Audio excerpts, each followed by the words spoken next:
Alrighty, hello every folks, and good morning. So hopefully, alright, hopefully the game audio isn't too low by comparison, but here we are. I mean, before we even get started, I'm kind of glad that they never changed anything about this intro because it makes so little sense. It's like, aside from the fact that it's the entire team, I guess, fighting itself by itself, which, okay, could be training mode. It cracks me up that basically everybody has all basic stuff for the most part, and then you just have the knight over there that just has the friggin' Notos on him. Like, it's fine, you know. Everybody else gets, like, she gets a basic spear. The skeleton gets a boulder sword. Everyone else is like running hand axes or short swords or something. He's like, yeah, just legendary weapon. It's fine. It's fine. I just found this in the dumpster out back. But alright, suppose we should go ahead and get this thing going. Yeah, I think that guy's got the Mato, or whatever it's called in this version. I'm just taking a quick look to see if there's anything different stat-wise. Funny little note here, actually, additionally, on that knight. So every class has a couple of stats that it specializes in. In this particular case, that shot is impossible, by the way. Actually, like, under some very specific circumstances it could be, but it probably should miss on those rocks. Like, there's almost no vertical forgiveness in the classic one here. But anyway, yeah, let's go ahead and get this thing going. Yeah, what I was going to say about the two stats there, when it comes to the knight, it never occurred to me until the other day that the knight and the rune fencer in the remake are basically the same thing. Like, I was wondering for the longest time, like, why are there all these dexterity knights everywhere? I don't understand. And yeah, like, somehow I never looked at their stat preference until a few days ago. I'm like, wait a second, what the hell? Why do the knights specialize in dexterity and the berserkers specialize in defense? What the hell is that? Anyway, impressed with the visual fidelity. Yeah, this like, especially for the time, is like friggin' beautiful. But yeah, so old SNES game. So I play the PS1 version of this, which I feel is just smoother across the board. I don't even know what I'm. Are these letters? Are you letters? I don't know what any of these are. If I... Okay, that's probably Korean or something. Here we go. We'll go ahead and put this one and get some of our, you know, English speaking in here. So, for the most part, the actual plot of this game is going to be exactly the same. But when it comes to some of the crazier stuff, like, well, like the characters you can recruit, hang on, what day is it today? Oh. Anyway, so yeah, when it comes to the characters you can recruit, when it comes to, like, some of the class availabilities and stuff like that, that's the kind of stuff that this mod changes. So this is like a complete overhaul for the classic version.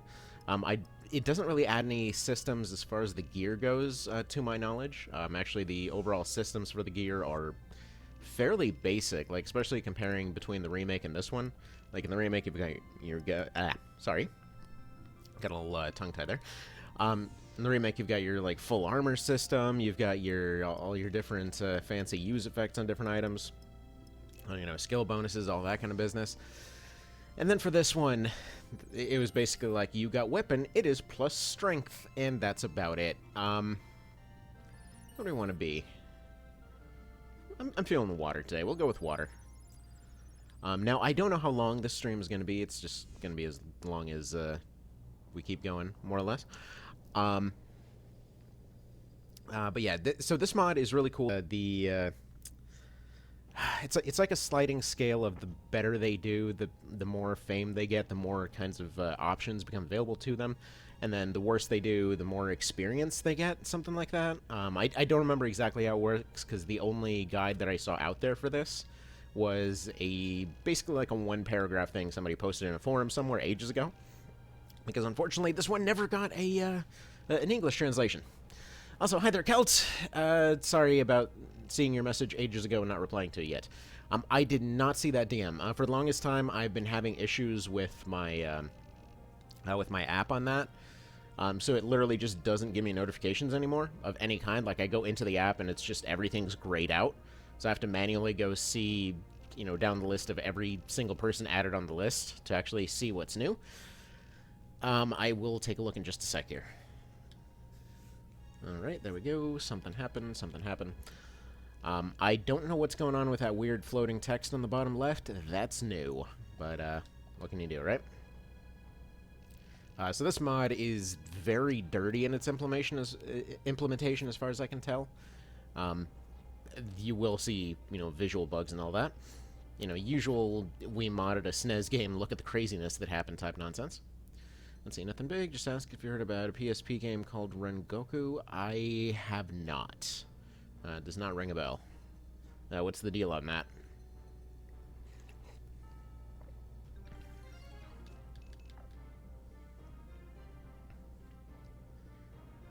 Alright, so intro starts out about the same. I don't believe we actually, okay, so, as far as characters you can hire and all that kind of thing, it should be noted that, yeah, you get additional options from the vanilla game, but you also get, like, for example, Ravness is in here from the remake. I think that phalanx that they showed in the screenshots was actually supposed to be Troy from OB64, which may not necessarily make sense, but screw it. I think they added some FFT characters in here as well, because this was kind of around that time. But this actually came out very, like, a little bit after the remake launched, where somebody wanted to do this, like, crazy version of the original. Now, unfortunately, like I said, it doesn't really add a new armor system or anything. That kind of was the thing that made this game pop, in my opinion. Like, when they did that for the remake, I know I've been obsessed about it lately, but, like, it's so cool how it's all put together. But anyway. So it feels like a game I'd appreciate, so I sent a DM about it. It's a hidden gem of the PFC. Well, I will certainly take a look. Yeah, general rule of thumb, which, by the way, we're just going to go with the complete dick approach here to try to get some extra fancy animations out of this guy. Do the sword thing. We don't trust the dude. There we go. We'll be having that weapon later. Hi there, Evan. Are you telling me that Troy used a Chaos Gate to be in 2 places at once? Would you really be surprised? I mean, his mom had a friggin' unique anti-petrification shield just laying around in the bathroom. It's, I don't know if we can trust anything about Troy or his family. Alright. But yeah, again, I was mentioning... Dang it. Yeah, just getting over a cold, by the way, if I ever sound a bit funny. Well, kind of, sort of. It's more like it felt like every kid in the city got a cold. And our kids were passing it around, and it seemed like everybody they went to go visit already had it. So that sucker just blew through here, and my wife and I were just kind of sort of getting sick, but not really. So it's unclear what's stuck on that one. Let's see, there's 2 games in Rengoku, the Tower of Purgatory and Rengoku, the Stairway to Heaven. Recommend that check the second one first. See, knew it. The one guy who could stand up to chickens is evil. Better believe it. It's never the chaotic characters that are the evil ones in this one. It totally is. Well, it's mostly chaotic characters, but the lawful characters are way more messed up, as a general rule. But yeah, that's that. Okay, so on the Rengoku thing, realistically, like, there's some exceptions, but as a general rule of thumb, if it has a very Japanese-sounding name, I probably haven't played it. It's like, just like mentally, it's always been one of those things of like, oh no, it's gonna be a complete culture shock to take a look at this thing. So by the way, I'm giving this guy the complete dickhead answers here, basically denying them even joining 3 times, in order to see if there's any party differences. So in the remake, the only thing that changed was interesting. You know, I just noticed that it's just flashing inputs over there on the bottom left. Okay, so apparently it actually is trying to be helpful. I don't know how I turn off that visual indicator, but whatever. Hopefully it's not terribly annoying. But yeah, I don't know. Ever since I was a little kid, it's just, if it sounds super Japanese, it always just stuck in my mind as something to be wary of.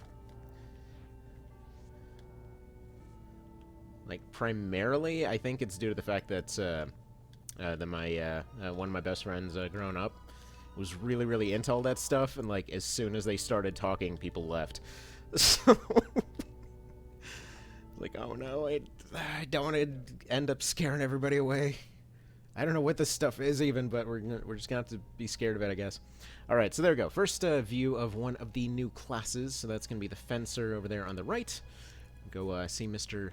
Paul here.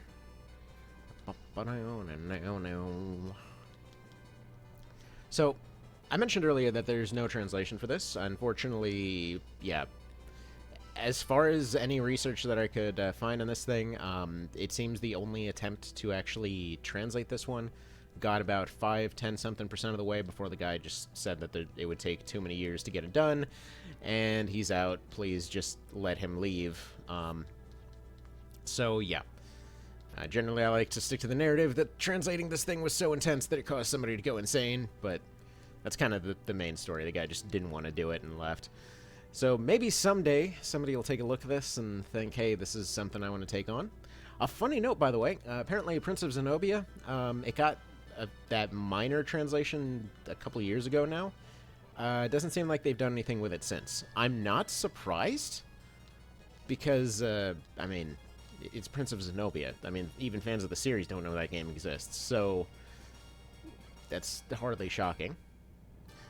Now, fun difference note, by the way, on the SNES and PS1 for this one, that little whoop sound that it does, like towards the end of the piece there, like before it gets right back into the march, they actually took that out for the PS1 version. Now, if you were expecting a ton of rebalances and things for this one, it does add classes. It does add that kind of cool fame and tendency system for all of the progression of these units. But, yeah, no, as far as actual balance goes, it's more or less the same. So if we go over here, it's like, yeah, plus 15 strength is all it's saying on that one.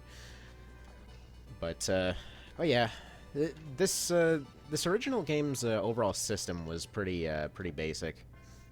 I mean, most of the weapons are literally just a strength bonus. Actually, that's what I was going on about it in the Palace of the Dead review the other day. Where it just, like, it never really struck me just how similar all of the endgame weapons are in this one. Like, to the point that, you know, a legendary, unique spear that you have to go get out of the Palace of the Dead is like 3 strength points higher than the Balder spear you get in the store, and arguably its bonus stats are worse.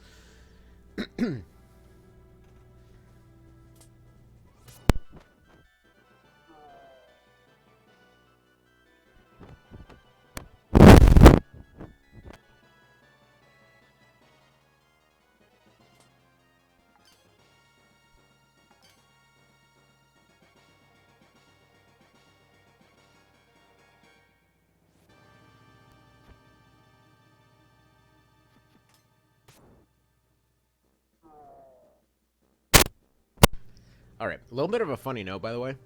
It's funny to me that every mod that comes out for this game, one of the first things they always adjust is making spears a preferred weapon for Canopus. Oh, there we go. He's got some new moves. He's got Judgment or something. Alright, fair enough. Friggin' going around nuking people. So, some minor readjustments. I can tell that Lands isn't exactly cutting through everybody with a single hit, so that's, I mean, that's a plus. It's certainly not trying to be a, like, FFT 1.3. That part was very appreciated. I mean, granted, the original game does that perfectly fine on its own, but still. Oh yeah, minor finishers and extra skills are a thing, by the way. I believe Canopus has, like, some kind of preempt ability that he did right there.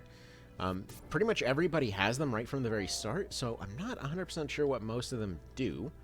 Most of them just seem to be, you know, hit harder to sacrifice some health. Apparently, Canopus can just pre-attack here, so that's always nice. He's basically, Canopus has Hamido as if he wasn't friggin' strong enough as it is. But what can you do, right?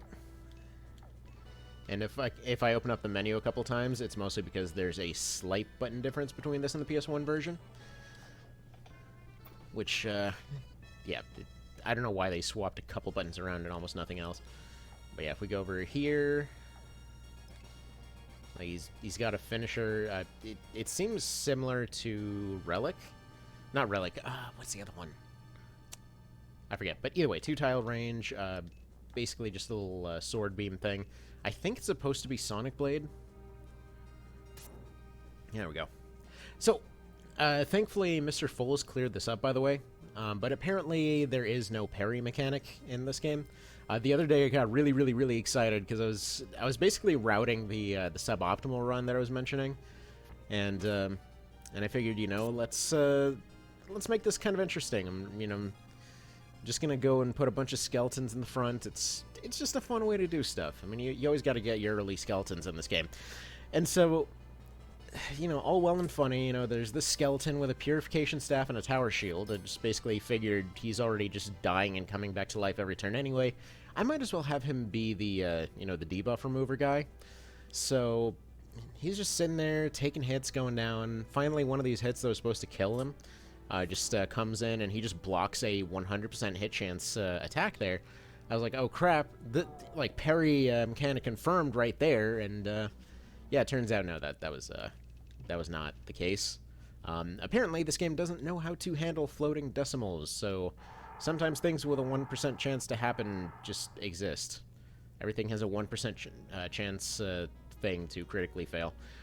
Also, apparently the enemies just don't disappear here. They're just like, whatever, we're done. Just walk on by. I think this is a mod thing, because I'm pretty sure they disappear in the original. Actually, it's funny, because it looks like the Amazon there even turned to go inside herself. Yeah, we're fine as it is. We don't really have anything to change here. Fight it out. Fight it out. It's a good thing that they re-recorded that line. Sounds like they got some random college kid that was walking by to just lazily say it into a microphone.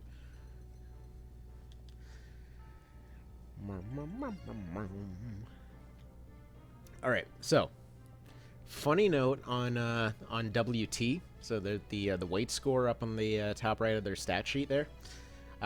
Who here has done the retissue loop enough to the point that somebody does not believe in time anymore? Just out of curiosity. So I was thinking, like, I had this video idea in mind, and I started doing it, and pretty much everything I did the other day got completely corrupted. Like, I was doing this the Saints Row 3 thing. The thing just basically became a slideshow of, I don't know, maybe once every 15 minutes. And the other one that I did was actually for this one over the retissue mechanic. Because, okay, Mr. Foles was talking about how it caused you to go way faster than you should be able to if you used it enough times. Now, I thought that would mean, would mean something like they double-turned people every once in a while. See, it's still a good video topic, I think. Yeah, I mean, I'll probably make that later today, truth be told. But it's wild, because when it comes to the retissue thing, somebody decided that every time you gain a level in this game, you don't just boost your base stats, which was already broken in onto itself. For some reason, your overall speed keeps going up. And, if you were to guess how many... Okay, so somebody goes and they do the retissue loop 2 times, right? I thought it would be a funny thing of like, hey, look, I made a character named Joshua Graham. Look at that, he got shoved off a cliff. Got retissued a few times. Hee hee ha ha, he's running around pistol whipping people. Yeah, I didn't exactly think he would get 188 turns before anybody could even do anything. That's a little bit bugged. But alright, let's get you over here. Have you throw a rock at the highest level you can see. So I need to take my leave. Good luck with the stream, and let me know. I will do that. Look forward to giving it a peek. Also, wait a minute. This guy has new stuff on him, actually. He's got some kind of space staff-looking situation. Yeah, he's still got his Eiselberg. He's still got his desert. Hi there, Mr. Cow. Been a minute. Alright. Let's just rock this guy, I suppose. Yeah, he's only getting 7 experience. He's getting nothing here. Dang it, people, we don't speak Nintendo around here. Basically, Canopus is trying to get hired by this guy, as you do.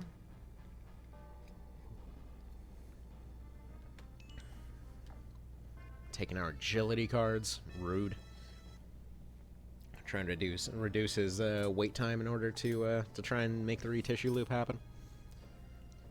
Yeah, I have to say evasion rates seem much, much higher in the mod. That was actually another kind of funny thing about the original. It's like after a little bit, your units just never missed. Endgame was honestly just plain silly in most cases. So you don't seem to get any additional experience for kills, if I'm not mistaken. I think it's just kind of like averaged out experience across the board. So you're looking for a video, I'll have to check out the new OV patch. Oh, dude, that thing is awesome. I was tossing around whether to do this one or the new OV patch, which I decided on doing the OV patch later. So current plan for today is, like, do this right now, then go to work for the majority of the day, and then we do a nighttime stream of the OV patch.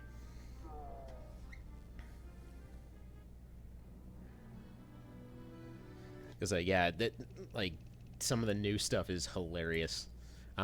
So, actually, I decided to check one of the new weapons that they added, which was just bringing back the snap-tracking mechanic and seeing how it would function in one vision. On a maxed-out character, using a maxed-out version of that thing, they were just casually swinging around 1300s is, kind of neat. Now, bear in mind, that is a completely unattainable goal for one vision, but it just kind of cracked me up to see what would happen. He's, like, doing a critical, it's like 730, plus another, like, 200 off of Instill, plus another completely unknown amount off health scaling. Because at that point, it just finished the guy off. So it probably would have been in the 500 range. Alright. So we need a name for this order, these guys. Somebody check a name out here. Like, oh, you guys get to be knights now. I swear we won't send you straight into a genocide. Also, something about Ronway and just, like, he just constantly hands out piles of 30,000 exactly. I don't know what's with this guy and that number, but whatever. Alright, people. Name a name. Name a name for this party.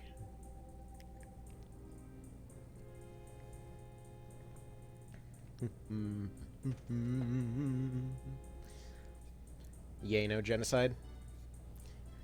I don't think we have, I don't think we have space for that. I think we can put, like...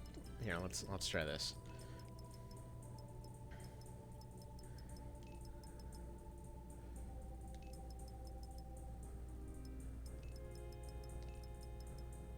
Nah.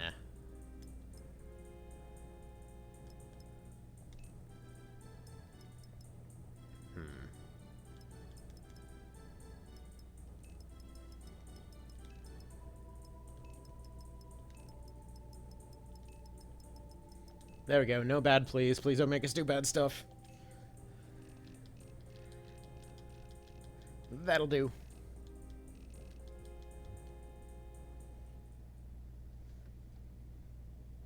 Alright, so here's that system here. So, despite the names, this doesn't quite function like you kind of may think it does. So first off, right off the bat, Brave is more or less like the more cool stuff they do. Just they increase their Brave score, and I believe it does actually scale up their chance for their unique abilities to work. Unfortunately, this game takes it a little bit farther in terms of not bothering to tell you anything. So, I mean, we already didn't know what anything does. There's pretty much no guide out for this thing. Anyway, so yeah, the more kind of, you know, cool, brave, whatever stuff they do, they get a better Brave score. It makes them more confident in using some of their hidden abilities. And then Fame is like how many kills they get, how many objectives they complete, MVP status, I believe, something like that. And yeah, then they rank up as well, and then pretty much based off a combination of those stats, as well as a bunch of other background criteria, how they've performed overall, it changes the way that they progress. Now, if this sounds familiar to you, you might like the Ogre Battle side of this series. Because yeah, they're basically taking what was the same idea of charisma and alignment in that one, and just renaming it and giving it different stuff here. Also, here you go, Ravness from the PSP remake is in this one, basically telling everybody, hey, guess what? All my people died, and you got promoted, so you're frickin' welcome. Also, I'm fancy or whatever. Would you like to do 8 different side quests to recruit me? No? Okay, I guess I'll just get shot in Chapter 2 then. Anyway. So there's that. But yeah, by and large, the progression of it seems pretty good. Actually, funny note, Ravness seems to be doing the same thing as Leia from OB64, where she's just like running the girl squad over there. They don't do that in the remake. Actually, that's funny that this one handles this scene a bit better than the remake does. But anyway. Okay, let's go. By the way, funny note, this scene, if you do the English patch, glitches out. And if you're wondering, no, the English patch does not work with this at all. Like, it's not even a thing that they can slightly work. I tried it, it just instantly crashes everything. So yeah, as you can see here, it's the way that it seems like they did this. Your basic soldier guys still have like a fairly standard selection of stuff they can translate to. And then as if they had switched genders and all that, as soon as they go to a certain class, they have a variety of different stuff that they can promote into. So yeah, there's new classes just all over the dang place. So yeah, it's neat. And this includes monster units too. It's like you have a griffin, they can promote into a cockatrice, or they can turn into a sphinx, and like, yeah, it gets, don't pretend it makes much sense, but it gets wild, the kinds of stuff that you can get. And yeah, I mean, OB64 Sphinx is legit a thing you can get in this. So yeah, they're not broken at all. They're very broken. Yes, lots of Japanese. I don't know what any of that said. It does seem like Melee is a bit more viable for the remake. Or not the remake, but for this mod. Unfortunately, for some reason, they start you off with, like, one archer instead of having any other ranged characters. Now, this is fine. Your throwing rocks work just fine. I believe the shields actually give you a decent bit more protection in this, though.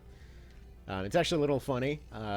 So a few reviews actually came out for the original SNES version of this, and like last year, I mean, and it kind of makes me laugh because so many of those were folks that had clearly tried the remake, and then we're still kind of in that phase where they go back and they tried the original, and they assume a bunch of stuff that isn't actually there.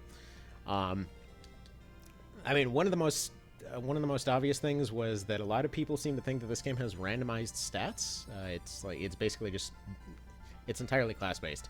So whatever your class is supposed to be good at, that's what they're getting promoted at, but they do get stats across the board anyway. But yeah, no, there was stuff talking about how much better the original game's balance was to the remake, because the remake had all this extra stuff on there. And, like, I didn't really think much of it at the time, and then recently when going through the original again, like, that's when it kind of struck me of, like, I can kind of get where they were coming from. They probably played Knight of Lotus first, or they probably played the remake first. But yeah, the originals, like, its armor system and everything else, like, or it's just its equipment system and everything else, like, it's not balanced. It's basically non-existent. Aside from items with use effects, most stuff does almost nothing, and actually does less than nothing in some cases. I was actually trying to get an understanding from from Rakes about how the damage formula worked in this game, and yeah, so apparently the actual damage reduction that you get from armor in this is even applied on the back end. So your basic armor, your basic leather armor, that, you know, protects you from some light weapons and protects you from all that kind of stuff, protects you from some spells in the remake, that thing gives you, just across the board, 3% damage reduction on whatever you take on the end. Now, you may notice, most of the numbers flying around are like 10s and 15s and stuff like that. You know what's 3% of any of those?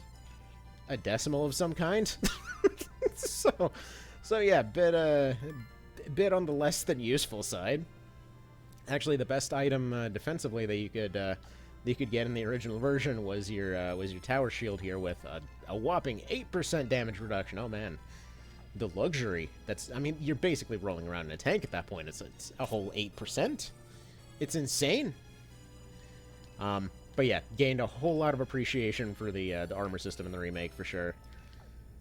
Like, I feel like that's a thing with this series. Every time you look at one part, you start appreciating some other part. If anyone doesn't know, by the way, the reason that I'm throwing rocks here is to just build up a little bit extra experience. In the original, you do not want to rush into fights, ever. Like, you let the other guys take the first swing, but until then, you throw some rocks and hope to get some extra experience. So there's that. Right. Also, archers were pretty much always busted in the series, with exception to Knight of Lotus, which I hope to be able to do that video later today as well. Because there's a brief window, like I have a few brief windows whenever my work doesn't have very much for me to do, and it should be just enough for 2 streams and 2 videos if everything goes well. There we go. Chuck more rocks at that guy, rolling that 70%. All right.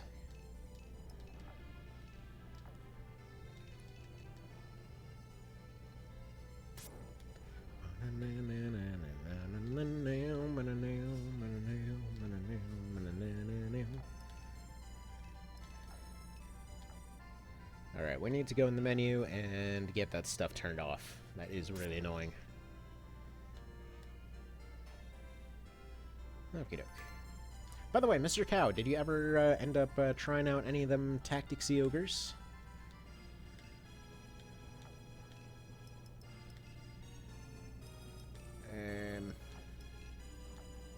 Right, this is text speed. This, I believe, is a direction for your stuff.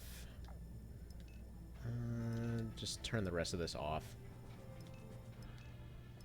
Everything else needs to be either off or fast, because I can't understand it anyway.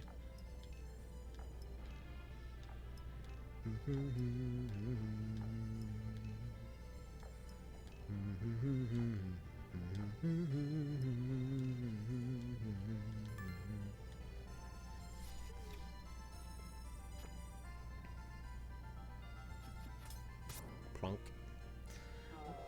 Now, the fancy animation that they're doing for the preferred weapon thing, fun note, it seems that that's actually another thing that technically got carried over to the remake but didn't. So it seems that the actual bonus that they get is pretty much identical to having 1 rank. So yeah, when they redid the remake, they're just like, yeah, instead of +4 damage and +3 accuracy, instead it's basically +4 attack score, so basically a penetration score, and then +3 agility, give or take. Which, I mean, basically still just accuracy. It just changed to a thing that does armor stuff instead of a thing that just does damage stuff. And all that kind of business. Alright,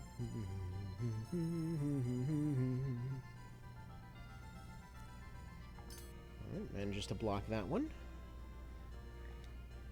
Alright, now let's take a quick little controller. Hang on, my controller decided to stop responding. Hello? Controller? Well, that's annoying. Hold on one quick moment. I think we're just gonna have to switch over to keyboard. Because the controller decided... Oh, that's why. Dang it. Okay, sorry. Steam basically just hijacked my controller. So, just a quick second here. Let me get inputs rebound to keys. Right. See, up, left, down, right. BA, YX. Start select over here, and Q and W for Leonar. Sure. I don't foresee any way that this could potentially get complicated. Alright.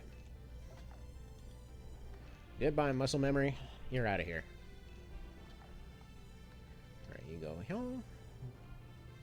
This might be a fantastic way to instantly lose the fight, by the way.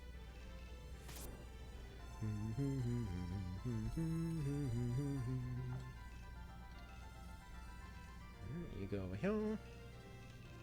Yeah, the thrusting swords they brought in from technically Knight of Lotus, also kind of OB64, but, you know, it's there all the same.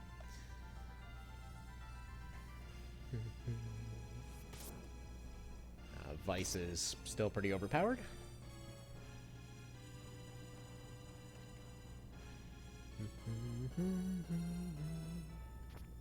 Whoa, that is weird.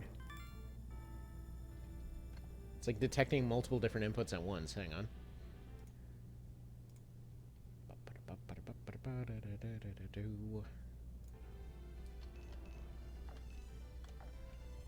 Alright, one quick peek here.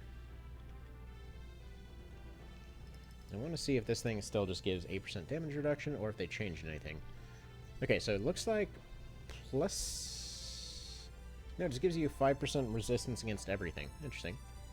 Alright, what does the armor do, then? Tell me your secrets.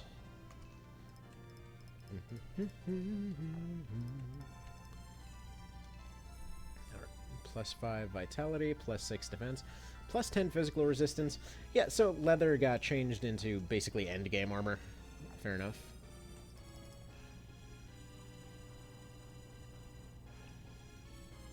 Yeah, I don't know why they were so dang stingy with defense in the original. Like, the amount of damage reduction was pretty skimpy.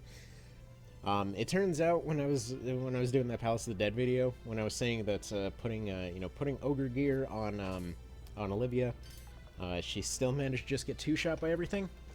This is apparently taking into consideration the fact that apparently squishy characters actually get a significant bonus to their actual defense when they're using defensive items.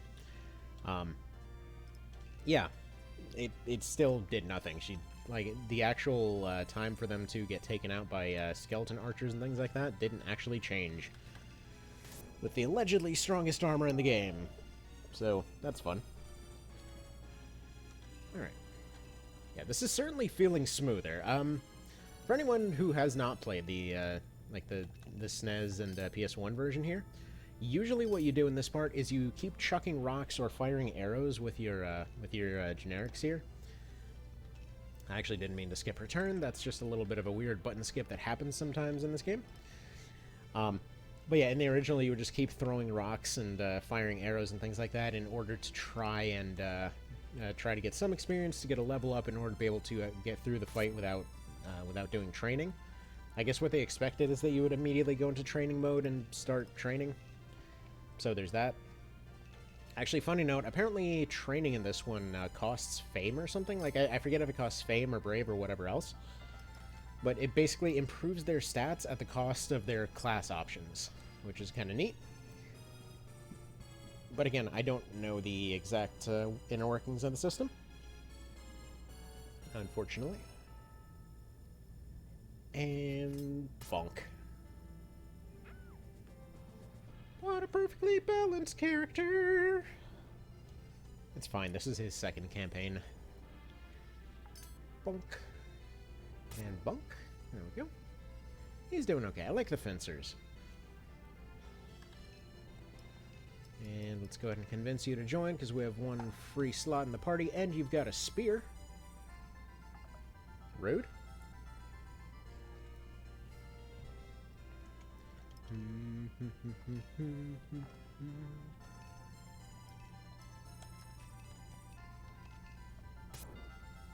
Well, if you won't join us, then ah, darn. I was going to say, then you're giving us a loot bag, but that didn't happen.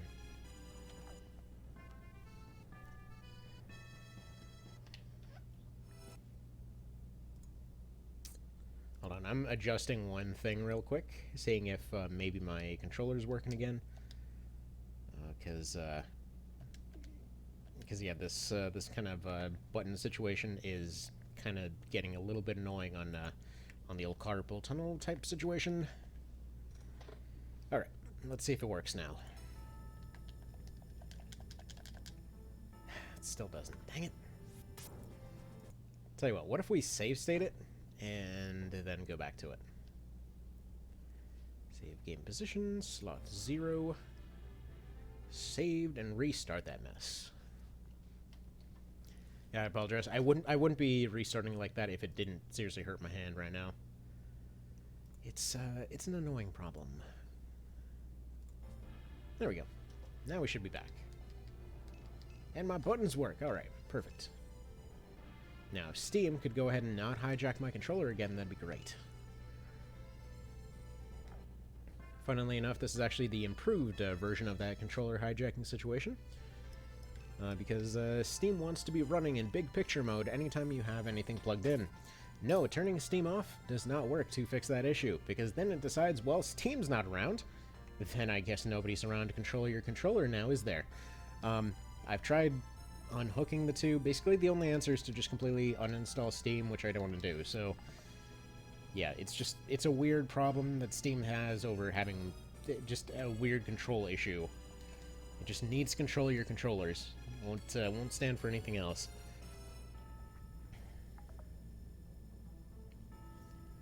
Huh. All right. Thank you, Chaos Zero, for the host there.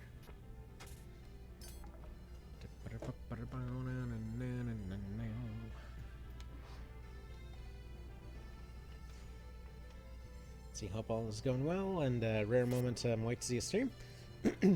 Well, you are catching one of the only streams in months. So yeah, there have not been many streams at all. It's been extraordinarily busy. And right now it just happens to be a weird down period as far as work goes. The family's off visiting relatives. We had somebody that went through some really unfortunate stuff recently, and well, we were all supposed to go, but well, I'm on dog sitting and working duty, so there's that. Which, yeah, leads to a rare moment of actually doing one of these. Because technically, there really is not anything that I can, or rather, it's not really practical to go out and work right now for another couple of hours, so here we be.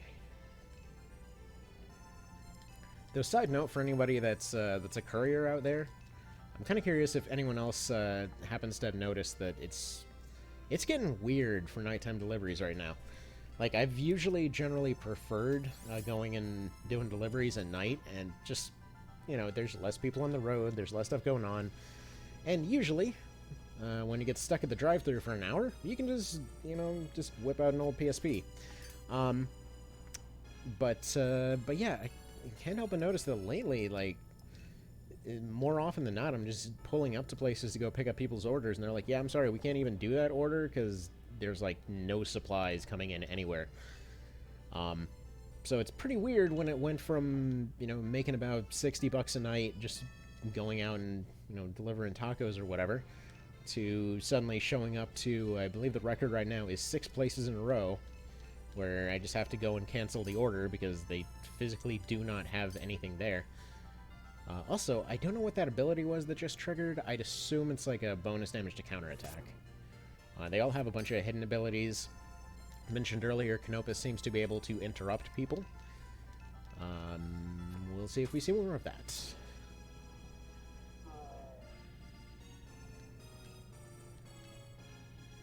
Alright. Picked up whatever that is. Yeah, it's the mini. We get a little dagger.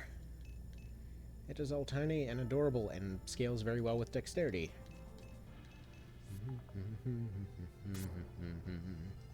Yeah, units feel way tankier in this one, and I am okay with that. This is actually seemingly a lot closer to Knight of Lotus balance as far as the individual units go. Where you usually want to have about a 3-to-1 against the squad there to squish them. And also, Mr. Orba here hopefully doesn't insta-kill people with his stick. Like, I've had, I want to say, 6 or 7 different versions of an attempt to make a meme about Orba, but just none of them quite feel right.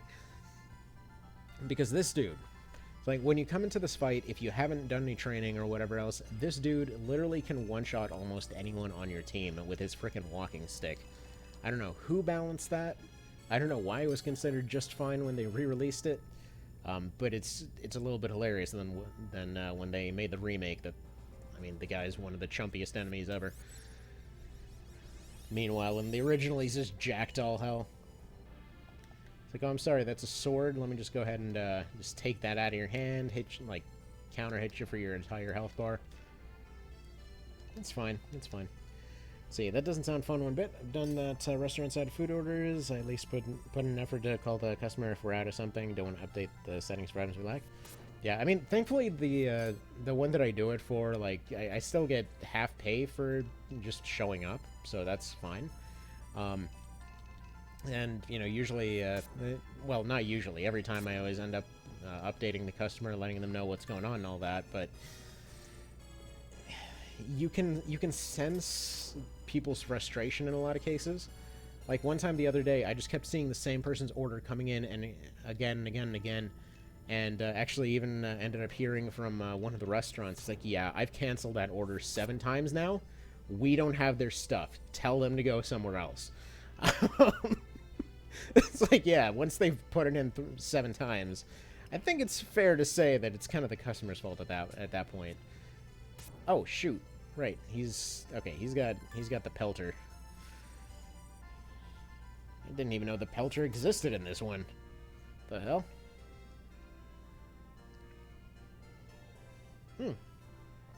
And there we go. There's the day-night mechanic. It became nighttime. Holy crap, the technology. Alright, so. Also. What? Okay, that's the retreat button, apparently. That is not a special move. Special move, cowardice. Alright. Alright, so good to know we have a retreat button. That's always nice.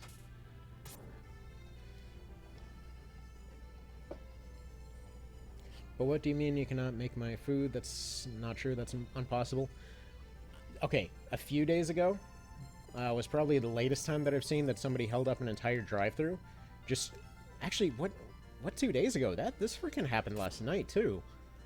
Because as I was getting somebody's burgers, there was just somebody screaming in the background over the mic, and I don't know how dense people can be. Like, oh yeah, let me just hold up the entire drive-thru. They'll just materialize some fries. Like, dude, how? It doesn't matter how hungry you are. Screaming at them isn't gonna make them like suddenly fart out fries. They are out. Taco Bell has no meat. The ice cream machine's always broken at McDonald's. Not to mention, lately, they just can't seem to stock fries for some reason. Like, friggin' Burger King just straight up gave up. So did Denny's and Wendy's. Like, it's weird that there's actually been a hot dog place around here. Just some random retro hot dog place downtown that's mainly been picking up slack from all the fast food that can't function. It's weird because, yeah, people usually never get hot dogs. And sure enough, you know, well into the night, they're like, go get dogs. Go get some old-timey hot dogs. Everyone needs them now. I mean, it was literally driving through a tornado a while ago. So, weird thing about Michigan, by the way, we kind of just get weird localized tornadoes and windstorms sometimes.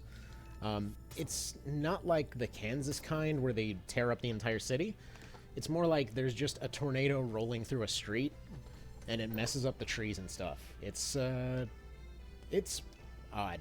Anyway, so like the other day, was going and collecting hot dogs, and just stuff starts coming down from the trees, and just all kinds of crap hits my windshield and everything else, and yeah, sure enough, end up getting home. There's a bunch of trees pulled up everywhere. So yeah, I guess drove through a tornado. How about that? It's the weather's weird around here. Also, I'm not sure what's going on with this guy, why his defense seems to be going up as his health is going lower. That must be some kind of perk he has. I don't know how any of that stuff works in this one. Also, the archers are rebalanced to not do ridiculous damage, apparently. Let's see, at the very least, I could go for a good hot dog at a sporting event and take out a loan to pay for the $30 hot dog. I mean, it's not far off. That place is like $4 a hot dog. Then again, you know what? I can't really criticize the hot dog place, because McDonald's, like, doubled or tripled all their prices. So, 69 XP, nice. But yeah, they, like, double and tripled across the board. Even when we want to go get the kids something, it's just not worth going to McDonald's anymore. I mean, yeah, we're not paying $2.64 for a frickin' McDouble. That used to be $1. Same thing goes with...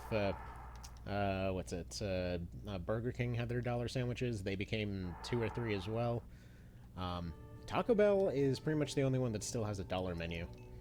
Just kind of like, the only reason that I know this is because, yeah, if you're driving around on an extreme budget, you're probably going to be paying attention to what stuff can fill you up for $1. Alright, so other things I'm noticing on this mod. Recruit odds are way lower. Melee is actually viable, so that's nice.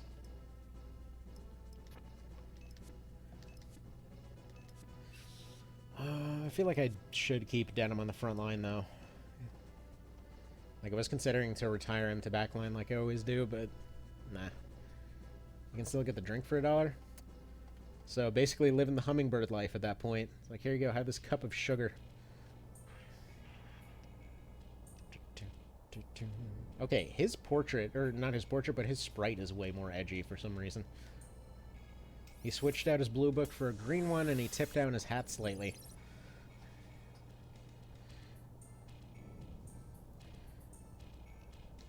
Also, hi there.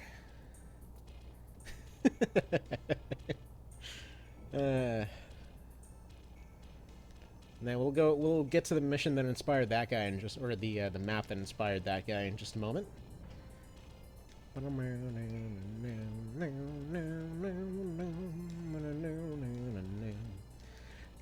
So, fun note, I was like I was gonna bring this up in the like 100 weird mechanical things video in a bit, but okay, so the whole like early game rescue mission thing, so it's obviously they had started that concept in this one, like not the concept in general, I just mean for the creators, you know, it was like this, and then they made the FFT one, and then they made the TO remake version. But it's funny because that's one of those cases where one of their improvements actually was counted against them. Because you can tell, like, in this one, when you have that mission, they're like, okay, you improve your Chaos Frame by agreeing to rescue her, but then you're basically taking a gamble because you also lose some Chaos Frame if she dies, which is like a solid 50-50 shot in this one. They've said in an interview the whole point of that mission and the way that it was designed was that, you know, it gives you this thing, like, A, it gives you a narrative choice, but B, it creates a situation where they're trying to explain to people that, hey, if you take off items, you'll go faster. Now, what I really wish the person interviewing Matsuno at that point would have pointed out is, hey, you know what's a great idea? If you want people to discover a mechanic, tell them it exists. Because that's kind of been, like, that's been the thing throughout, throughout this whole series.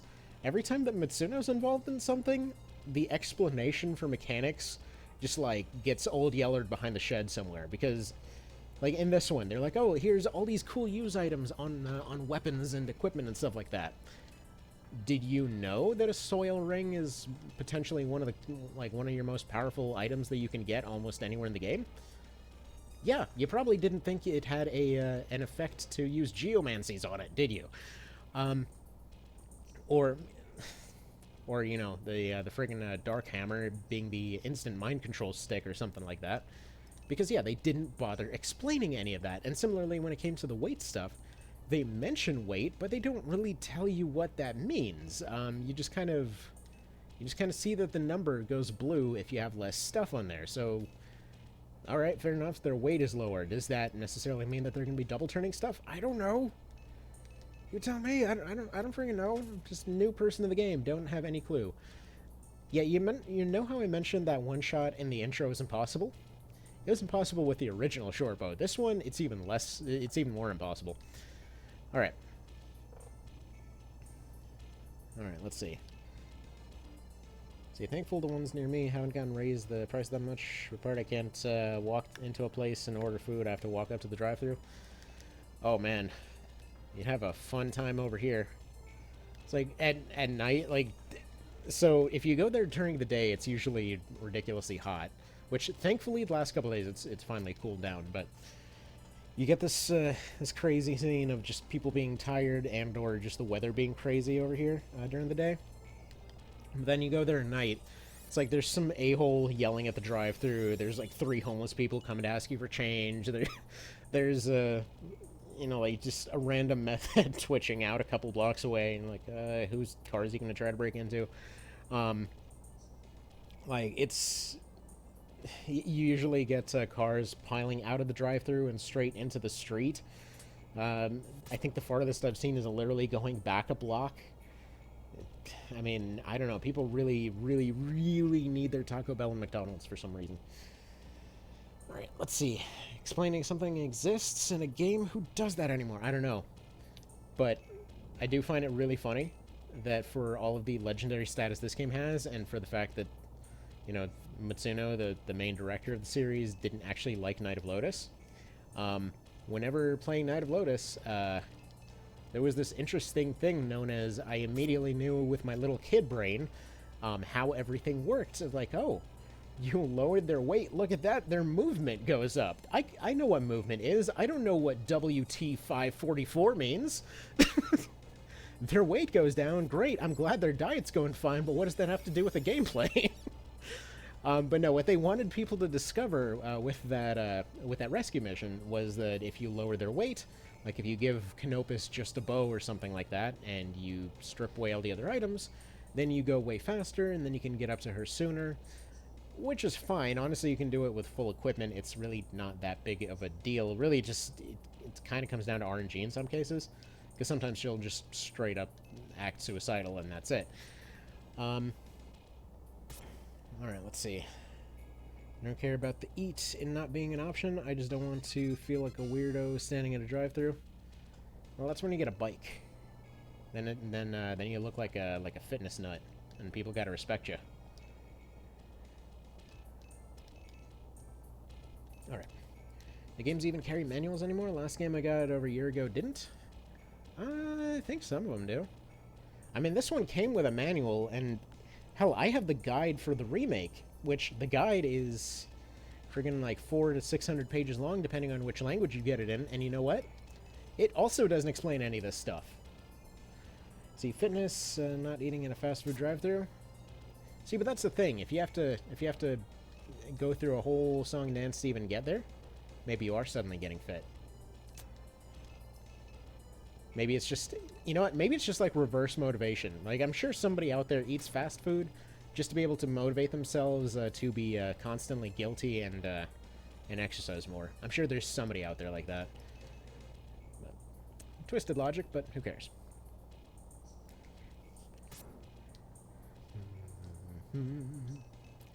I know pretty soon we're actually trying to do this whole keto thing. As we're looking at different diets that might work and help with all kinds of different things, and I don't know, it seemed like something that would work. A lot of the stuff that you know, that we already enjoy is already on there, so I figured, what the hell, why not? Might be a good little way to get a bit healthier. Oh, what? Use the whole negotiation thing with people? Maybe I will. Also, yeah, this like weird, edgy, looking like he has a sunglasses Blues Brothers situation for Donalto is kind of funny. So he tried going to Taco Bell last night, but I need the free bonus the food gives you. Ah, man. Yeah, I mean, it gives you a free cardiac arrest bonus. It's great. Not to mention it, like, triples your metabolism into having instant diarrhea. I mean, just tacos should give you haste and poison in this game. Alright. See, that being said, I make fun of Taco Bell all the time. I kind of love it. Their dollar beef burritos and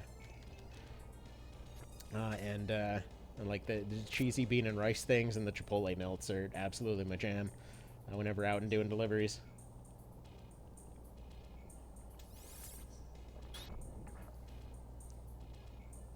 Although that being said, there was this great moment the other day. So I was heading out to work, right?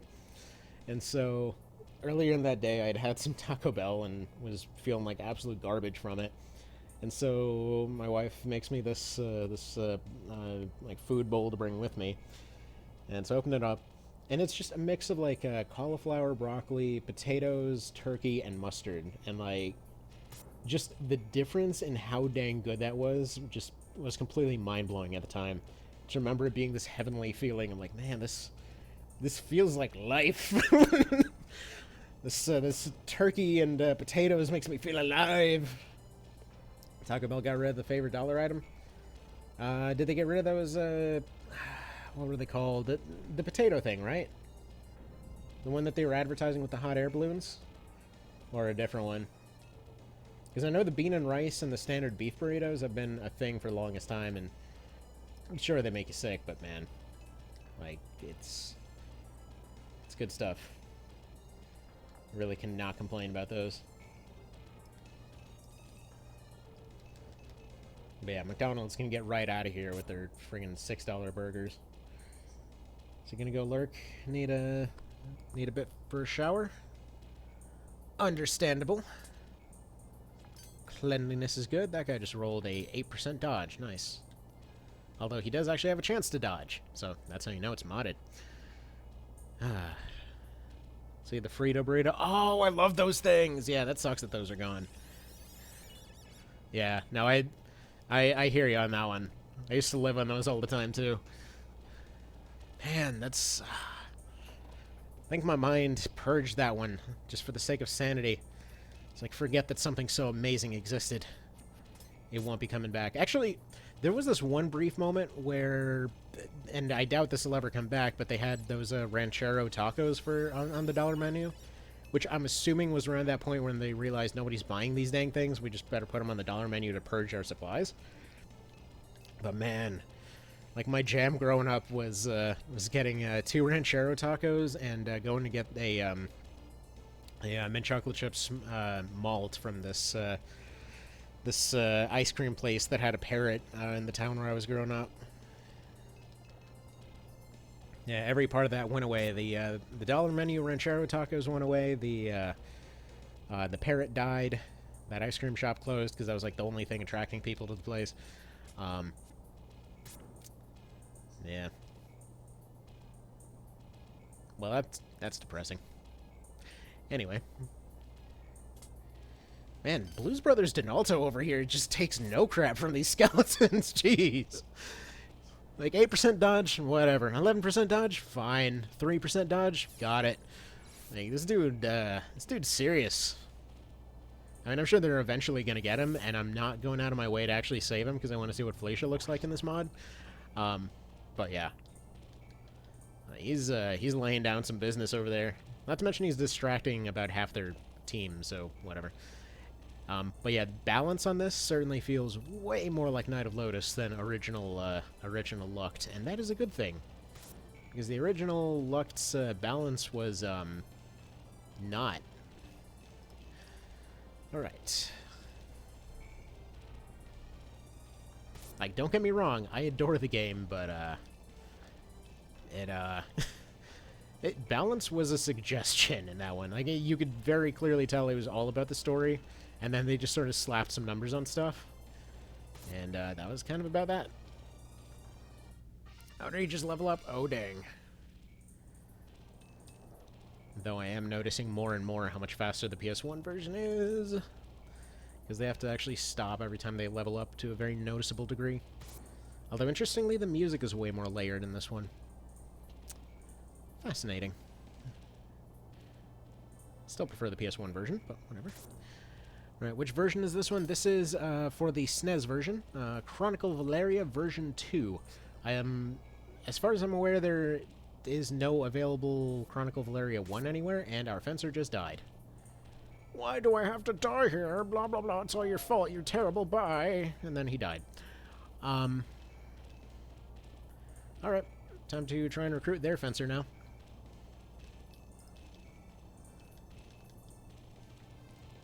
Man, Palace of the Dead in the SNES version is just conical.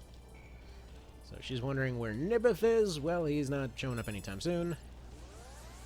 'Cause you've been sent here to die. But yeah, it's like you just get 3 seconds into a Palace of the Dead map, and they're like, oh, 3 people just got insta-killed by ghosts, and then they all give their dramatic, like, it's all your fault, oh my god. We lost the war, go avenge me, all that kind of thing, and then they're just immediately revived a couple turns later. Like, again, the funniest one is being, Folkert and Sistina, because the two are supposed to have, like, a secret relationship kind of thing, or Kashua, where she's basically apologizing for being selfish throughout the entire plot, and then just immediately forgets that life lesson as soon as she comes back to life. 4 damage. Man, that is some interesting return on damage there. That's the retreat button. Slap this dude. Yeah, good thing you blocked that.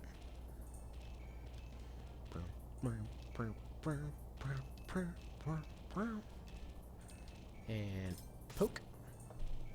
She dies again. What, Cashua? I mean, if she's just in your team and gets sniped by a random ghost, she'll be like, oh, I'm sorry for being so selfish. And then you just use Revivify, and then she just pops back to life, and then she's just right back to her old ways. I mean, anyone can die in this one. Anyone can die in both versions. Like, there goes Donalto. He's dead. Bye, Donalto. We get Felicia now, because they wanted to make sure that you had one backup cleric. Yeah, so... actually, party balance in this one's a little bit better as well. Just having a full melee squad does make things a bit more interesting than whatever on earth they were thinking with the original, where they're like, here's some Amazons with bows, here's some like soldiers with bows as well, but not everyone has bows. We just kind of like randomly assigned these. I'm meaning because she died in my Sarah playthrough. Yeah, no, she just joins your team if she lives through that. Which, funny note, their idea behind that whole dialogue that happens there. Wow, this lady did 2 about 15-something% dodges in a row. I really need to get her out of there, but she hasn't taken a turn anytime this year. Lightning's not striking 3 times. Goodbye, Archer. Apparently, they're just getting rid of all my special units. Oh well.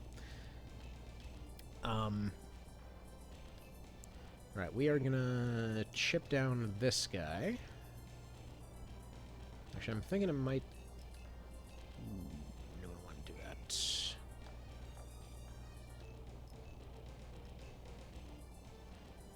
that. Heavy bows.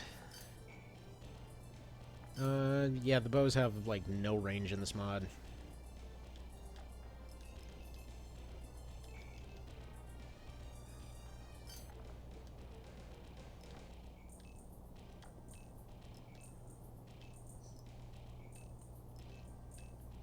Alright, sorry for the awkward silence. We're just trying to clear my throat there.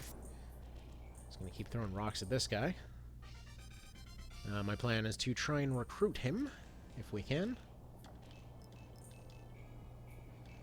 But no, just, like, it just feels better to have a team like this, where they actually made melee viable. Because, yeah, like, it just felt... I don't know. It's like they didn't really balance test the original whatsoever. But, oh well.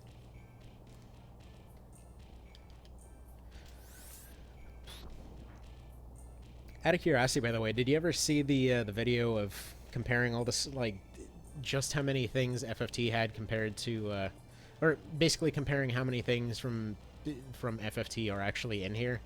Like, especially in the remake? That is the most awkward possible way I could have put that sentence.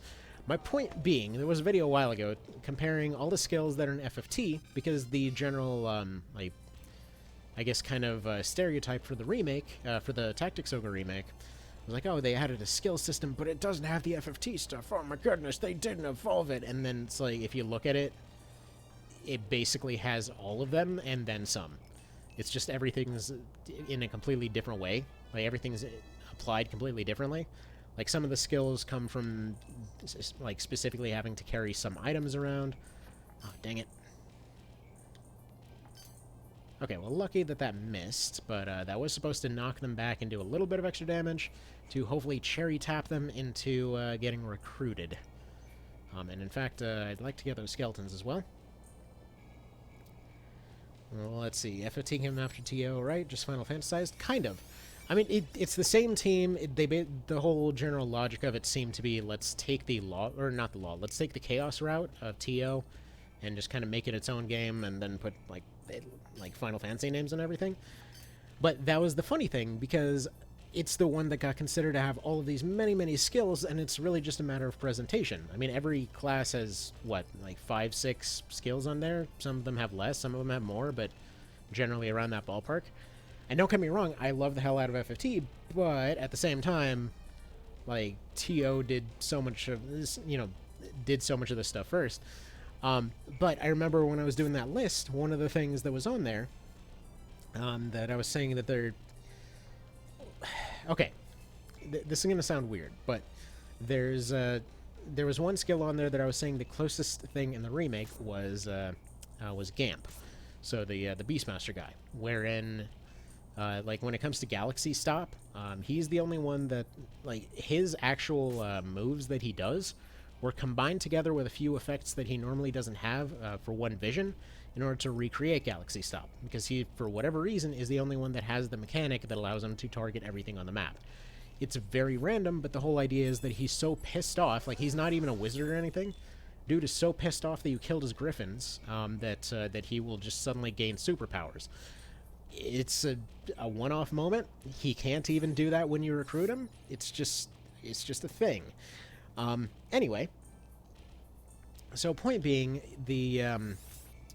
in the original, pretty much Galaxy Stop by itself exists directly, and any generic can use it. CTO just feels like it has too many skills, and leveling them up takes forever. Yeah, and I've been trying to figure out a good way to explain that in a video for years now. And that's kind of been the point of the suboptimal run in many ways. Because it's an illusion. The actual skills, rank 1 is pretty much all you need on most of the skills. By the time you get to rank 4, you can already break the game in half. By the time you get to rank 8, that character is basically god tier. There's, like, even the final, like, ultimate fight in the game, the guy only gets up to rank 7. Like, of those eight ranks there. Because it's, like, especially when I saw that come up in reviews a whole lot, it's kind of the old Matsuno problem of not knowing how to explain things, and bye-bye second fencer. I guess we'll try to get the Berserker next. But yeah, it's the old thing with anything Matsuno-related of not bothering to explain any of it, because every skill pulled double duty in some way, every ability pulled double duty in some way. A lot of stuff worked a lot better than it seemed like it did. But, like, when it comes to the whole stereotype of if they ever make another Ogre Battle game, hopefully somebody else is the director, because the dude knows how to write a really dang good story. He does not know how to explain game mechanics. He does not know how to make stuff intuitive. Like, again, the comparison I was making earlier about Knight of Lotus, like, where, okay, it's a GBA game that they gave to the B team, and they're like, how do we convey the fact that having lower equip weight makes you go faster? Okay, you have a gigantic blue number that shows up. This is, hey, your move is better. You go fast now. And it's like, oh, that's big, obvious, and I get it. Cool. Immediately taking this armor off and, you know, making this guy into a ninja took his movement from 3 to 7. That's really noticeable. So kind of the problem was that they had all of these skills, and a lot of them did a lot of, like, neat things, and then they just told no one what they actually friggin' did. Like, weapon skills, sure, they make you more proficient, like, but they don't mention the fact that it increases, like, armor penetration. They don't mention that it increases, well, I think they do mention it increases accuracy. They don't mention defense. So, for example, just having, if you're running around and you're getting harassed by archers, just equipping rank 1 bows on people, it's one of the cheapest skills on the list. It's only 50. You realistically can get 3 copies of that from almost every fight. And yeah, you just put that on there. You're training the skill passively. Every time that you get shot at by an arrow, A, you're having increased armor against it, and B, you have a better chance of defending against it, and C, you're then also boosting the skill itself. Also, this guy fell asleep, and now he died. Potato, it's all your fault. Yeah, this feels legit. This is the legit classic TO experience. Though, again, I can't help but notice that the actual, blah, blah, blah, yes, you all died. I can't help but notice that, yeah, the recruit odds seem way, way worse in this mod, actually. Let's see, I remember you mentioning that in one of your vids before. I just haven't tried out because of work and other stuff. Yeah, and that's the frustrating thing, because there's so many cool mechanics in there.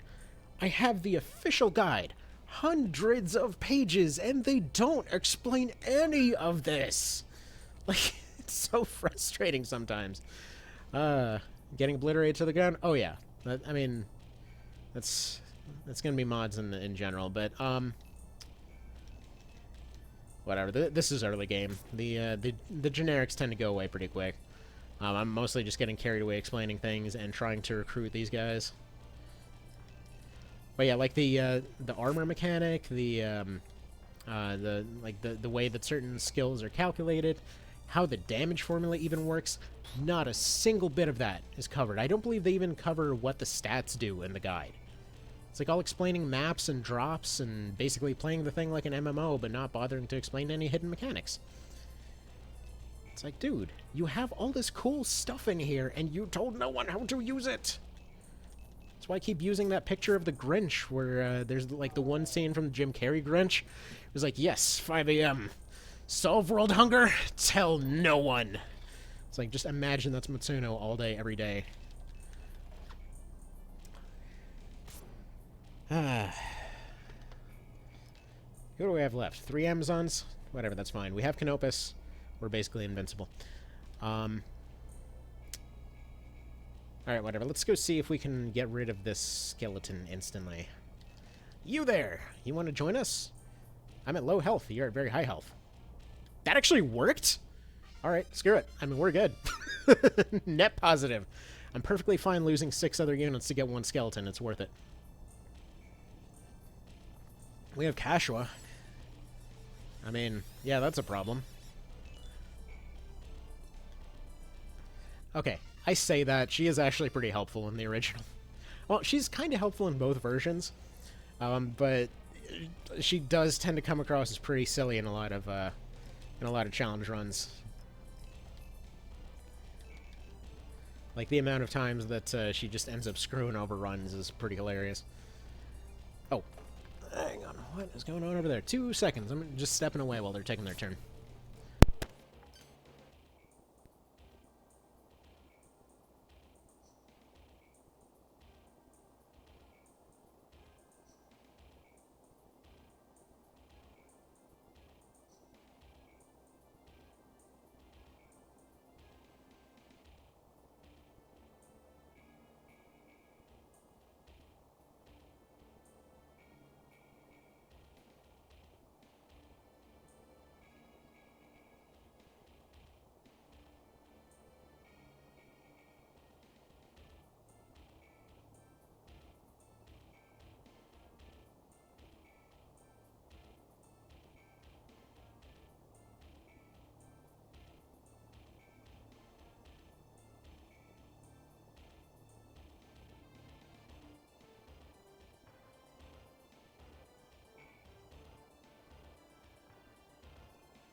Alrighty, and back.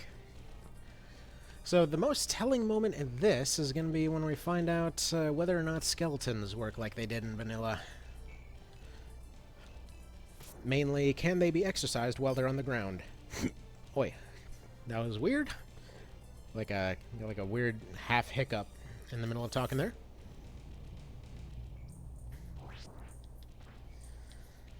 But yeah, skeletons in the original version were...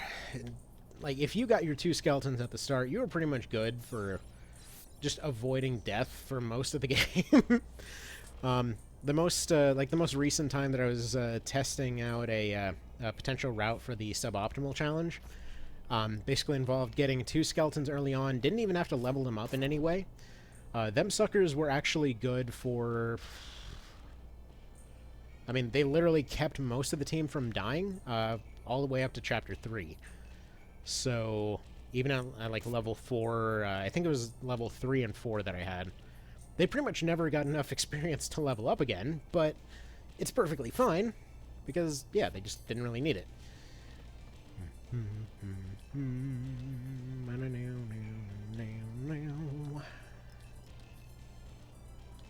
Also, another little funny note, it turns out direction actually plays a part in how well you can recruit stuff. Since it is calculated as a basic attack, but with words. Please don't kill that skeleton, you dick. No, come on, he's at low health, Vice. What is wrong with you? Why do you always do this? Weiss is such a dick. He makes recruiting people a pain. Alright. Ghosts are even better for that purpose? Oh yeah, they certainly are, but they are such a pain to catch. They're like the friggin' early game Pikachus of this game. Friggin' 5% catch rate nonsense. Skeleton will be back. I know he'll be back. It's just Weiss is a dickhead. He'll usually stick around the second one and just keep killing him over and over. Like, dang it, Weiss. Why are your stats so good? In fact, let's just throw a rock at him. You suck, Weiss. There we go. See, it's okay because he deserves it. Alright, let's see if we can go ahead and shield bash this lady a bit. Since we're doing basically no damage as it is, and these two are just infinitely sparring over here. Just imagine the freaking Matrix music playing for those two. It's like, meow, meow, meow, meow, meow, meow, meow. It's like nighttime sparring in the rain. Basic soldier versus friggin' Moldova. Not Moldova. What's her face? I don't remember. Maruba? I don't know. That one. That one witch that becomes a necromancer later.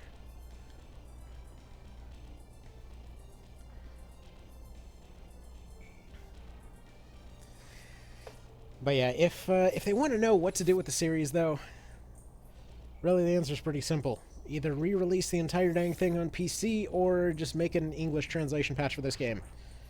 Or for this mod. Anyone seen the new Matrix trailer? I did! I'm excited.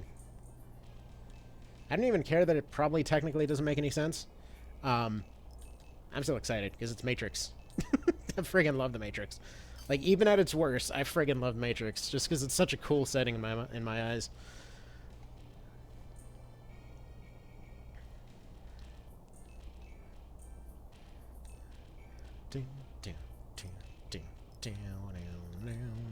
Yeah, they did replace Morpheus. They got, like, young Morpheus now. Because, yeah, if they tried to get the original actor back, they'd be like, Morpheus, you gained a bunch of weight. What happened? Like, oh, it's that digital chicken, you know. Do you take the red pill or the blue pill? I took the endless buffet.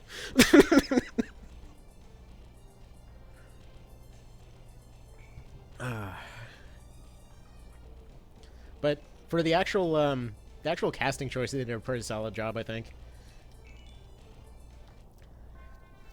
Yeah, they did replace a lot of the characters. Honestly, it made sense, though. Like, the guy that's playing Morpheus looks so dang close, it's not even funny. Also, those numbers gotta be backwards, because, that didn't work at all. Go and pew-pew this guy, I think. I don't think Weiss can blue ball us on this ghost yet. I think we should have time to go and block his move if he makes one. That isn't Nino or Trinity. I don't know who the hell Nino is. I don't remember. I think you're talking about short-haired lady, right? Because Trinity Lady's the same. What do you mean?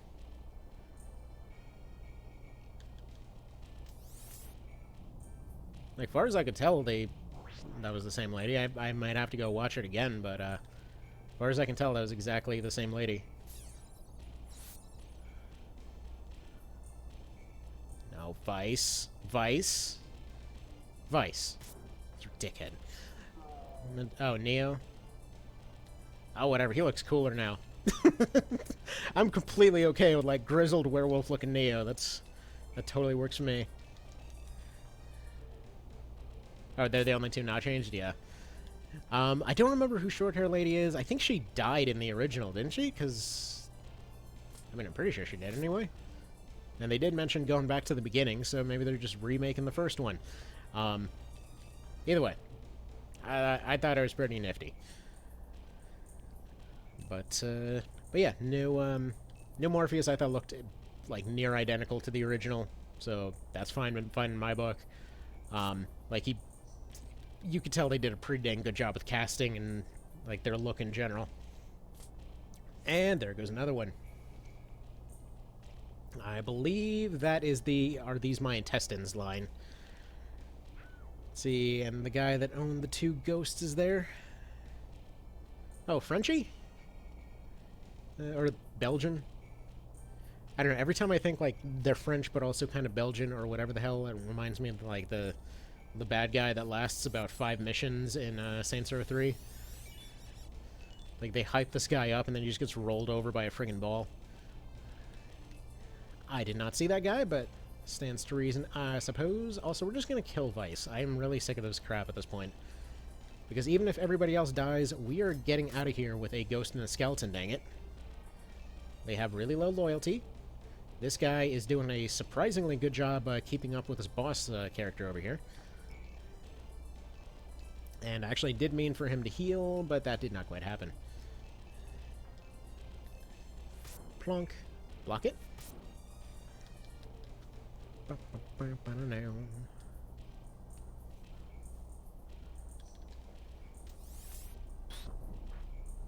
I mean, he keeps getting stunned, but that's fine.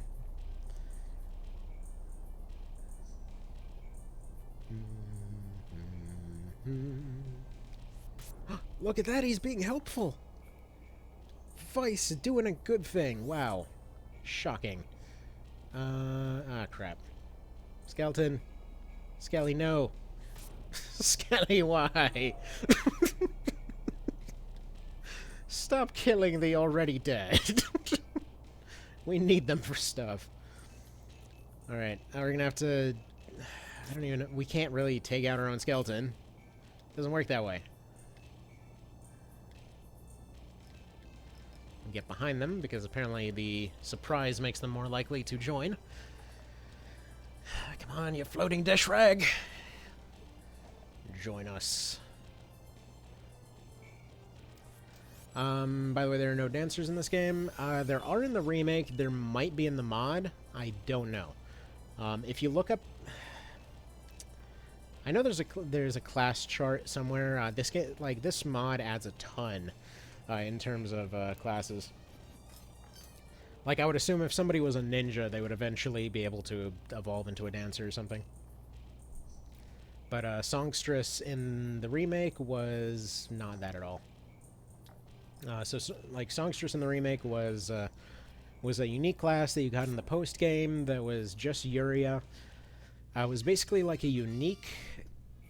Okay, it was a unique but very misunderstood class, because I didn't really see what its actual purpose was until recently, wherein it became clear that, yeah, the whole point of the songstress is actually not as a buff unit, not as a debuff unit.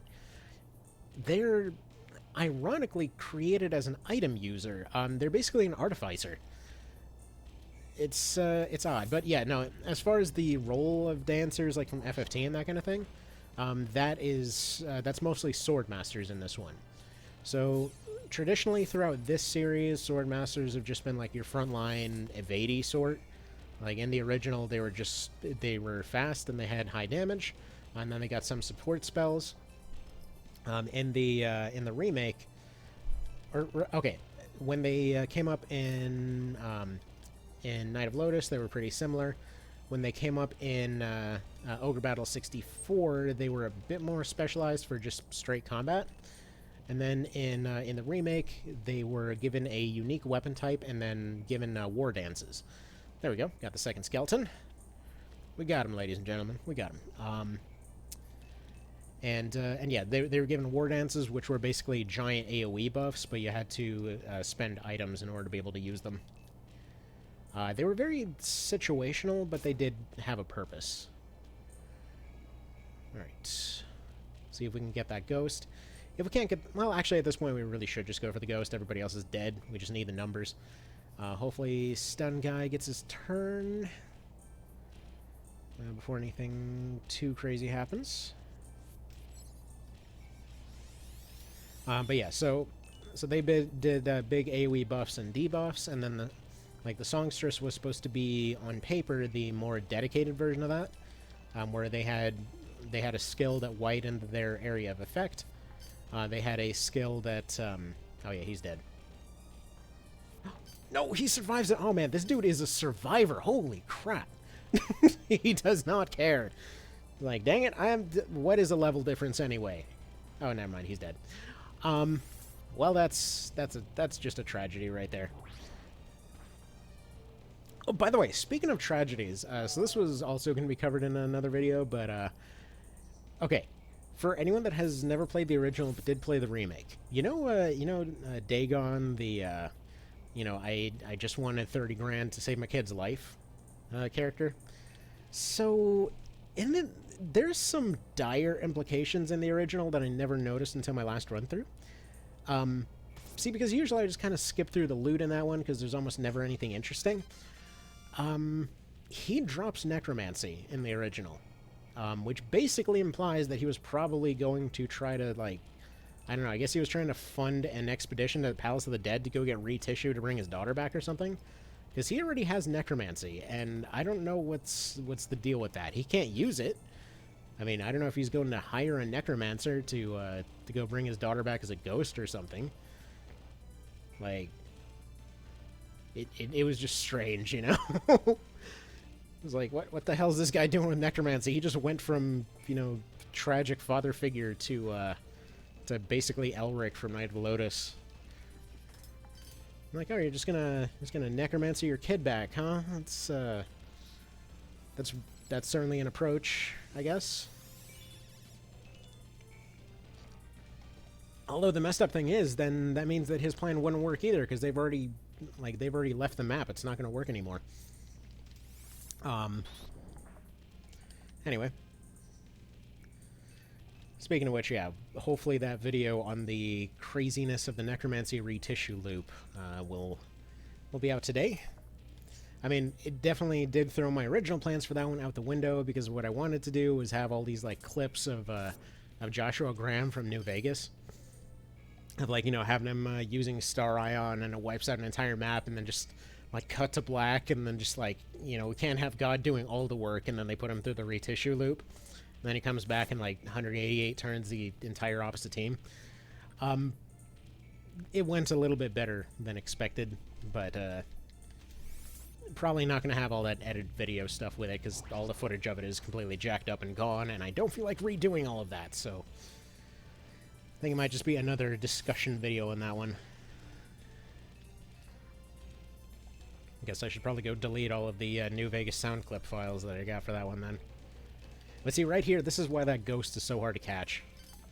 Because they're pretty fast, they teleport all over the place, and we're just trying to catch up at this point. Gonna go for the long-range talk snipe here. With a shot. Thinking best bet is probably just to close this lady in, because the skeletons are gonna help with the envelopment in just a moment. Probably see about having somebody take out Vice.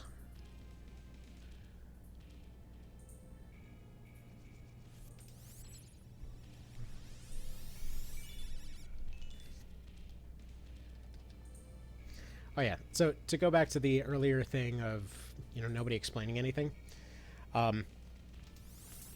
So that armor system, right?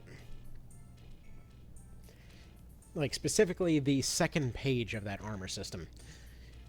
That's probably the only time that when it came to the remake that they actually bothered explaining almost anything. Like, I want to clarify one thing earlier, that when it came to the, like, weight equals speed thing, they do technically mention it once, now that I think about it. Right at the very intro when you're attacking Almarca there, it's one of the many text boxes that shows up during the random info dump at the start, where they're like, hey, you've just experienced a bunch of story, you're 5 minutes into the game, here you go, we're just gonna vomit this manual just all over your face, and then, like, there's like, hey, you can jump these gaps, hey, did you know that items affect your speed, hey, did you know that, here's these different classes, here's how you change classes, here's how different factor of speed works, hey, if you attack stuff, it dies, which in reality was kind of false advertising for the original, because it was more like, you attack stuff, you die. The better way was let them attack you and you fire bows at it. That works. That works pretty well. Alright. So let's have all these guys over here. Thankfully, this original one is simple enough that it's fairly easy to play without the English, because it's all fairly basic and most of the stuff you can kind of infer. I actually did practice doing the remake in Japanese a few times. We will be covering the differences of what's different in the Japanese version at some point. There was stuff. Haven't really gotten too comprehensively into that one because I was hoping to run it off the disc. Let's just say that there were complications in that whole process. Alright, now come on. Hit this guy for a decent amount of health. And just crit him if you could. Alright, that's not a crit. Now go ahead and chatify him. Join us. Dang it. He's probably going to go knock it down again. No, he's okay. Well, he's knocking it down to low health anyway. Holy crap.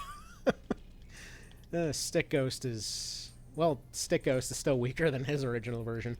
I think that's partially why I keep losing people, because I'm just kind of getting complacent next to how much weaker these guys are compared to the original. Like in that one, you'd basically just rush Maruba over here. Because, yeah, no, as soon as that ghost took a swing at somebody, they died. Like, unless you... crap, my dang nose. Unless you did some grinding up beforehand, realistically, if any of your basic starting soldiers attacked that ghost, they were done for. Darn it. Not going to roll the block on that one. Skeleton's going to level up. That's actually a weird misconception about the original, because skeletons can level up. They just lose all their experience every time they get knocked down. Alright. War trophies equals 1. It is probably Fireburn or something. Would you like Skelly Man? Yes. Would you like second Skelly Man? Yes. Skelly is good. Skelly is fantastic. What? Right. Okay, then. So, I forgot. Voltaire looks like a March of the Black Queen friggin' knight. You got Sarah looking like a archer from Ogre Battle 64, and Felicia, for whatever reason, looks like Norn. Alright.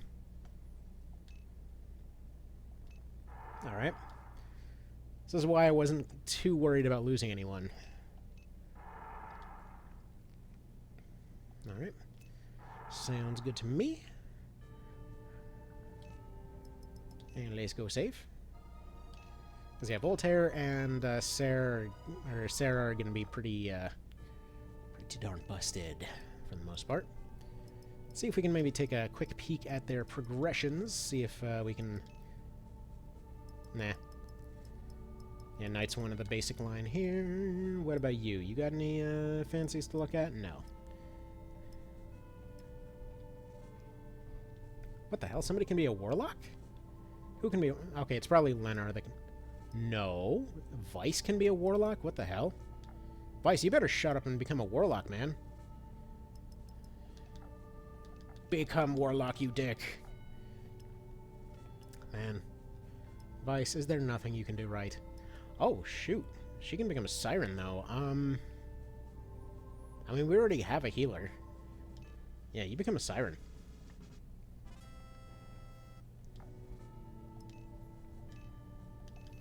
I don't know what this stuff does, but you're going to use it. Yeah, unequip that. I think she's got fire burn. That looks right. Right, Canopus. I don't know what the cards do. I'm assuming they're going to give you stats or something. Or they give you the buffs from something. Yeah, weight +1. Probably stun. Could be stun. Because, yeah, you're right. She's one of them dealies. Oh, neat! They got the longsword from Knight of Lotus here, too. Alright, cool. So, longsword in this game confirmed. One-handed spears are not a thing in this. Let's give him the Blessing Stone. I usually give Canopus the Blessing Stone at the start. Just seems like a pretty solid idea overall. Because realistically, yeah, this guy dies, you get a game over, but on the flip side, Canopus dies and you feel like you've just failed entirely. So there's that. Oh, that is a significant upgrade, too. What stats are you looking at here? 21. Okay. Maybe not that significant. But still, 6 above this one. We'll just go ahead and give him a shield, since shields actually seem to do something in this one. Can he become a knight or something? Lawful or neutral? He's neutral at the moment. 45, 44, 46. What's your stat deal? 7 off for strength, 6 off for vit, and 3 off for dex. Okay. Buddy's got 123 fame. These guys got 40 or 50. So I guess, yeah, I guess recruiting people counts as a kill, because he's got kill count for days. I mean, this is the one that I think finished off a couple units, and wow, random Amazon has a better rank than the leader. Yeah, for that bad. Okay, random Amazon is currently more famous than Leonar, the the captain of Almorca's Knights over here, and the guy that just saved their duke. No, guys, it's this lady. Just, everybody loves Miss Headband over here. I mean, to be fair, she's the only one that survived. Her story is probably the more interesting of the bunch. All right, let's go get paid. No! Random battle Y. It's time to recruit some lizards. Yeah, this is when you'd usually start bending towards the archer meta. It's like you just stick a couple skeletons out front, you give everybody else a sword and a bow. You leave a couple sword guys up front to hopefully block and then counter, but you have everybody firing the entire time. It seems like random battles are going to work the same way in this one.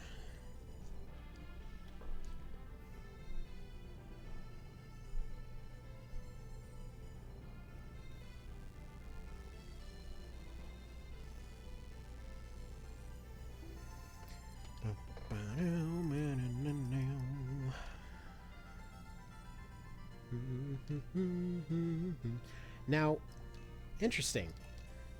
Like, no matter how many times I try to get this encounter to appear in the original, I've never actually gotten the fairy encounter in this particular map. I mean, I think I've done this map up to 15 times in a row, and it was always just the 4 lizards. So this is kind of neat. Actually got the fairy encounter.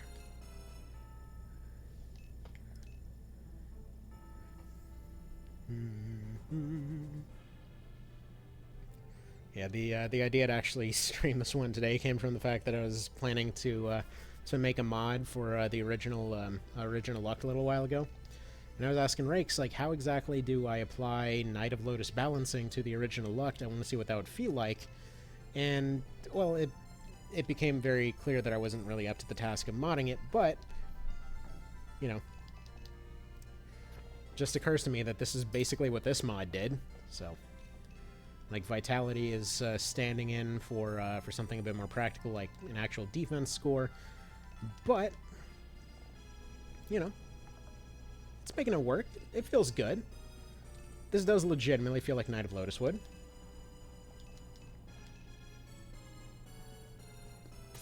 Throwing rocks at a ferry. We're the good guys.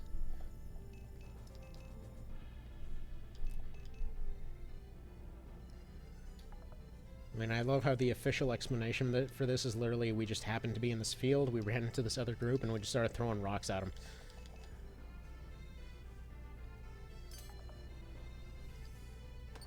PR campaign at work.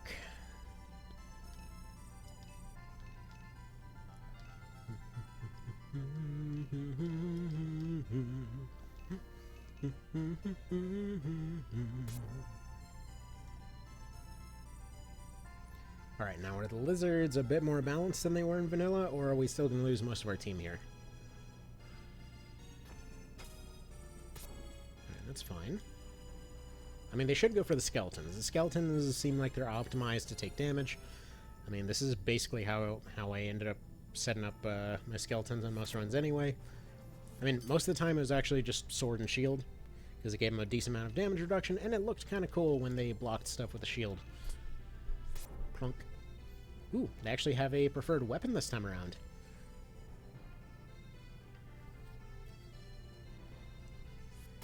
And I kind of feel like the preferred weapon for a skeleton should be like an axe or something. Like it feels like it'd be absolutely perfect for him. Because they basically don't have to worry about any of the downsides of an axe. I mean, who's gonna go and, you know, cut the fleshy bits of their hand when, like, their hand is basically, No, this is Fireburn. But why can Fireburn miss? Interesting. Anyway, kind of lost my train of thought there. Oh well. I would like to ideally collect one lizard and one fairy. We'll see how that works out.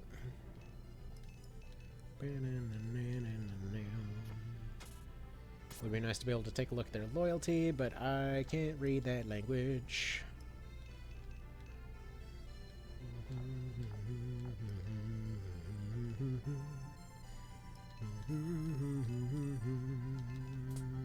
Got that dude.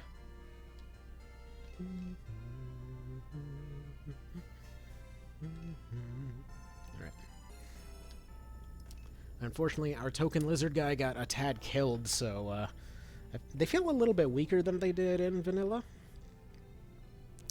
But I'm hoping... Oh, he might just be dead now. Or maybe not. Yeah, I'm really hoping that we can recruit both the lizard and the fairy, but the turns are not lining up that way. Especially given we're kind of... Well, every time that we get too close to this fairy, they run away and kill somebody, so... You know, a little bit problematic on that one. I never want to have a problem with those murder fairies. Get Potato here healed up. The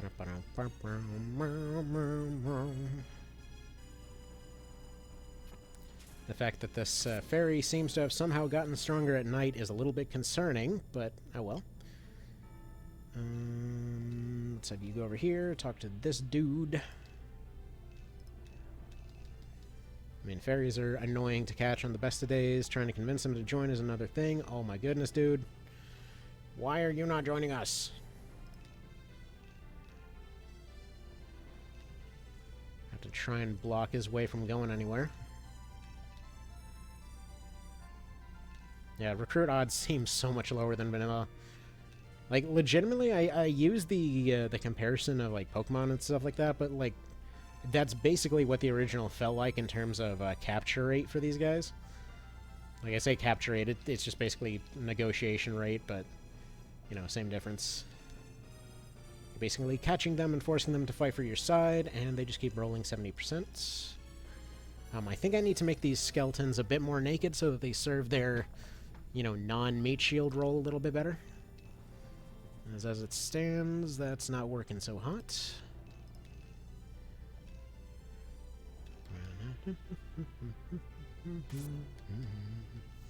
Now, if I recall correctly, the way that the inner calculations of this work, it's like basically loyalty. Loyalty multiplied by how much health is lost. Or rather, missing loyalty multiplied by missing health is your capture rate or something like that.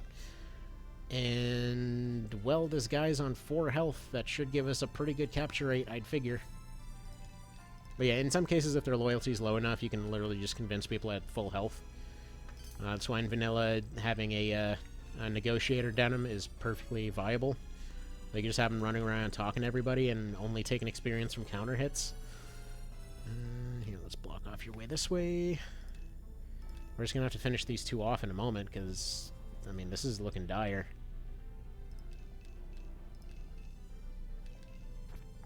Really? 14% too, huh? Alright. Got one more healing item. Who gets it? Because I think that's going to have to go to Felicia over there.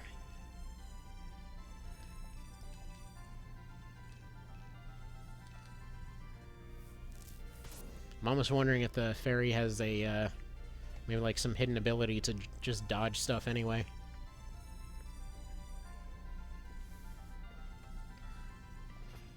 Although, thankfully, they're finally targeting the skeletons, and we finally have a way to block them in place.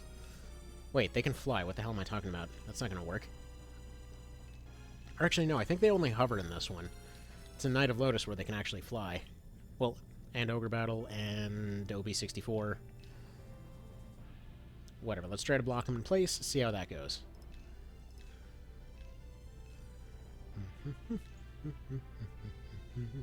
And I figured out what was going on with that bow range from before. All that happened was that the bow was actually being affected by the rain. So instead of having an accuracy drop, bows have a range drop when the weather gets worse, so that's pretty cool. Gotta appreciate that. Like, they nerfed archers a lot, but hey, under good weather circumstances, they do seem to live up to their gimmick a little bit better. Like, kind of feels like they did shoot that in the foot a little bit in the remake, but I get why they gave them the skills that they did. Alright, let's get you over here. Because I'd ideally like to funnel them kind of in that sort of direction here a little bit. And let's go give this lizard his health so that he's not getting kill sniped like the other one did. Because in the back of my head I was thinking, hey, it's the original. Kashua is just going to be hanging around everywhere. She doesn't show up for random fights. He was not getting randomly healed. He was not at range. He was very dead. And honestly, this lizard's skepticism in joining us, completely understandable, actually. Right. So she's close. You're going to go this way.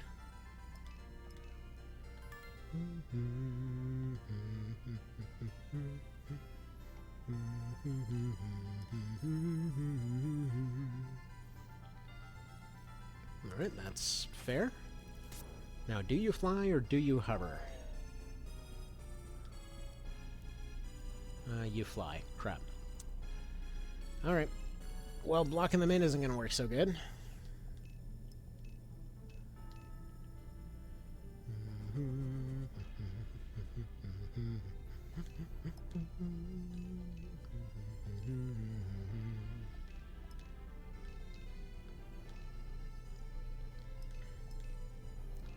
Alright, we can try to cast a pretty wide net, maybe deny them some tiles, maybe convince them to go a certain direction. I just got to get to this ferry before the lizard does. Because I'm pretty sure the lizard wants revenge for his friend. I love this dang music.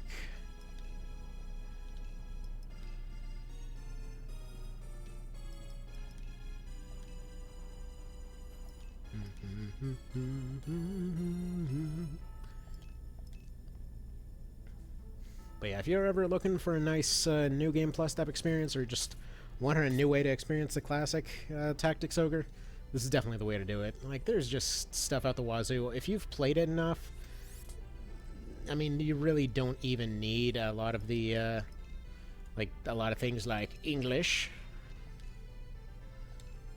I mean, like, right now, I can't understand a word of what the hell they're saying, but, you know, original's simple enough that this isn't too much of a problem. Come on, ferry. Yes! Okay. Got one of the best units in the series. That's not exactly true, but they're very tricky, and I like that. What the hell is with this? Why are fairies high strength? What's that about? Got jacked fairy, what the hell? Yeah, strength 44. This fairy's strength is 50. This fairy is the third strongest member of the team at this point. What is that? So, yeah, they've got March of the Black Queen progression. So they just evolve into the next dude.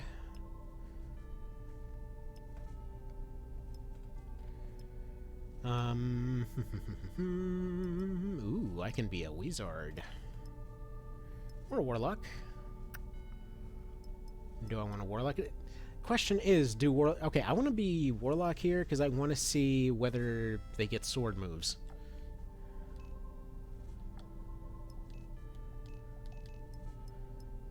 Yeah, so he can use stun. I'm okay with this. Well, I mean, he can't use stun. He needs another level for that. But I'm just going to leave him as he is. Yeah, you got warlock way the hell earlier.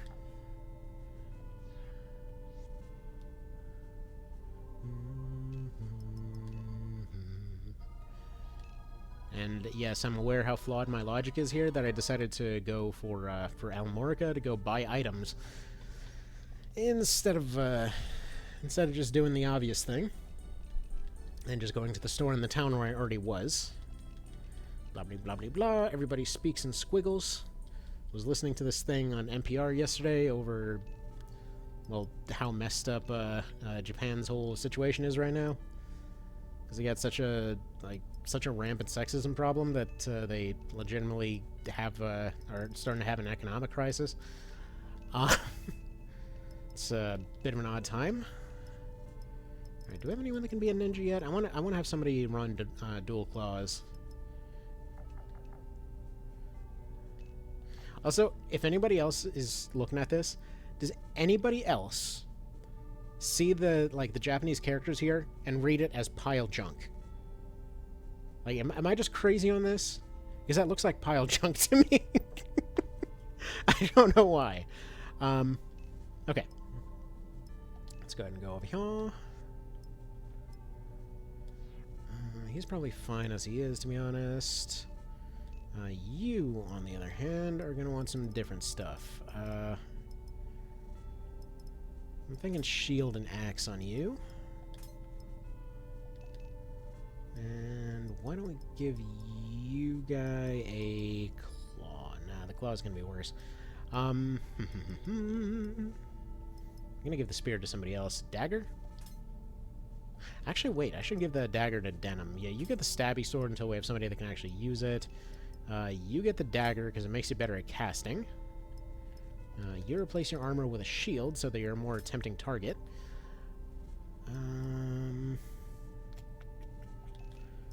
Do we... Oh, you can't do the double bow thing anymore.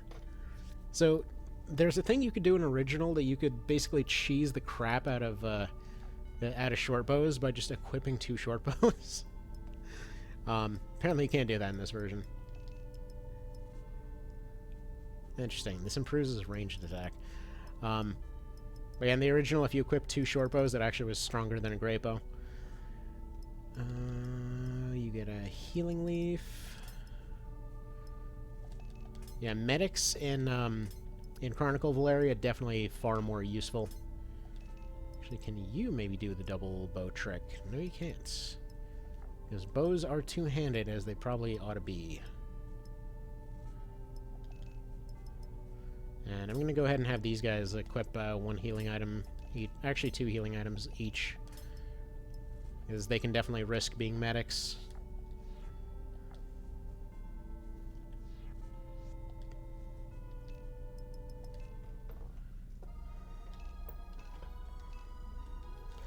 And screw training mode. We are moving right on to the next fight.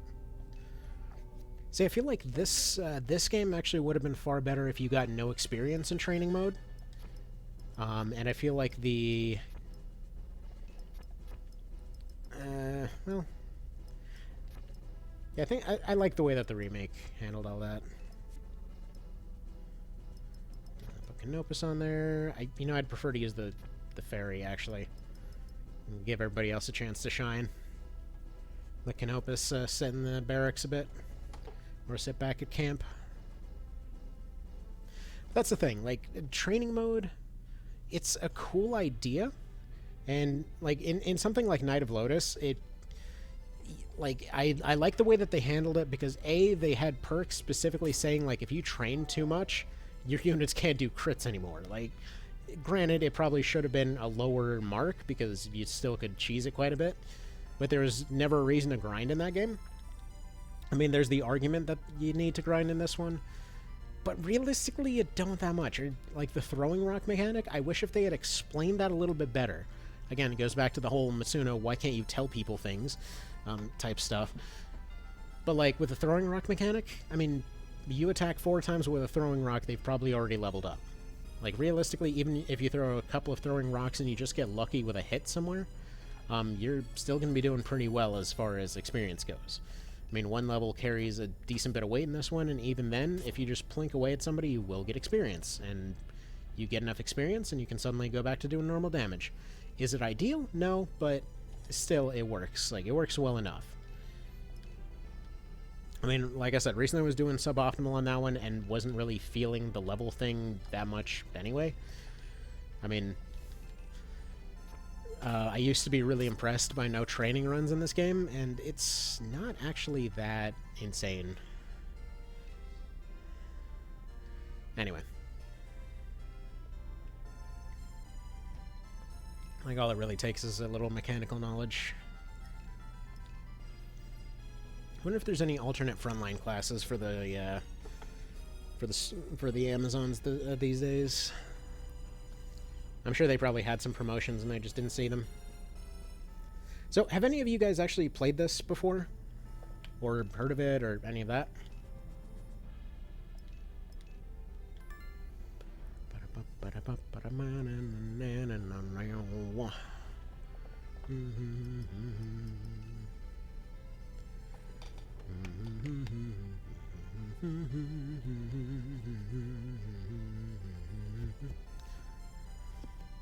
Actually, I should probably test if the chat broke. There hasn't been anything mentioned since Chrysero, and it kind of feels like there would have been.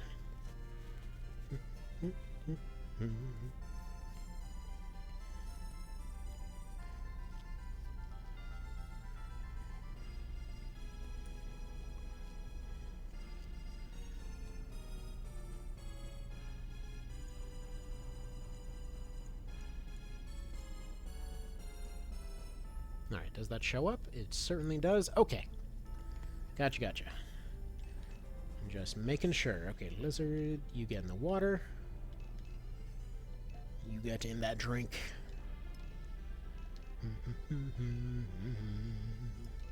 Yeah, I wish you would see more of what you ended up seeing in Night of Lotus in this, too.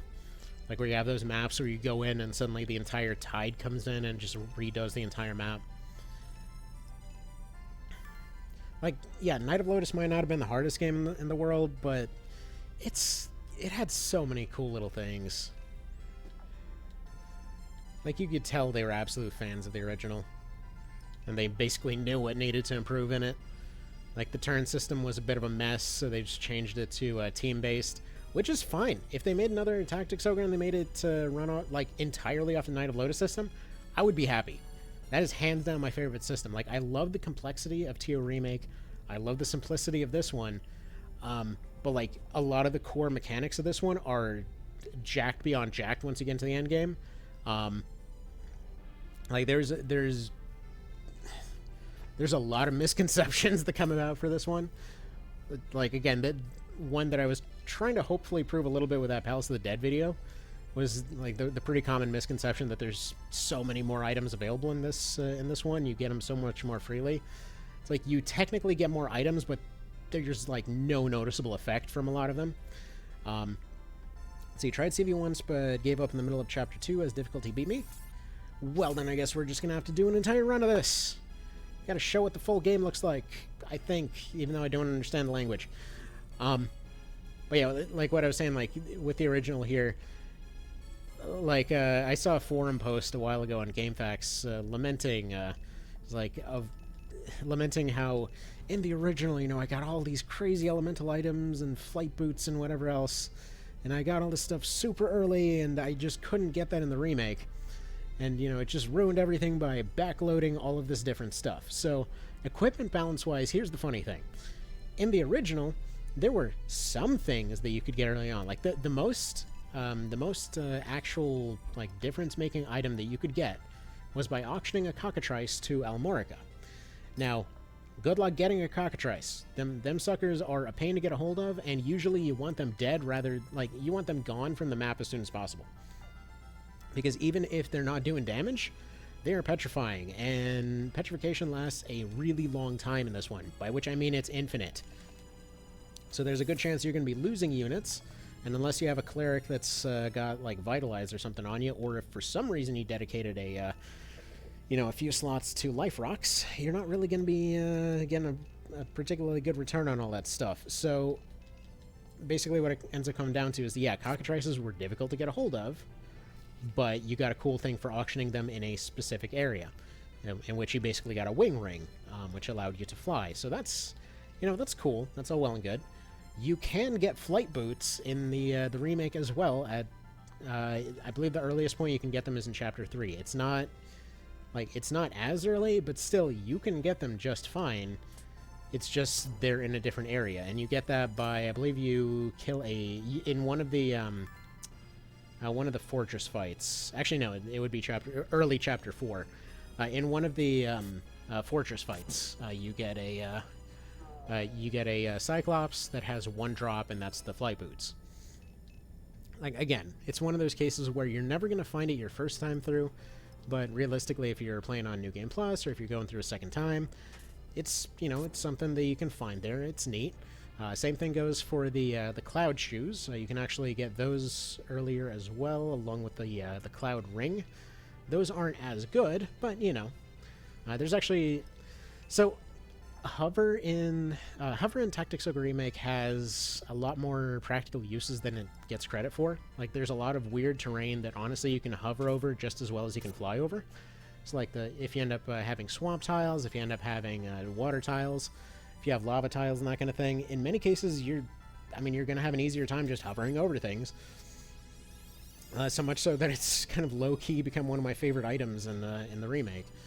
But main point I'm trying to get across is, like, that's of the items that you can get, it's arguably going to be the one that has the most effect by a very drastic margin.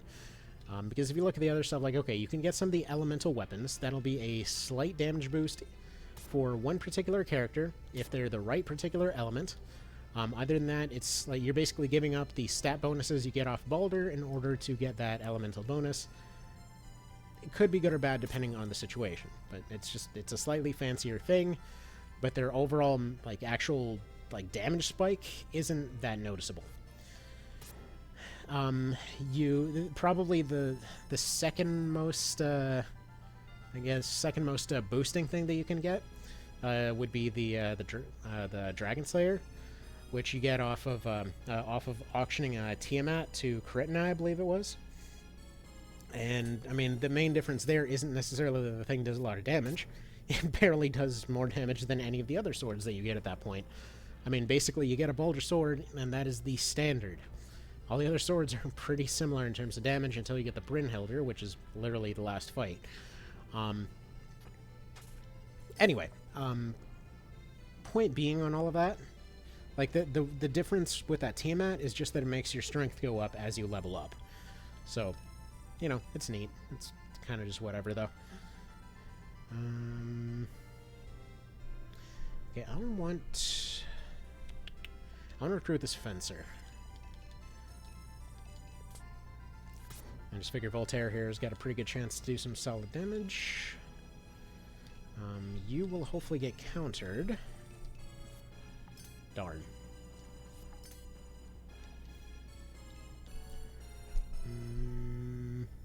Go for Bapal. Or that's Brezin, not Bapal. Yeah, everyone's so much more dodgy in this mod. It feels good. It feels so good.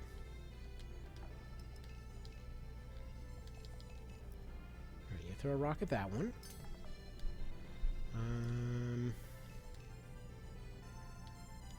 Alright, just go for it. It's not like there's any downside to trying.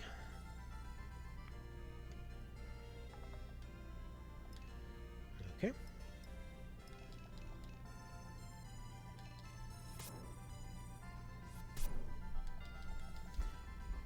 See, like, really skewed numbers aside, I'm at least, you know, like, for a 50-50, I'll take, you know, coin flip of a tiny bit of damage with a big counterattack. The vanilla version was basically, if you have a chance to hit, you're going to be doing a lot of damage. If you have no chance to hit, you're just going to die as soon as you attack. You know, there were issues with the balance. But again, every time that somebody took the, you know, ended up putting Matsuno back in the writing box and going and taking over the actual game balance, cool stuff happened. It's such a weird thing for this series, you know?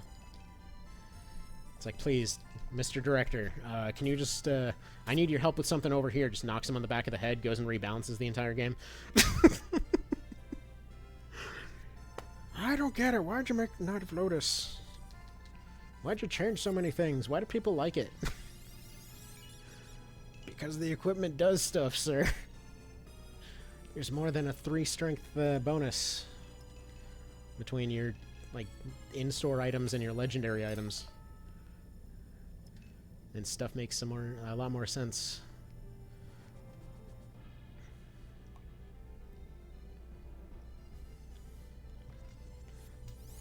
Ah, jeez. I gotta do something about that cleric. Like, hire them. Vice, what are you doing? Oh, that's not Vice. That's not Vice at all! Oh well, Skeleton got some damage in. This is alright. Alrighty. I need these guys going this way, though. So why don't you chuck rock at Magical Healer over here?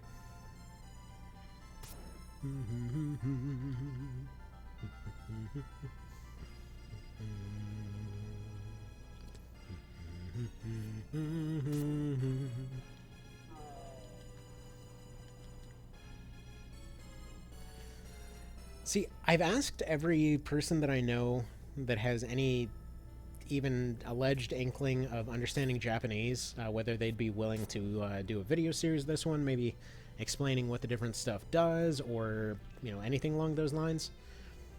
And as it stands so far I've had several that either didn't have time, didn't have interest in it, or in one case actually turned out to be Korean, and it turns out that was...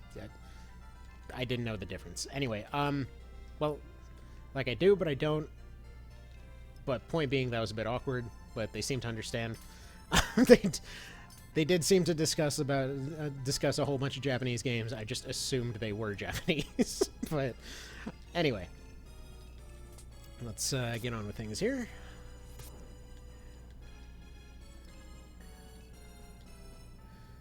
Alright.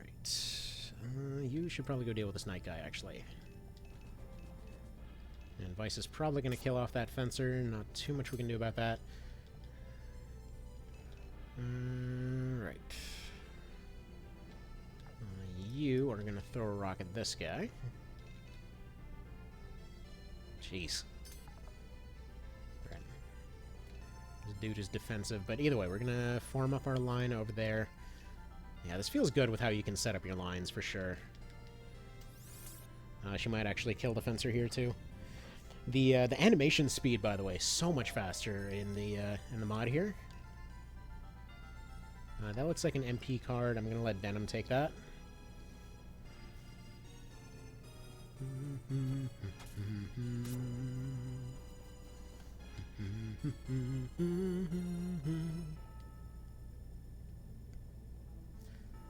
Actually, no, it kind of makes me wonder a little bit. So the way that you collected cards to basically unlock classes in the original, I wonder if that's why they changed it to class marks. Because you're basically just going around and still collecting cards to change your class.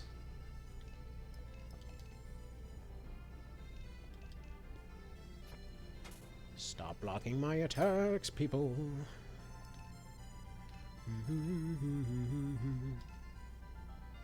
Now, the other question, though, are fairies still that much better than angels in this version? Because for all the talk about Angel Knights being some amazing mega unit in Luct, like, I feel they were definitely, like, bar none, one of the best units in Knight of Lotus. Original Luct, I don't know what they were thinking with that balance. It's like, why are they specialized in removing MP? What's... like, why? Why that? Like, I can't imagine needing to sing... like, with undead, you might as well just let them die. Why would you heal them? For one thing. For another thing, like, removing MP... Just attack them. They're a caster. You remove their MP by making them dead. But, you know. Opinions are opinions and all that kind of thing.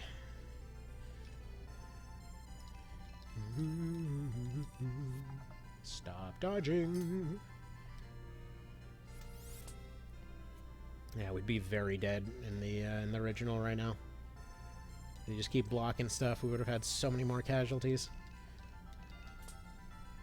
Blocked. Also blocked. Yeah, that feels like it's bonus counterattack damage or something. MP up? No, agility up.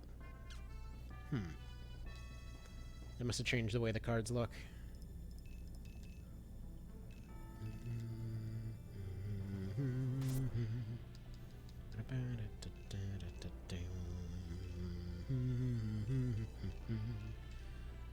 Hit the dude.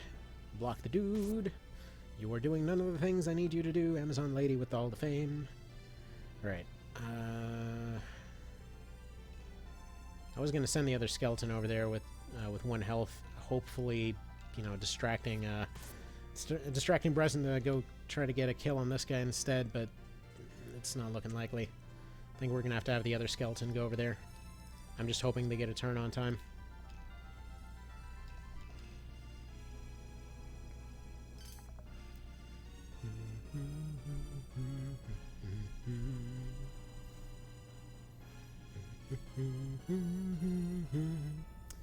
Man, don't you just hate when you forget to pay the electric bill on the sun?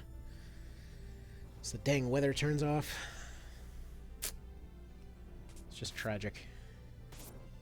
Plunk. Well, I mean, we were going to recruit them, but thanks for blowing their head off. Jeez. Yeah, Leonar is friggin' serious in an Ogre Classic.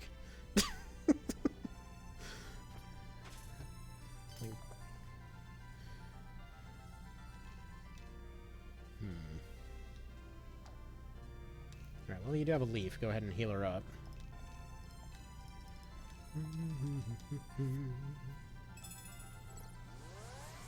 Actually, all of this together really, really makes me appreciate that XCOM learned this lesson when it comes to their game balance.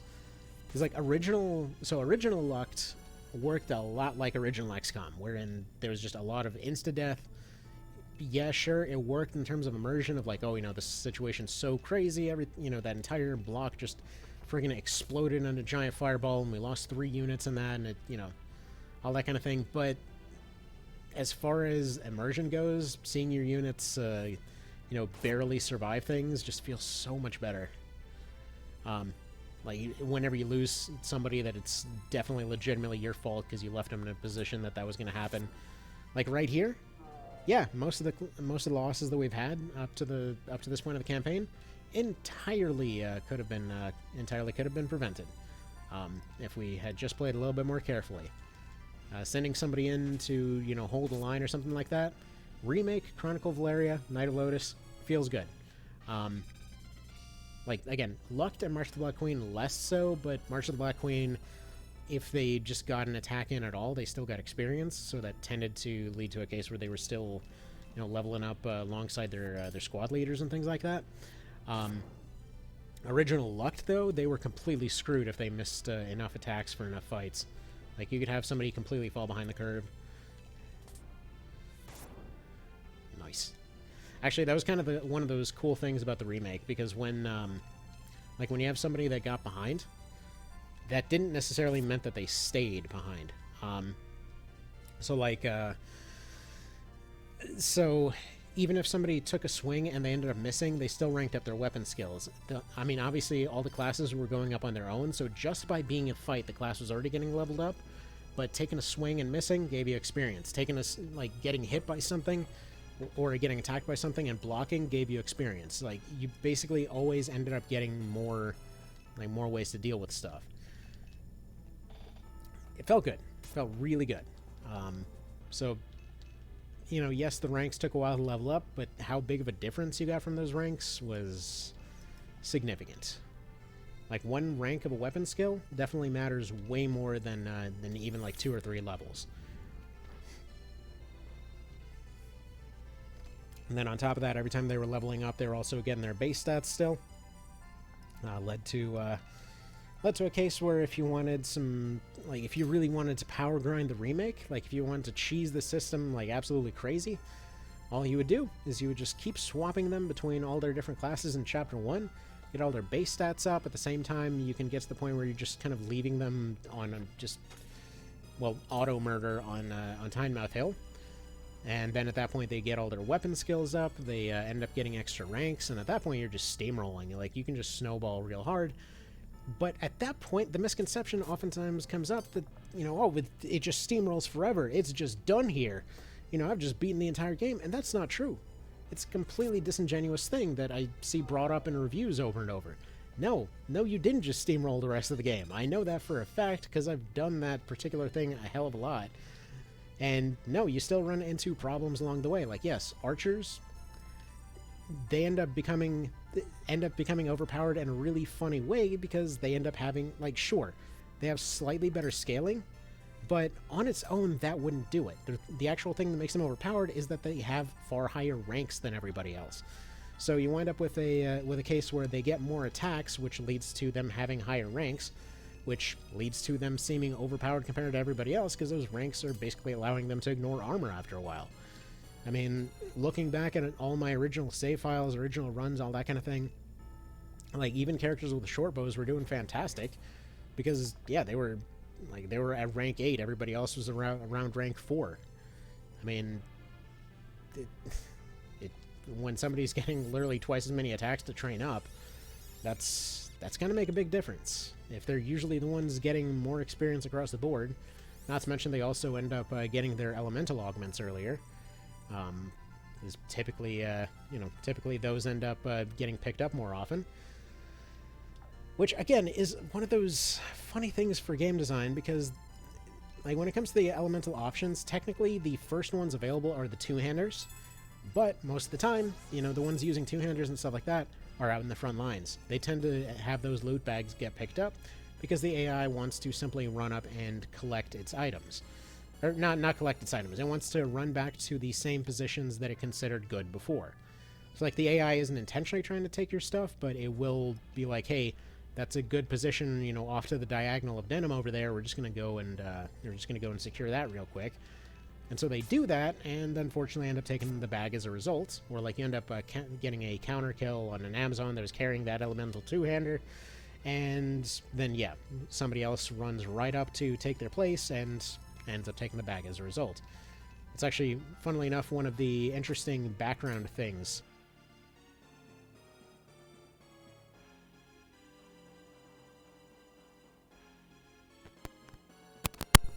Okie doke.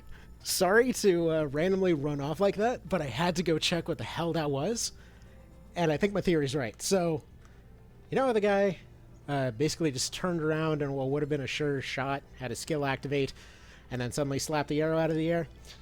So, I went and I pulled up the Japanese version of the Tactics Ogre remake, and went to go take a look at Deflect. I think they implemented parry and deflect. Yeah, okay, I need to confirm. I don't know for certain, and as far as I know, there's no, like, available skill list to look at. I think it's just an innate thing that people do. I really hope that's the case. That'd be really cool if that was the case. If anybody has an inkling of understanding Japanese and can tell me what these skills do, that'd be pretty darn nifty. But yeah, I'm excited. That was pretty cool. I know it's a really weird, minor thing to get excited about, but come on, they added deflect to the SNES version. And apparently that stuff misses. That's perfectly fine. Oh, by the way, I forgot to mention, there's like a sort of adrenaline system in this, wherein the more aggressively you have your units fight, the more damage they can do. So I think that's partially what that Brave score does. It's just like, the more you have them charging, the better they do. I just really wish that this had some English translation type action going on, because that's really cool. It's really cool. Plonk. Man, they handled the damage calculation so much better here. Look at that. He doesn't one-shot him, and he also doesn't do 1 damage. I mean, TO Classic might be legendary for a reason, but oh my goodness, that the damage formula is interesting. We'll just go with that. Like, here you go. Most of your classes are frontliners. They will instantly die if you try to use them. Which actually, I was mentioning this at the start of the stream. But funny note on the original is, if you ever wondered why there were so many rune fencers everywhere in the remake, I'm fairly certain rune fencers were just meant to fill in for the original SNES version's knights. I actually plan to redo that tier list from a little while ago, because I don't know how it never dawned on me that for some reason knights are the dexterity specialists in the original, and then berserkers are the defense specialists. Like, I knew about the defense thing to some degree, but I never realized that, like, they literally were the defense specialists, while, again, knights, you know, generally known for having more limited movement, are somehow the dexterity specialist. I don't know. Seems odd. Like, I would figure this dude with the gigantic back and the jacked arms, they would be the ones firing the bows, but apparently not so much.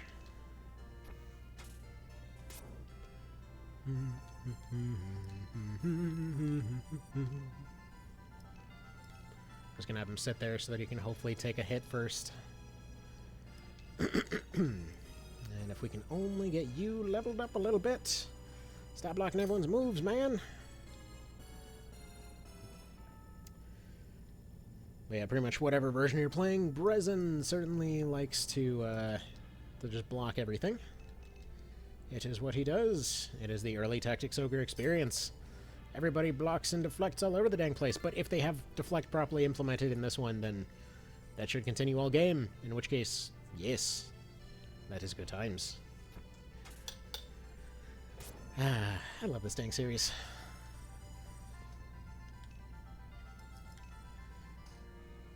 Although, the other day was visiting with a friend. No, Lizard Man! Oh no, I'm gonna be a shoe, bye. And then he became leather. But yeah, no, the other day was visiting a friend, and he was looking at the PSP, because like he was playing Magic on his phone, I think. I was sitting there on the PSP, and I was like, well, you know, what are you playing there? I'm like, it's Tactics Ogre. Like, what is that? I'm like, well, it's very hard to explain, but let's just say it's chess with politics. Like, I was struggling for a moment there, trying to think of any possible way to describe this series. Because, I mean, they play a decent bit of games themselves, but it's like, how do you even explain what this series is? Like, it's never exactly the same thing, but generally the strategy and the politics are the main part of it. It's like choose your own adventure depression simulator was the second thing that came to mind.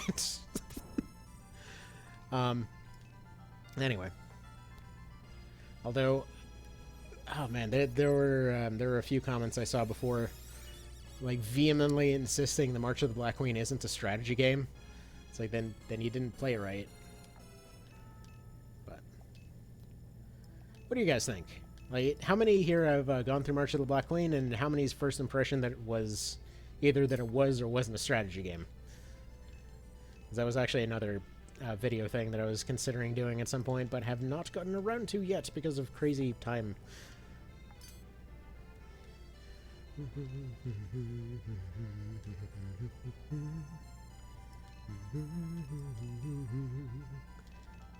That's a nice alive you got there. I guess you're going to keep hold of it, because you're going to avoid another 78%.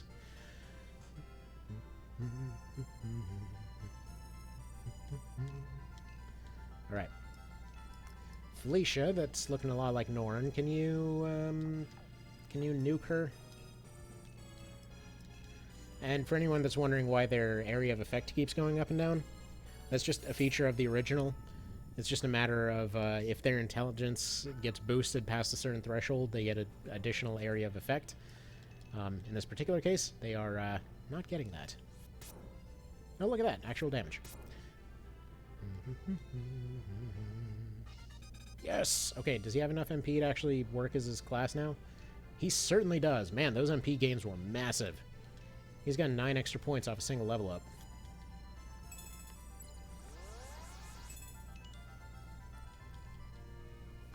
Meanwhile, looking at Knight of Lotus, trying to unlock the Witch. Like, oh, you need a 4% chance to unlock Emblem, and you're gonna need like 8 levels to possibly get that MP requirement. Still loving that Voltaire is a March of the Black Queen Knight here.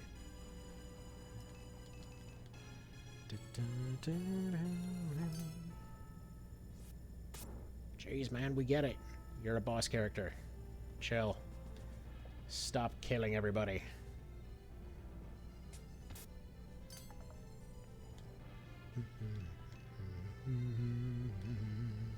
I mean, see, at least this guy definitely had a reason to be so confident going into this. I mean, look how many units he's fighting off on his own. He definitely would have expected more of his party.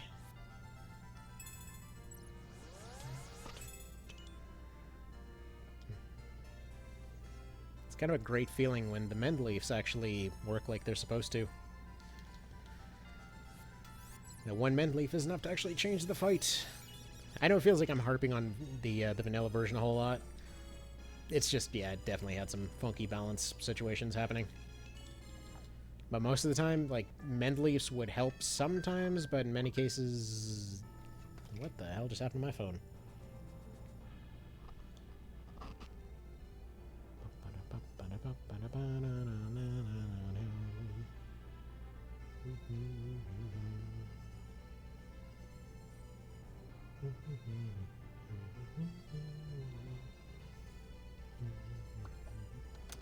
All right.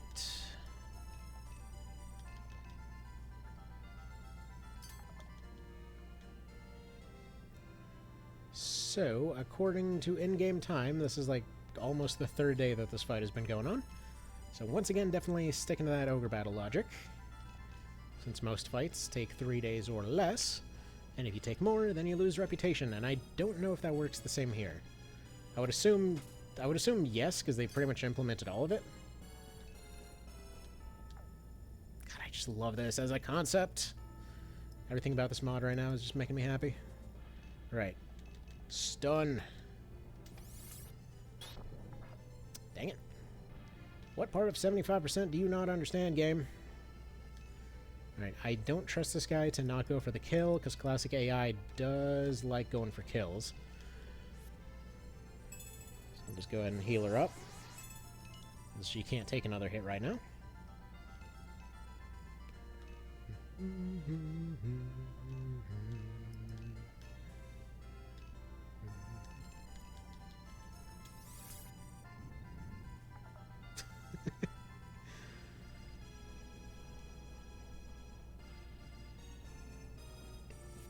Just replace Neo in the new Matrix movie with Brezen here.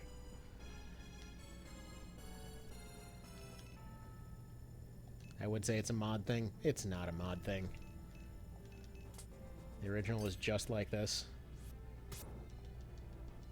So keep rolling for hit chance against Brezen.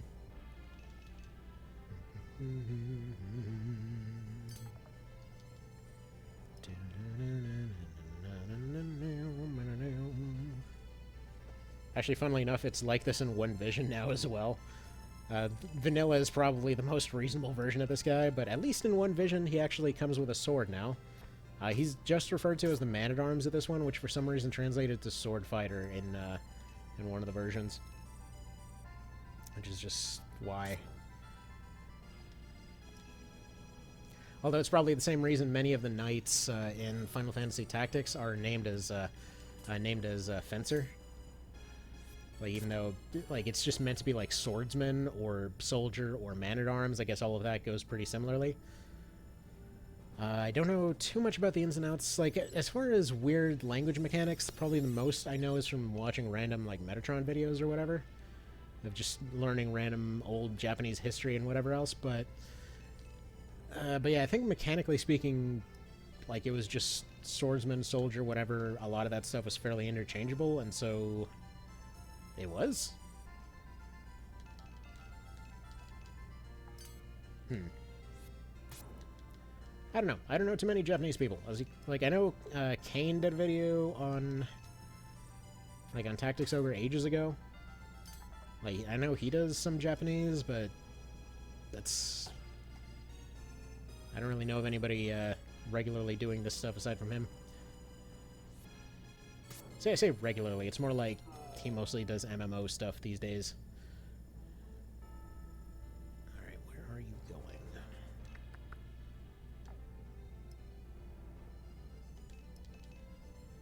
Just throw a rock at him.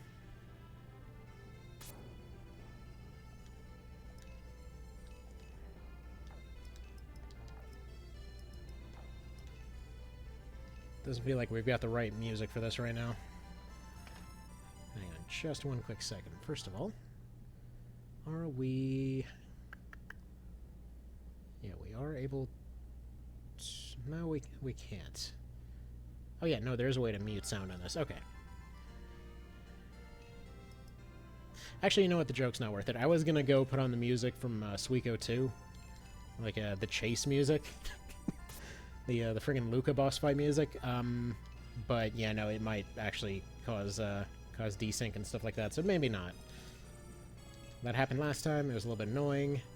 It's probably the same reason that I kept having issues with those other videos, because I ended up losing 3 different videos to that whole like losing frames like crazy situation, which I thought was Chrome's fault. So I tried Firefox. It was the same thing. I tried then switching to Opera GX, which unfortunately same thing. So it just seems like having more stuff open in the background whatsoever just kills this computer these days, which is why I started re-Frankensteining a new old computer, which is mostly done, but for some reason now it insists that every security thing is invalid. Not really sure what the deal is there, but I'm hoping to have it solved at some point. I got it sitting right in front of me. This is basically a combination of replacement parts from a few different computers and an old gaming laptop. The old faithful that I used to do all these videos on all the time before, the one that seemingly had a bunch of just funky issues that caused it to die and crash all the time. Most of which seem to have been solved by a weird Windows installation, which has somehow gotten even weirder now. Anyway. Let's see if Skelly Boy can get the kill. Come on, do it! Yes! Skelly Man do good! I don't know his name, because it's in, like, spaghetti letters, but yeah, he did it. Bonus money none. MVP none. But we have an axe.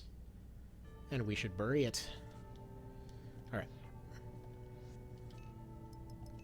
Yeah, zooming out is probably the most pointless thing in the original version. Because, like, I'm assuming this is just meant to be because you could zoom out in March of the Black Queen.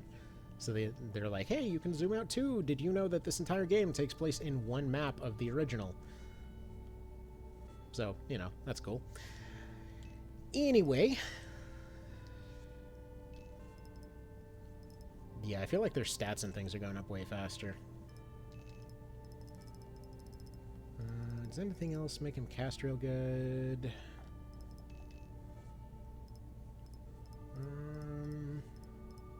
See, I kind of feel like he's good on stats, actually. Let's see, those are fine. You need more healing items, though. I'm gonna give him a card just to see what it does.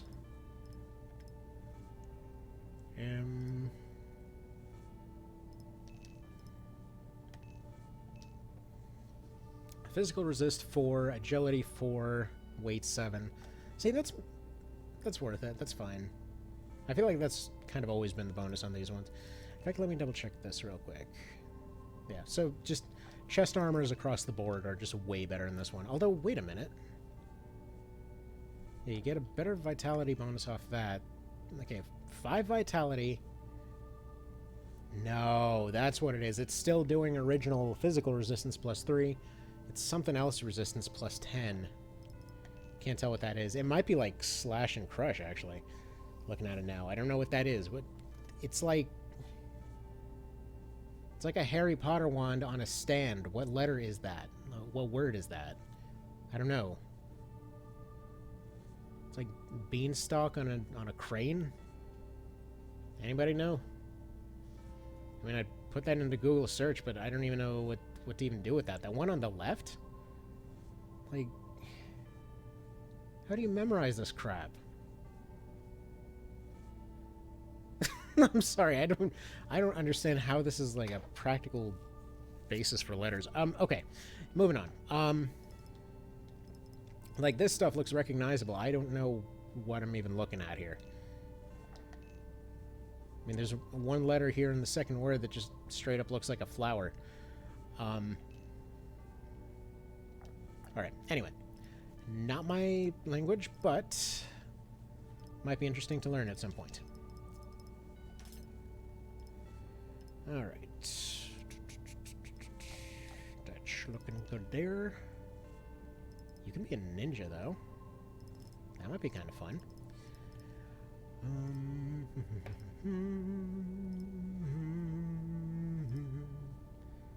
No Dianas yet.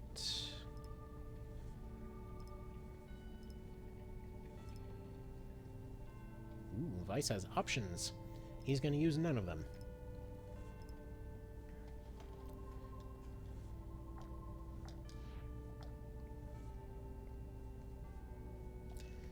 Let's go. Further. Do do do do do do do.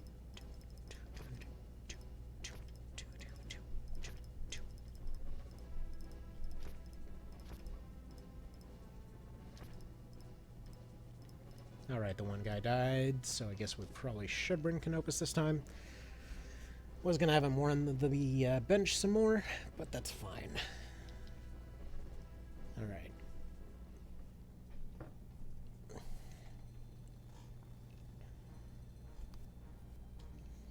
Yada yada yada, murder, murder, murder. Her portrait looks a little different in this one.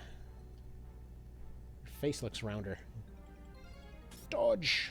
Now, if only you could do that during the actual fight.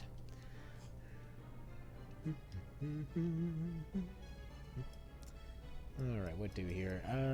Yeah, I think we'll just go for the go help them option.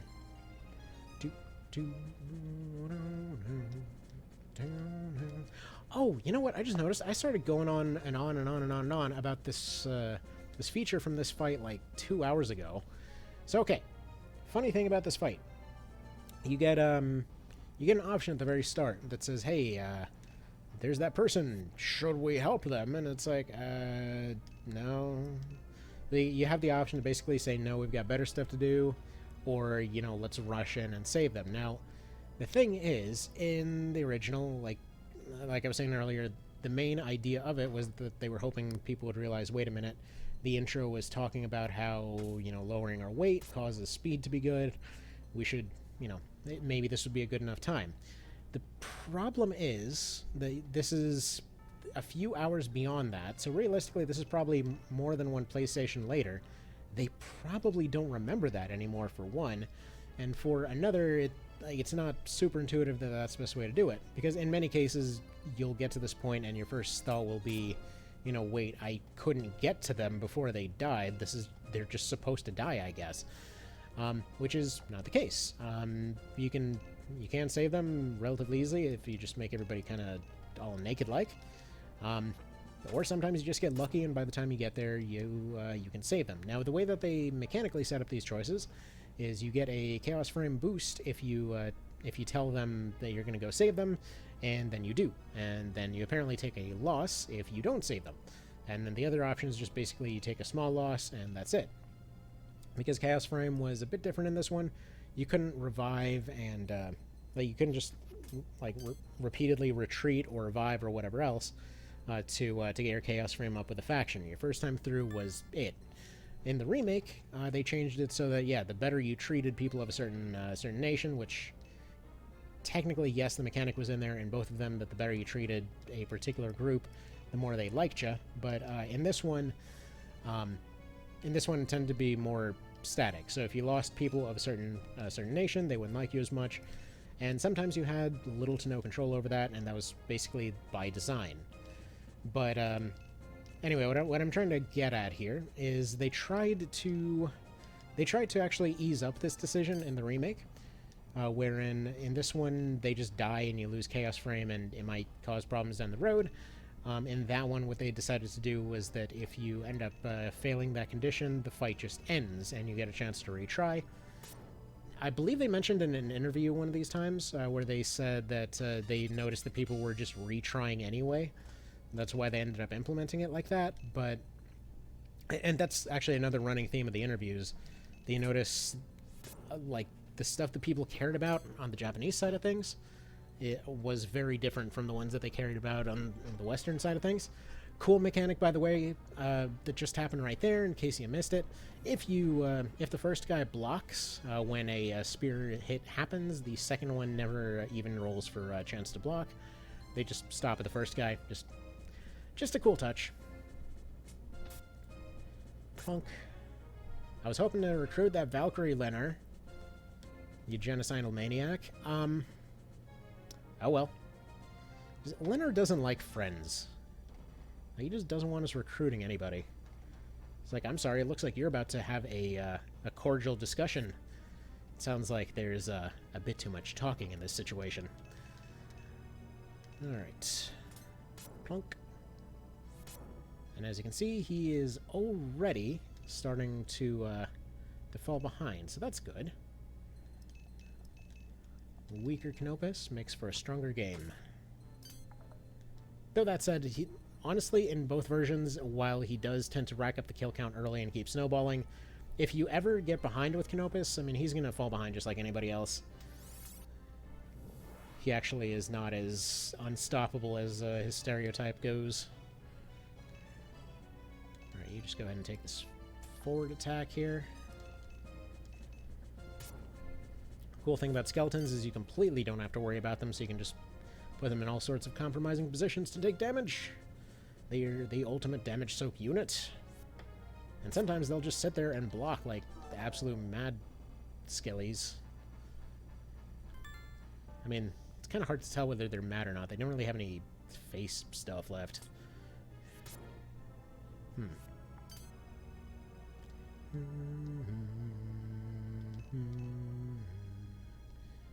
let's go ahead and heal up the healer, who's not the healer, but is currently the attacker. Anyway. Medication for Split Skull. Here you go. Boop. Feels good. Feels good. Now, for wait time, recovery time, all that kind of business, I think they redid it pretty drastically in this. Alright, let's shield bash you forward, by the way. There we go. Never underestimate the power of good shield bash rush. But yeah, I can't help but notice that recovery time in the original was like in the 90 to 180s. In this one, it's in the 500s, so it's gonna definitely be more noticeable. I'm assuming it allows for more nuance in the way that all their turns end up coming together. Probably prevents multi-turning, if I were to guess. Good job, Sustain, on the not dying. Oh, and she actually has a decent chance to dodge the dragon in the mod. That's good. That is very good. Alright, come on.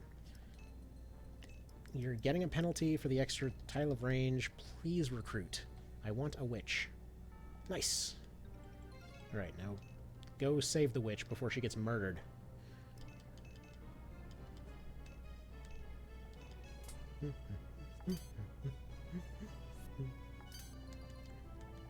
Even without the language barrier, though, or sorry, even without knowing the language, though, this mod is currently my favorite version of the classic Tactics Ogre for sure. I mean, I've been through this part before. I've gotten up to about chapter 3-ish before, but never really looked too hard into a lot of the background mechanics. Never really theorized as much about it as this time, and there's so much more here than I realized before. So again, basically, it's like the remake then, where it seems like, you know, every time you think you know, you go back and then you realize, oh, no, I didn't, actually. Like, that's why there have been so many, like, appreciating the details of Tactics Ogre videos that I made and all that. Because every time I went back, it's like, oh, here's another cool thing. Wait a minute, this works in this. Wait, you can use this for this. Oh, crap, there's all this other stuff, you know? It's just, sure, not all of it is mind-blowing. It's not the meta, but that doesn't matter.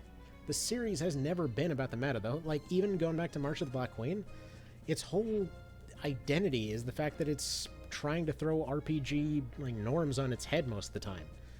Like March of the Black Queen is supposed to be like at that point most RPGs were very grindy, and its whole purpose is just, hey, the more you grind, the worse the situation's gonna get. You don't want to grind. I mean, granted, it doesn't explain that very well because Matsuno, but the point is, you know, the more you grind, the worse your people become, the more tyrannical your entire group becomes.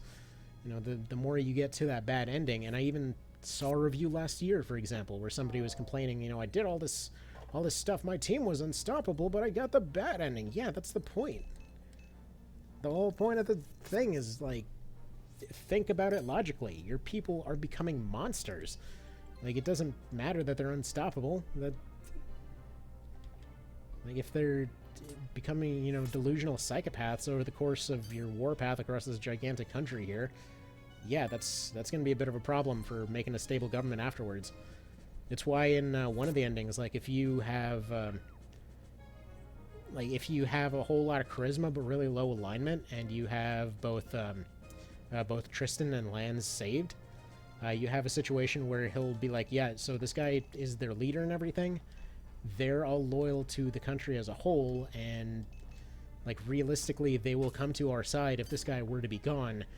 Why don't you just go ahead and assassinate him, because we cannot trust this guy to make a stable government. And so they just have Lance assassinate you.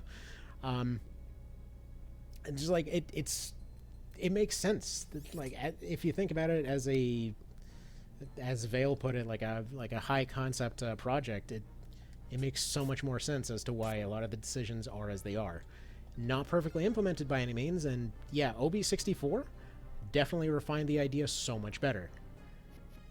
Because it's not a matter, it's a lot more obvious when you're capturing something, or, you know, when you're, you know, sacking a city or whatever else, or when you're willingly siding with frickin' vampires or some crap. Like, it's way more clear in OB64 than it was in the original. Although the original's absolute chaos was certainly just something else. Like, the sheer chaos of having your class unlocks and entire equipment pool being thoroughly randomized cannot be understated. It was a good time. Alright. What I'd like to do is probably pew-pew this guy in the back for experience. He's not going to do very much. There's definitely deflect. That has to be deflect. Dude, this game has deflect. Oh, I'm so happy right now. Alright.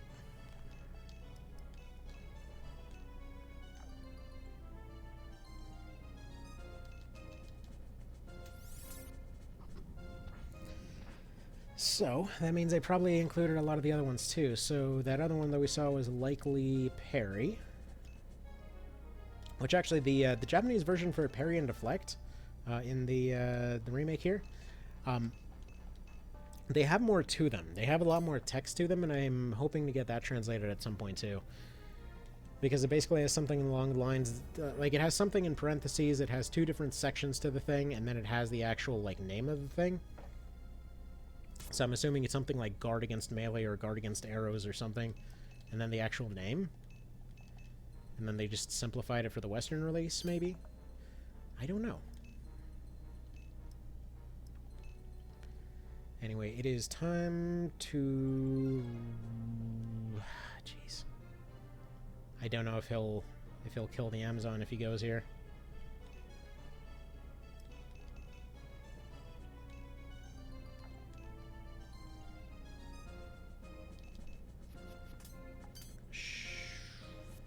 Okay, that's not great.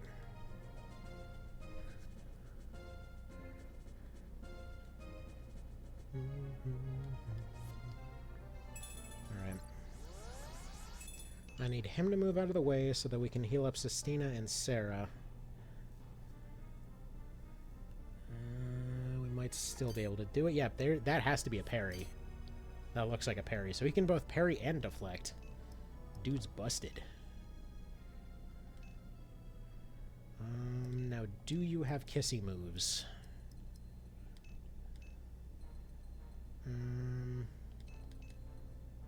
That looks like it.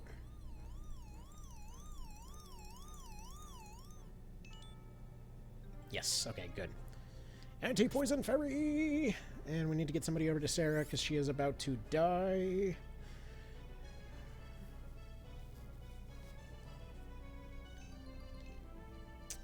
Skelly can't quite make it.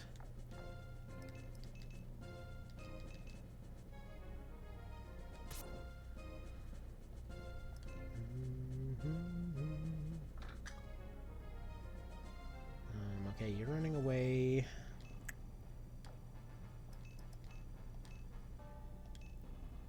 A single target stun. It's fine. I need somebody to get to Sarah, though.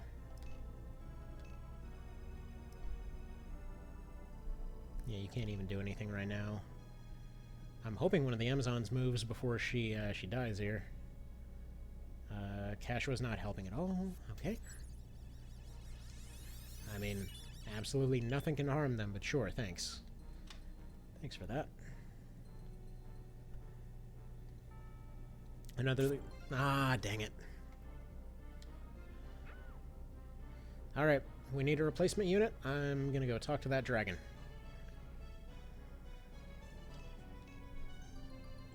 We must negotiate with the lizard people. I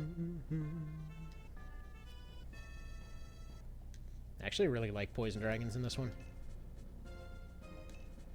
So, cool thing about poison dragons, you can just basically barrel them forward. They'll almost never get targeted because higher defense.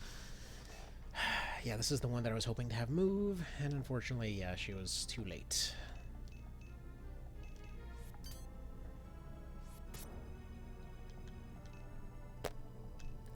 Rip.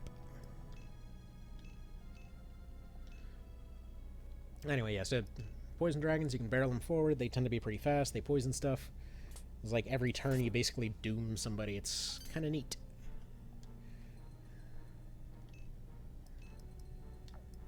Alright, you need to get out of here, because this dude is out fighting everybody once again. Just classic Tactics Ogre things, you know?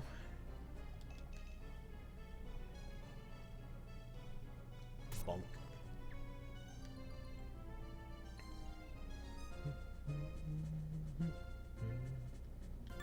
Alright, come on. Put the dude to sleep. Thank you. Alright, I'm not sure what part of 75% you're not quite getting, sir. That is a whole lot of those you've dodged now.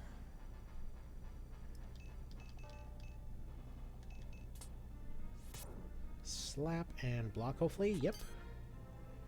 Alright, good job.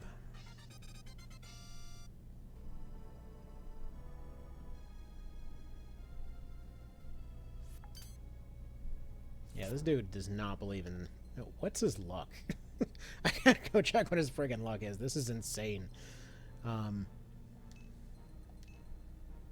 Luck is 55. What the how?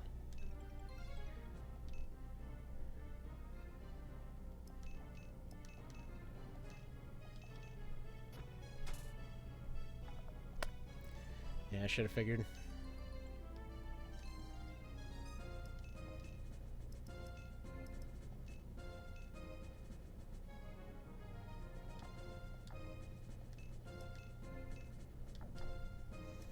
So I'm assuming that's going to be like an Emperor card or something, because it shows that it has a healing effect, but it doesn't work on him. So it's probably going to be March of the Black Queen cards, if I were to guess.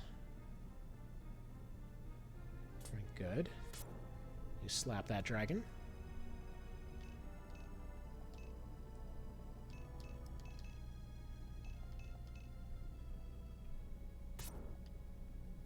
Maybe that's the trick. His odds work in reverse.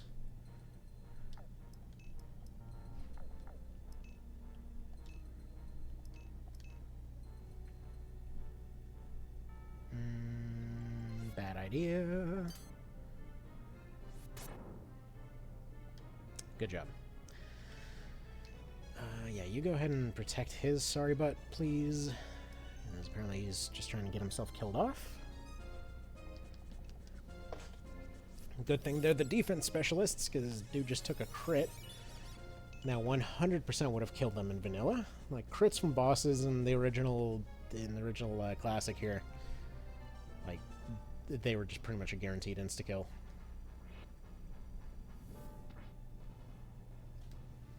Alright, gotta get a fairy to make out with him. Yeah, I don't believe this guy's luck numbers. Multiple crits in a row, dodge every 70% coming his way. Alright, I need Denim to get a turn, and I need him to talk to that dragon, please. Because I want that pet dragon.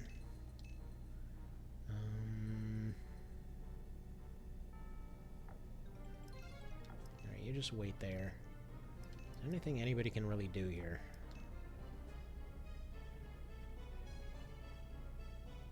Probably could have gone for a shield bash this way and then a shield bash this way, but I didn't realize that she'd be able to be where she is. And I have a feeling movement might be agility based, because she's a special character. She is a caster, but look at that movement range on her.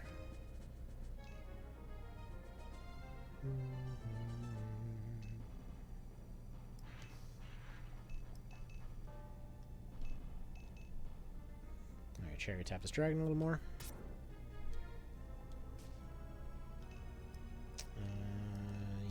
Yeah, you just keep plugging away at Bolus. Bunk.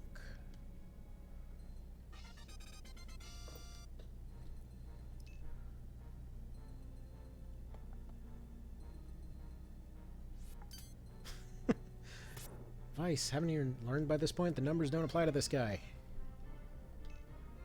He's basically hacking the game. To the dragon, get friends. Good, because I was gonna say Leonar is probably sniping that guy as soon as he gets a turn. So there's one chance for that to happen. I'm assuming at this point he might just be immune to sleep, although usually the game mentions that kind of stuff.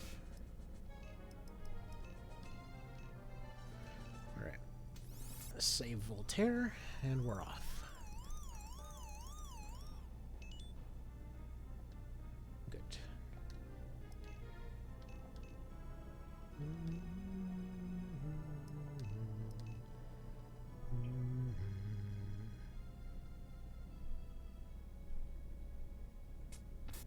Yeah, seriously, numbers just work in reverse for this guy.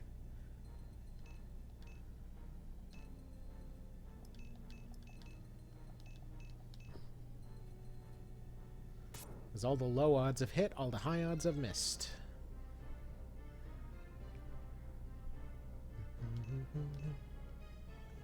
And somehow he's still deciding that this is a fight worth doing, despite how comically outnumbered he is here.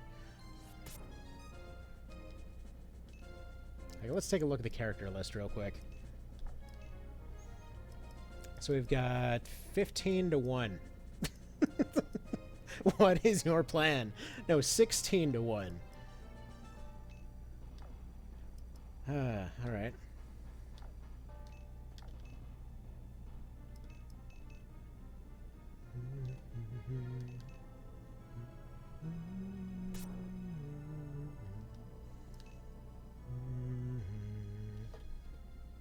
I should go make more coffee.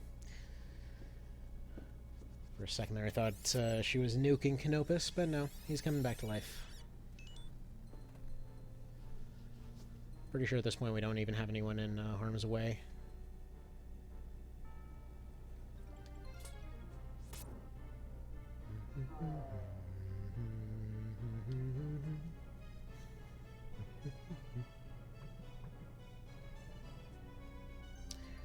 That little wibble sound when they hopped in the water, has that always been there? Have I just never noticed it up to this point? I guess I usually don't have it with the headphones on, but...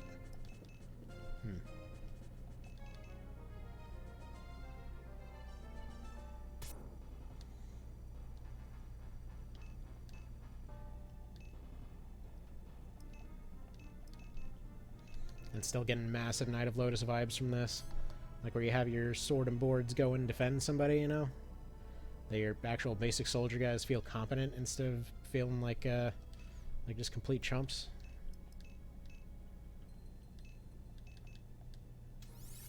75%. Dang it, man.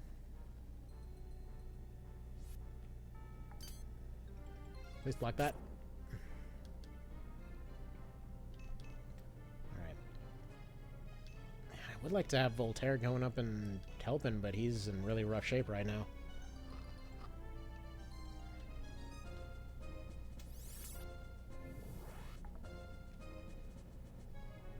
Maybe there's like a Fire Emblem 8 kind of situation going on. You know? Like where they've just got certain skills that basically literally mean that they can't do certain things. It's like they ignore armor, or they get parry, or they ignore all hits with plus 75% chance to hit.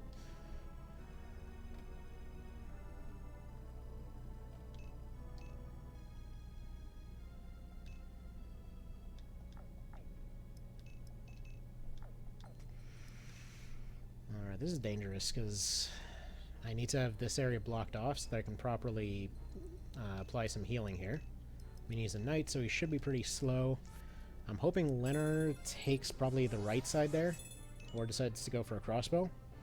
I'm thinking the witch can probably take a hit, and I'm thinking Denim can block one of the tiles, and the Amazon can block the rest. Holy crap, somebody actually hit him. It's a miracle. Oh my goodness. I don't know what's going on with this guy, but holy dang, Bolus is way stronger than he used to be.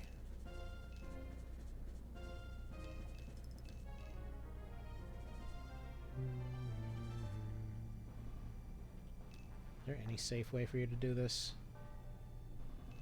So he goes there, he gets you. What are you getting hit for? You might not get hit at all. And even if you do get hit, it should be survivable. He's taking a 16. It's worth it.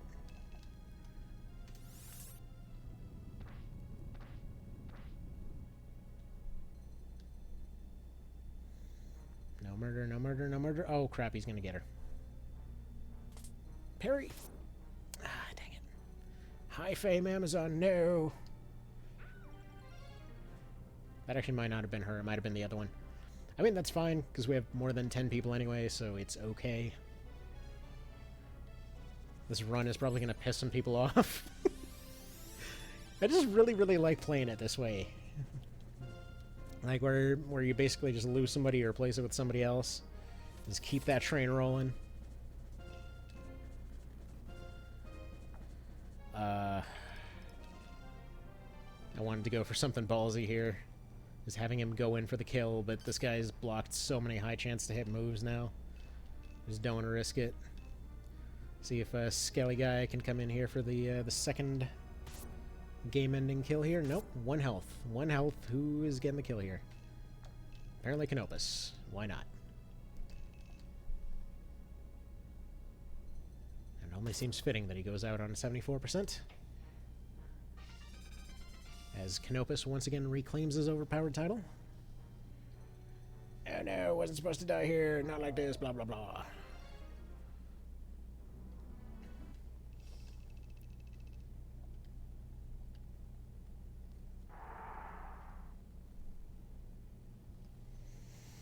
Do you want big beef, man?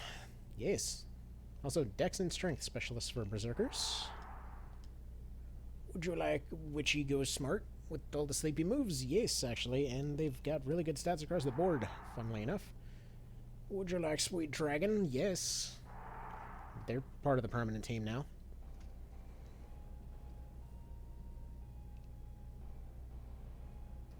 Oh, that music, though. Yeah, some of the music in the SNES version, like, it's not all of it for sure, but some of the sound in the SNES version is, like, amazing compared to the PS1 version. I just usually prefer the stability of that one. For what it's worth, I think that's Future for the Wallister. I think this one's for Peace. In which case, we basically tell everybody else to piss off, and... Okay, funny note, actually funny little, almost, plot hole here. Cashroy in this conversation mentions that she thinks that they're two sides of the same coin with the Liberation Front.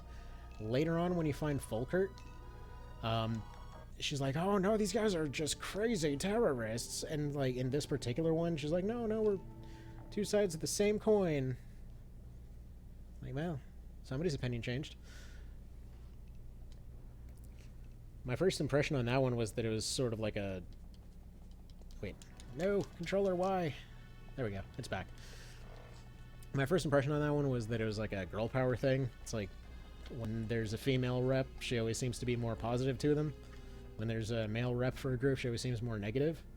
Until it comes to Saria, although, to be fair, probably Saria calling her a whiny bitch in their first conversation doesn't really help.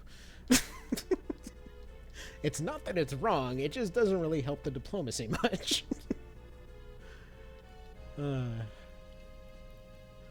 Like, especially in the context, because they're like, hey, we don't want to get involved, we don't want to do anything, we just want to leave. Why would you have this whole plan? Why are you doing all this stuff? It's like, we just told you to get out of the room, why does it matter? You're not even supposed to be here. No, but your plan is bad. So options are basically tell Cashua to shut up, or we shouldn't have met with the enemy. I mean, she's been helpful this run, so yeah, we'll go.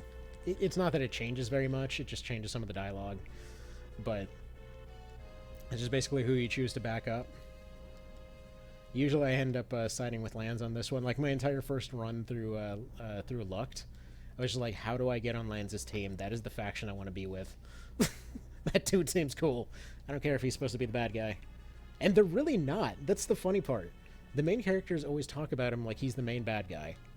But honestly, they're kind of neutral. Like, they even mention in the intro, which, again, on that never-ending tirade of Mitsuno never explains things right, the first thing you see when you leave the title on for a little while is the thing explaining the different classes. I did not mean to go yet. I meant to save. Dang it. But it's the thing that starts going on about the different classes, right? Then, if you leave it to loop a second time, that's when you actually get to see the story, like the intro story. Which, interesting choice there. Because basically what that ends up boiling down to is... Oh, dang it, I left a slot open. What it ends up boiling down to is that, yeah, a lot of people never saw the intro story. I like that they, in the PSP one, they made that one go first. But yeah, a lot of folks never saw the intro story, so it's just assumed that he's the bad guy. And they basically mention, like, you got Branton in the north, you got friggin' Balbatos to the west, and you got what's, well, basically Dorgy's army over on the east and most of everywhere. He dies, they get absolutely squished once the succession crisis kicks in, and yeah, so Yagasan takes over the left, well, pretty much the entirety of the mainland. Then all of a sudden there's Branton coming down, and they start winning the war real good, and they start just crushing everybody else. The only reason that they stop is because, well, they asked for help from Lotus there, and after a little while, they're like, look, you got your part of the country, you got your third, chill, just sit here. We're not doing anything more. We could take over everything. No. You are just gonna sit here and, you know, be a good little puppet. And yeah, that, like, their whole point was essentially to keep everything like in an attempted state of balance, more or less. Pretty much everything falls apart for them over the course of the game, but every time that they try to do something, it's basically to end a larger war, which is just kind of an interesting touch, because yeah, they're never directly the bad guy. Even in the intro, like where they're just straight up burning down the hometown there, that would seem to be the most black and white moment. And then even like as the story progresses through both versions of this game, it just turns out that yeah, they were just trying to get Cashua in there to stick somebody on the throne, to just have a nice little peaceful transition of power, because they were trying to find a rightful heir to the king that everybody liked. And then over the course of that, They, well, all this stuff happened. But, and yeah, while by modern standards that's a pretty messed up way to go about it, look up Rome's history. That's super mild compared to anything Rome did. Like, there were legitimately cases where there were just random tribes that happened to be around. They invented little, like, slinging stones with holes put through them, and just basically terrorized people for weeks, convincing them that there was some deity that was attacking them. Because they would fling these, like, little whistling stones through the air, and there would just be invisible things, as far as people are concerned, that are just suddenly causing their neighbors to disappear. I mean, it was kind of nuts. Anyway, back to random fight here. Do we go for one of the Hawkmen? I don't really feel like there's a point. We've got a pretty solid team at this point. We don't really need too many new recruits.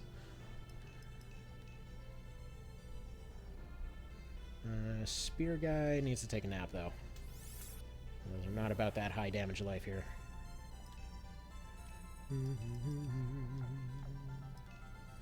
Okay, we're going to talk to this guy just to see about getting him out of the fight early. Wouldn't hurt to have an extra flyer, anyway. You want to join before you get squished? No? Alright. Death it is. Like, this right here is the core of the gameplay for original Tactics Ogre to me. Just, like, sort of going around and making your own story in your head. Or how this little group is going. It's basically Battle Brothers. Let's put it that way. That's how I like to play this. Just go around with your little roving band. Recruit new people, lose old people. Is how it goes. By the way, is everybody lurking, or is chat broken again?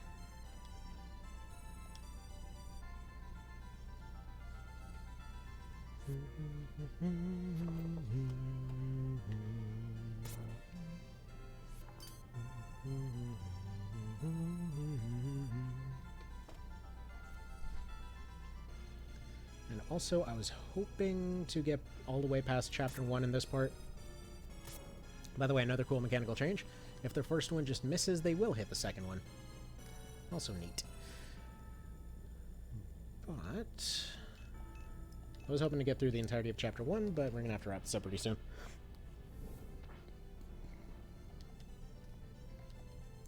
And that right there is why I like Poison Dragon so much. Because they basically do a big hit, they poison something, and there's... like, it's not necessarily that there isn't healing, it's just opportunity cost for healing is pretty high in this one. Alright, Leo. Actually, one thing I haven't really tested, if you put somebody to sleep, does poison wake them up in this version? Because in the remake, it does wake them up because it officially counts as damage.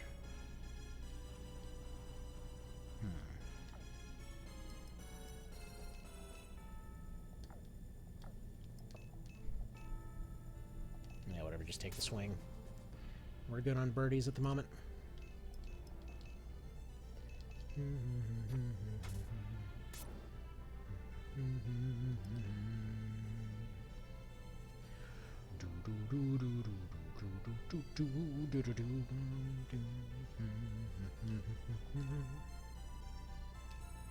Meanwhile, Voltaire is going to harass a wizard. I'm thinking, since I can't really read what most of these spells do, I can only sort of guess based off their MP cost and stuff like that. What I'm probably going to end up doing is just recruiting people with spells that I like. And then just using those. Just have everybody specialize in one thing. And a dex card that might help with his appalling accuracy. Oh no, that's a strength card. Why do the strength and dex cards look so dang similar? Yeah, okay, that does wake them up in this one. And he got poisoned so hard it became nighttime.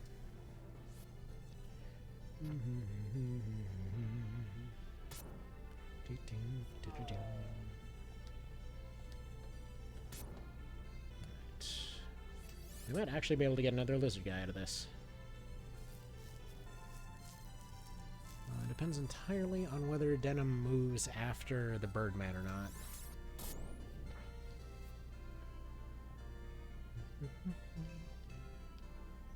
Right, he does not, but how would you like to...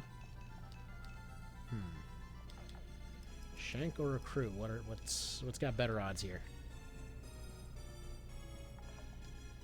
Apparently Shank would have had better odds. Okay.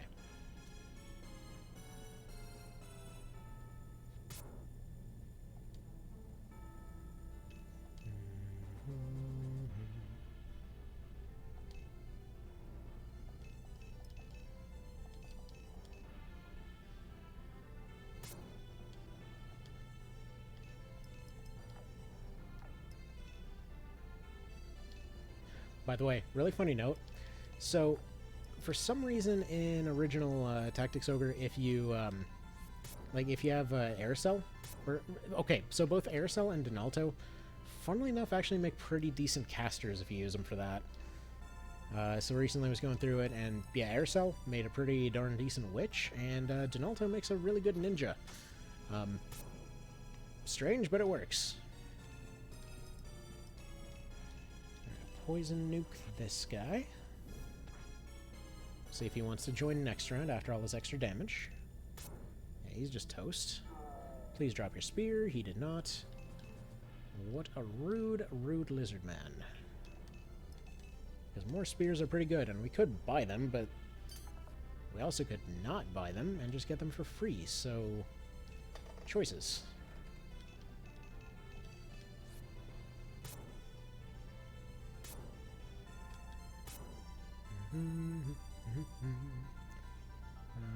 Don't take out the witch. This is why skeletons are so good. Right, Denim, you need to get a turn before this dude dies. Thank you. So, anyone that joins us gets free fairy makeouts to make up for the fact that we poisoned you. Okay, dive poison it is. Just imagine this guy just like ready to pass out, like, no, I don't wanna. Okay, bye. Got this medicine right here. I guess you don't get it.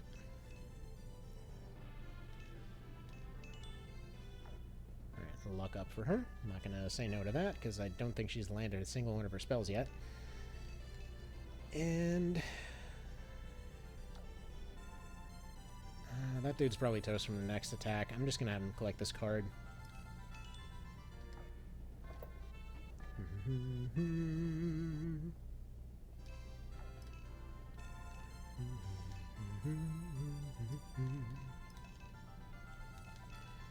should definitely see if this Amazon has any promotions. Might get like 15% off or something.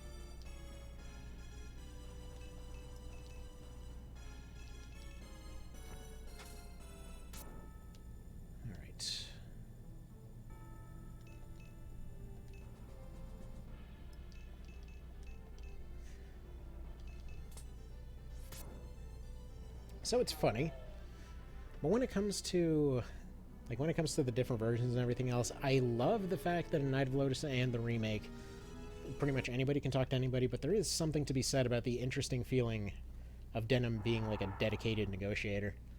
It does kind of feel interesting. Feels very authoritative, you know? I'm not saying it's the better design choice, I'm just saying it's interesting. Ravness in no way looks too fancy for the scene. Can you spot the insert character? That's right. It's the bird outside the window.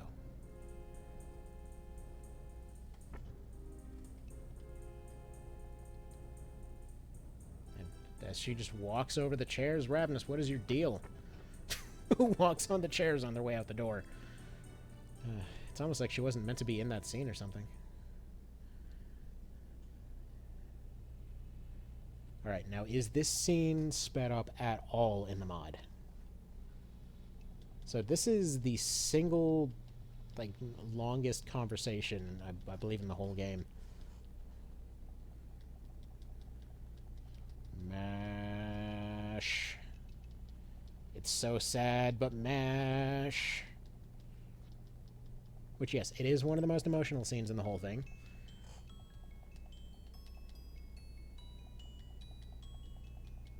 Alright. Music box sounds a little better in this one.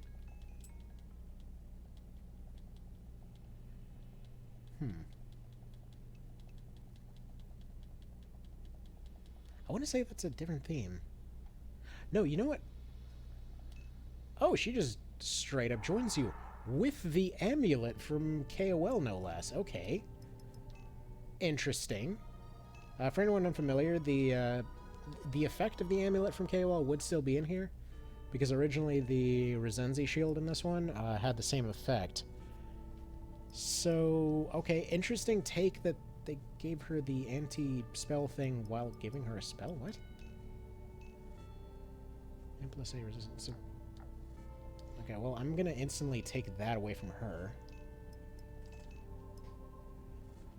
Probably give her a healing item. You get one as well. Who gets hit by spells a lot? I almost feel like this Amazon, just for sheer purpose of having made it this far, needs to get this. Well, maybe I should put her on Denim because it improves casting stats. No, you know what? Wait, how much? It's physical resistance +2, but also massive vid increase, so put that there. Yeah, maybe you should get it. But then again, he also hasn't had much difficulty. His main issue has just been counterattacks. Okay, so we'll put that there. Yeah, I guess you do get it then.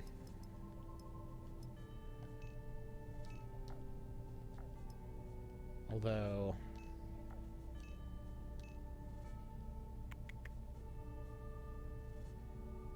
yeah, this thing already gets rid of all debuffs.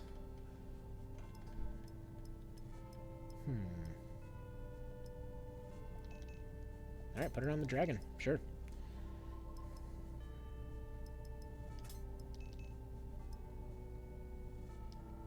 I was gonna say, I can put boots on the dragon. Oh, you know what we should do, actually? No, we shouldn't. Never mind. Alright, how good is this chainmail? Same vit, decent resistance across the board. Alright, what if we gave you boots, right? No, it improves the casting stats, never mind. I was gonna... For a second there, it just occurred to me I could probably give the blue necklace over to this guy. Might be some interesting results out of that, but nah. I'm gonna give him the big healing items instead.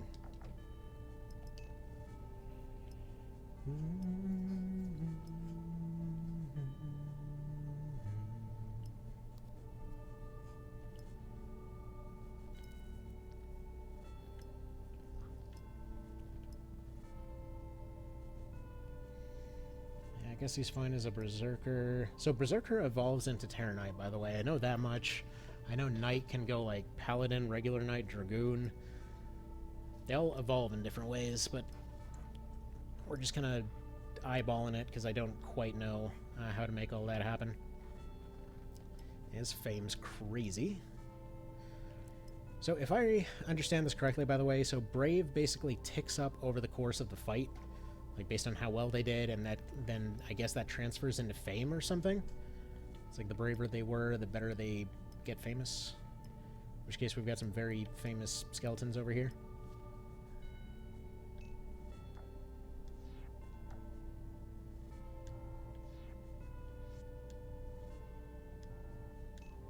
Anyway, let's see what's new at the store, though. Slim Spears are not a thing yet. Those. I don't know what this does yet, because I'm assuming it's not Fortify. I think Unicorn Horns are just a universal status recovery. Alright, anyway, that'll have to be that for today, or for the moment anyway. So, a quick question to the folks that are still here.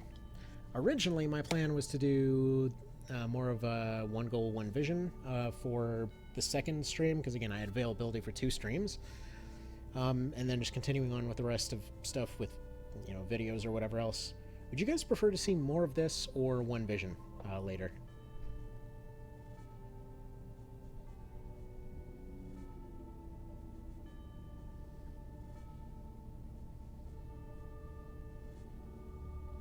Main reason that I ask is because, honestly, want to see more CV? Alright. Because I will, like, there is a video coming out for One Vision pretty shortly. I just have to finish editing it. Because, yeah, I've been having a lot more fun with this time around than I expected. And I'm kind of curious to see what other surprises are in store.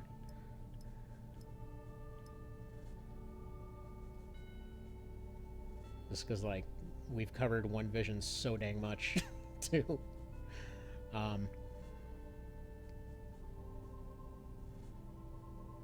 All right. Okay. So, I'll probably put the question to the other group as well. We'll see how the poll goes, and yeah, we'll see you guys next time. Gotta get going. Gotta go get people their lunch. Take care. Bye. Alrighty, hello and good afternoon, folks. It's time to get going on this thing. You know, I was kind of tossing back and forth over whether to do One Vision or this one. I'm hoping maybe there's still a chance to do both. We'll see.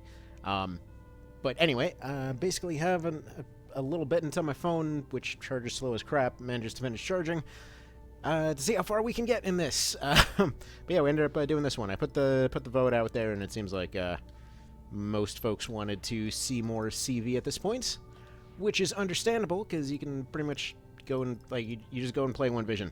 Chronicle Valeria, there's nothing for, so understandable. Alright, moving on. Did the shop update at all? Because I don't believe so. No. Okay, so I believe we actually checked that last time. Alrighty, onto the swamp. This should be the beast fight over here. It's either beast fight or it's the river fight. I always forget which one comes first. I don't know why I can never seem to get those straight. I mean, again, it's been like over a decade with this game, and somehow I can just never remember which one it is first. Oh well. Let's see. Can we put Denim away? I want to use a dragon instead of Denim, but it won't let me. The game's too mean. I guess we'll just use Ravness just to give her a go. Huh?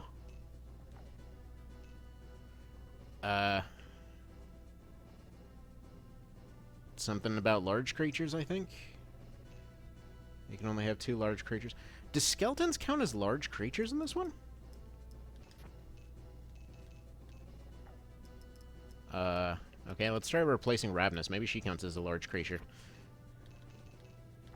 I are confused. What is happening? Something about 10. So 10 characters, but it's mentioning large creatures, so what's...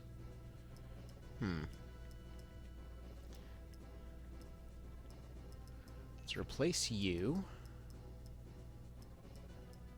Because the thing is, we were able to deploy with all these guys before. So what am I missing here exactly?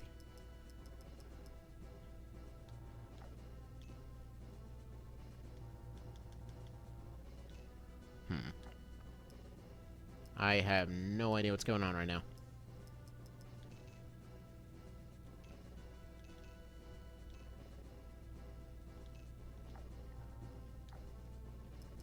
This is very strange.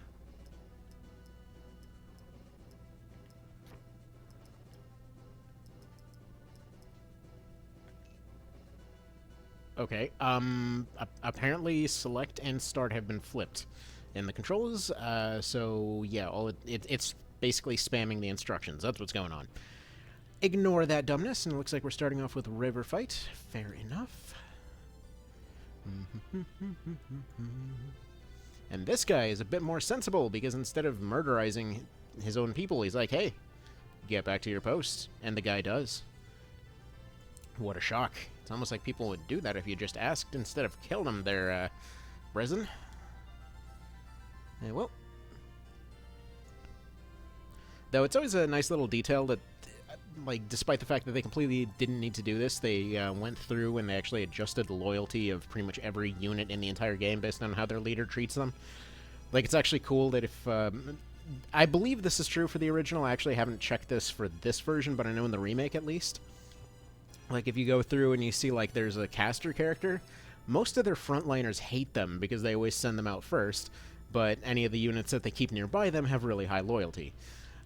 Meanwhile, other ones that end up fighting in the front line, like Darza or whatever else, you'll see that most of their frontliners are like, hey, you know, our leader's with us here, he's taking care of us, he's got our back. And then the wizards are the ones that aren't really cared for. Sometimes it's the monster units, stuff like that. Like, it's not even in general terms. It's like you can just kind of tell, even in cutscenes, if there's somebody that they tell off, they have lower loyalty on them. It's just cool, you know? Again, going down that same little rabbit hole of why would anybody ever check this, but oh well. Don't foresee anything being too challenging in this particular fight, but, you know, crazier things have happened. By the way, yeah, speaking of crazy things happening, for whatever bizarre reason, it seems we have a pizza place that's just out of some dude's house in our town. I was going around and looking for deliveries. My phone was pretty much just ready to completely explode. Everything was just completely dead on it. So I'm just like, okay, I have enough juice in here to do one more delivery, and so I'm looking around. And yeah, a little notification comes in like, oh, go to the Hood Pizza Place. Like, that seems very on the nose, but alright, whatever. And I just pull up to the address, and it's just some dude's house. Like, in a, not, like, I wouldn't even call it a horrible area. I mean, it's technically the Hood, sure, but, I mean, I'd live there. But, still, like, it was just weird, because it's, like, standard, you know, pizza store kind of place. They actually redid the brickwork on the front of their house, as far as I can tell. But yeah, no, it was just some dude's house. They didn't answer the door, so I'm assuming they just fell asleep and they didn't feel like making pizza that day, but, like, I don't know, I just thought it was kind of funny. Anyway, so for folks that did not see the first part of this particular dealie here, basic deal is that, yeah, it's Chronicle Valeria. It is a full overhaul of the original SNES version of Tactics Ogre. Ye old original from, you know, back in the prehistoric era. And yeah, it's got a bunch of really cool features on it. Like right here, we should be able to see one of them because it just started raining. Okay, but it's light rain, so like bow range is entirely dependent on how the weather is. So instead of affecting the damage, like it affects it slightly. But if it starts raining really bad, the bow range, like the short bow will go down to 3 range. You can still fire beyond range, but like the maximum range of the bow drops off significantly once it starts heavily raining. Melee units are very, very incentivized. Like, they're actually... Pretty much the balance overall feels like Knight of Lotus. It feels like somebody just wanted to make sure the melee units had their day here. So you can see people are actually blocking. The armor actually does its job. You have all kinds of new classes going around. It's got a whole just wild progression system based on how people act. Like, how you use your units, it'll determine what their career path is. Like, if you use a frontliner, like, let's say you take a knight, and bear in mind I might be misunderstanding this, but let's say you take a knight, you have them fighting on the front lines a lot. They might eventually, you know, go the paladin route if they're a good guy. They might end up going down, you know, kind of like a Terror Knight kind of situation. Otherwise, or they might end up, like, if they've got low fame. So, it's like that as you go throughout the fight, you build up bravery, which is kind of like confidence, more or less, which causes you to just perform a little bit better. So if you have somebody that's just, like, completely jacked up on adrenaline and you have somebody else that's, you know, kind of been running away the entire fight, they're pretty much going to have a worse time, is the way I understand it. As you may have noticed, some of these things are a little unclear, because this sucker is in Japanese, and the only attempt that was ever made to translate it to English resulted in the guy begging to leave because the project was just too gigantic. So here we are. You know, it's in Japanese. If you know the original version of the game, I mean, you're probably going to be able to at least make it function. Classes seem to just sort of unlock as you go along. There's a full day-night cycle. All of the stuff from Ogre Battle is actually in here. So anyone unfamiliar with the split, Ogre Battle, like, places a way bigger emphasis on time. So you want to end conflicts as soon as possible. You want to try to respect the local politics as much as possible. The way that this translates to this one is that there's a day and night cycle. So once again, light aligned units are better during the day, dark ones at night. And let's try to recruit this fencer because I want one. He's not feeling it. And anyway, it just basically results in this really dynamic sliding scale of different things. You might notice, hey, it's not, it's daytime right now. You're not going to switch over to nighttime. That mechanic doesn't exist in this game, but sure as hell it does. Yeah, they added a full day-night system. They added a, personal reputation system. If you go and do training, you actually end up potentially messing with your unit's actual, professional careers and stuff like that. So, it's just cool. There's all kinds of different mechanics all over the place. Actually, it's a little bit of a nod to other things. I mean, Sarah died, but she was a reference to Ogre Battle 64. She was dressed like a archer from that one. Which you get archers and Dianas from OB64. Your archers actually have a progression as well. You've got fencers and sword masters from OB64. You've got, items from Knight of Lotus. You may notice the leader of this map is using a Knight of Lotus longsword. I've noticed a few other items as well, like the dragon is currently running around with the amulet, I think. Which, yeah, that effect was technically always in the game. It was just on the Resenze shield. So they've got that on there. It just feels so cool to go through this. Like in the past, I've gone through versions of this before, but never really got incredibly far on it. This is a little bit more in depth here. There's also kind of like a random roll type situation when it comes to counterattacks. I believe the back is like 25%, front is 100%, and then it's like 50 or 75 from the sides. But again, the only information that we actually have over what this mod does comes largely from one forum post absolutely ages ago. And even then, the guy never really got super far in it. He just posted down the basics. You can get a hold of a lot of units that you wouldn't be able to otherwise get in this game. You may notice, again, Voltaire is a knight from March of the Black Queen. You've got... I believe I saw Troy in one of the preview things from OB64. So yeah, all kinds of cool little things added here and there. Where do we want this guy? Probably over here, actually. And you may notice there's skills and finishers and other type things, which I wish I knew how they worked, but I don't. So you've got parry and deflect on many of the frontliners. I think that's just something they develop over time, because I haven't seen any way to actually, tell them to go use particular skills or anything. But, oh, and by the way, also the breath attacks work like they do in the remake. So you see characters from the remake. We've actually got Ravness on the team, but earlier we had that control issue. So she'll just be used in the next fight. But yeah, breath attacks work like they do in the remake. You've got a few characters that were from the remake added in here. It's a huge mod. It's absolutely gigantic, and well, that's pretty much the reason that it's never going to get translated. If anybody knows anybody that feels like doing some pro bono work of their life, then by all means. But would never request somebody to do that. That would just be absolutely rude. Anyway. Maybe if I get to be a millionaire or something, I'll just go get somebody off Fiverr to go translate it. Somebody just looks over the work notes. Oh my god, what the hell did I sign up for? Just a simple translation job for... Oh, look, $15. Looks like this one's actually paying me. All right. Getting my noodles tonight, and, oh no. What is this? And yeah, I've definitely had jobs like that come up before. I try to do Fiverr stuff every now and then, and paperwork that people need done for things, and yeah, you do occasionally take on those jobs where they're do this thing you didn't realize you signed up for, or bye goes your account.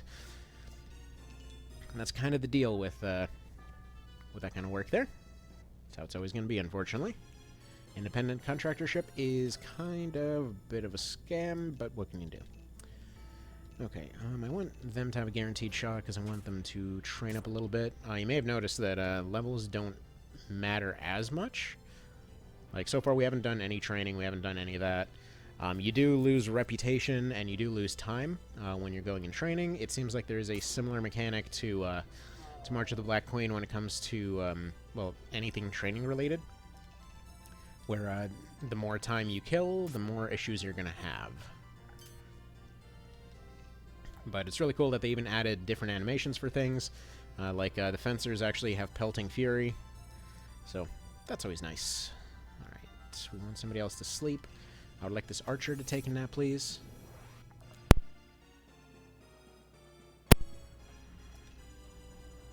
Alright.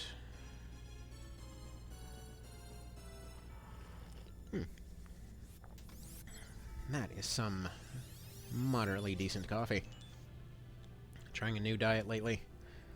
Trying all this keto stuff and trying almond milk for, well, pretty much the first time with coffee. It's okay. And that's about as far as that praise goes. Definitely not as good as creamer, but definitely better for you, so at least there's that. Yeah, this Amazon has been through a ton of stuff, and it's kind of amazing that she hasn't gotten a promotion yet.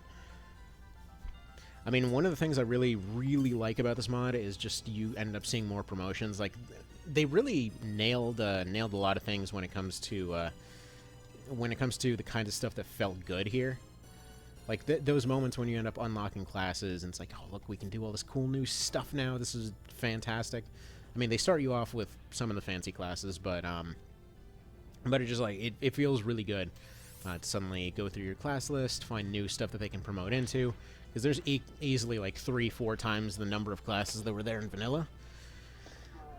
Actually, I kind of wonder, whenever we promote Voltaire, if he'll actually end up changing his armor to the March of the Black Queen version. I mean, probably not. I'd imagine that there's probably mechanical limitations for that, but, I mean, never say never. I mean, if I recall correctly, this one actually did implement the artillery feature from one of the other mods as well, but I don't know that for sure. I mean, I recall trying it is the thing. I recall using a artillery feature in one of these games at some point, and I don't remember trying any. Wait a minute. Okay, actually, that's a good question. I think I know where it was from. Because I think it was, what's it, Don't Stop Me Now, that actually had the artillery feature, which, if anybody's watching this down the line, does anybody know what happened to that mod? The other day, the other day I was discussing it, and like, Evan brought it up, and was like, well, crap, I should probably do a video on that or something. I remember wanting to look into that mod a bit more, but I haven't seen it in a while. And was looking over Discord. The Discord seems to be gone. I mean, was looking for the people involved in it. Couldn't find them anywhere. So, anybody know what happened there? Like, was there... I vaguely recall there being maybe some drama at some point on one of the Discords. But, I mean, honestly, could be completely misremembering that. So, if anybody happens to have any clue, please do let me know. That was a pretty neat mod, but at this point, I mean, switched computers several times, had several rebuilds and things. I have no idea what's going on with it, so I don't have any old file versions of it. And, recall it being a pretty darn good mod, so would like to know what can be done there. So we're just exploring around to see if there's anybody that we can actually recruit. I mean, you look recruitable. Although we can only talk to him from the front. We can talk to you from the side. Are you extremely disloyal by chance? You were questioning your leader earlier. Apparently not. He is still loyal. Alright, fair enough. Okay. Thinking we make this guy go take a nap and have her retreat because her health ain't looking so good. Would be good to have both skeletons up. They are doing a pretty good job tanking here. Oh, that's where the archer went. Okay, I thought Vice had killed off the archer, but she's hiding over there on the left behind the dragon. That's a smart move. That's a great way to avoid getting recruited. But alright, what's this guy gonna do? Go for the skeleton. Fair enough. I forget if I mentioned this last time, but it turns out there is actually a 1%, well, a less than 1% parry chance in the original. Not due to, well, it is due to a bug, but mostly because it wasn't intended to be a feature. Basically, it's kind of like first-gen Pokemon, more or less, where it just doesn't know how to deal with some numbers. So, there's just a 1% chance your attack will get blocked at 100%. In this one, though, parry and deflect are just things that certain units can do, and I think I said this earlier, but yeah, when you start getting them up to certain levels and things like that, like I've noticed a few bosses running around with it, I've noticed a few randos just kind of having those skills on them, but they're not mentioned in their skill list or anything, so I'm assuming it's just, you know, a background thing that they learn over time. Alright. If you could go ahead and, you know, not kill my casters, that'd be great, Mr. Sir.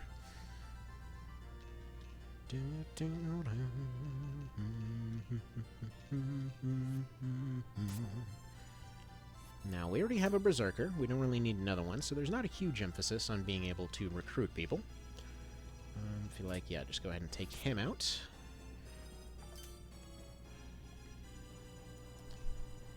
Now, if we ideally have Denim talk to him, and then have the fairy run up and cure him, that should do some good stuff.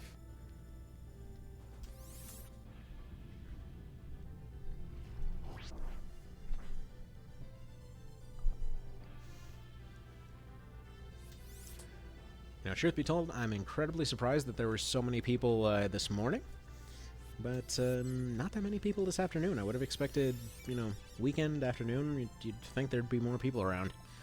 But there's probably far more interesting streams to watch. So that makes it extraordinarily understandable.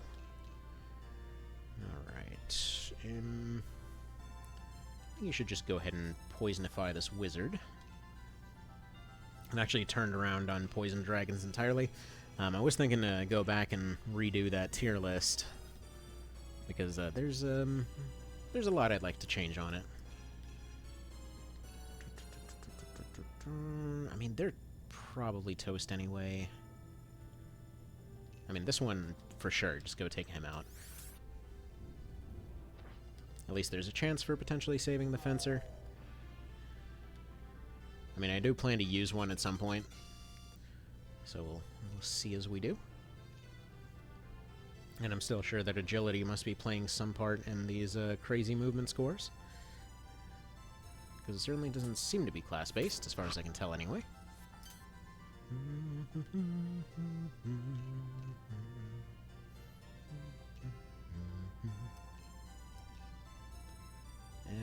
Alright, that kind of throws the whole saving the Fencer thing out the window.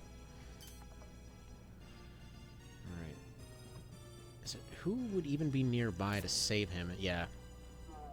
Probably just should have had the fairy take the shot. That's just lost experience. Oh well. Alright, you go ahead and throw a rock at this guy then. And I suppose we'll just forget him and move on this way. And there we go. It just became night.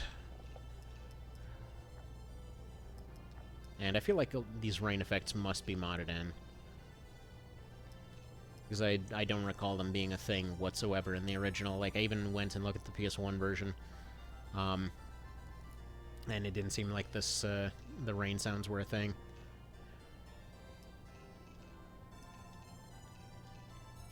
Crap. That's a problem. That is definitely a problem. By the way, for what I was trying to do there, if you end up just shield bashing somebody, it's actually useful in this one. Like, if you just shield bash somebody away, you obviously can't be countered. I was hoping we'd be fine in that situation. That does not appear to be the case. Sir, how would you like to shoot at a fairy instead? Nope, he's just going to block that. Okay. I mean, it was just 2 damage anyway. It is worth taking those little 1 or 2 damage plinks. I mean, A, you never know when that'll be the thing to throw it over the finish line. B, it's basically free experience, so why not? This looks like a brain card of some kind. Yes, Int, the Berserker, and Become Smart. He is now capable of reading a fortune cookie. What? Okay, well, apparently he became so smart he teleported out of existence. You can retreat. There's a retreat function, but each unit has to retreat individually, which, yeah, actually, I would say that's a solid feature. It's cool because it allows you to retreat one unit at a time. It's good stuff. And apparently Cash was just going to come in clutch here for the save on the Amazon. Good. Giving us those Amazon savings. Saved a whole 3% to check out. Please miss. Noise. Come on, get that hit in. Aw. Yeah, Amazons and soldiers are so much better right now. Like, compared to vanilla, it's night and day. Like, in vanilla, they just completely fall over like chumps. In this one so far, they've actually been holding their own. Like, they actually seem defensively orientated, kind of like the remake.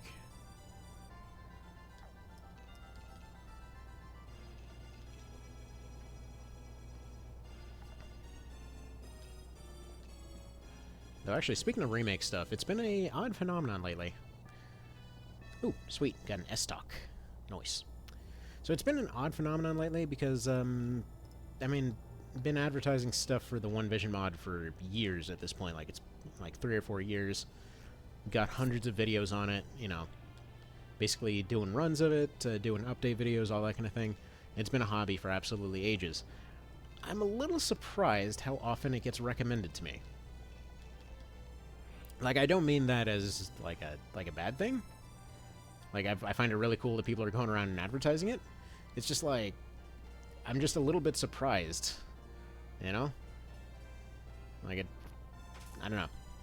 It comes up, I would say at least maybe once a week at this point. Like, you should go try the One Vision mod. It's like, I have probably a related link to this video right on the side of the screen showing, you know, a video on it. I don't know. I'm sure there's probably, like, a word for it or something, but I don't know what that word would be. But it's neat. It's good that people are advertising it. Every bit of attention that mod gets, it absolutely deserves. Not to mention the latest patch is freaking awesome. Alright. What are you gonna do?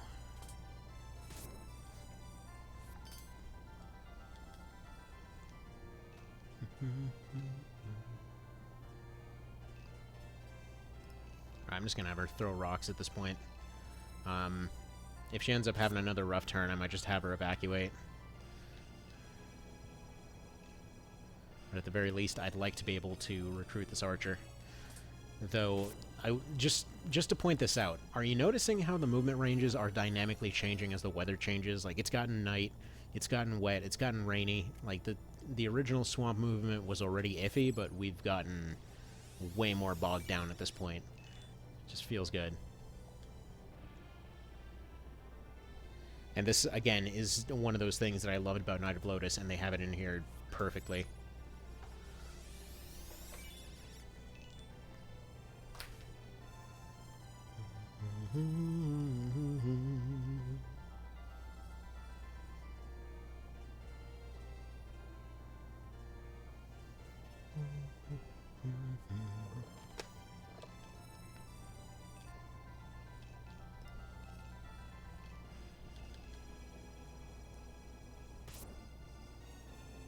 Perfect. More experience for you. Weather's clearing up a little bit.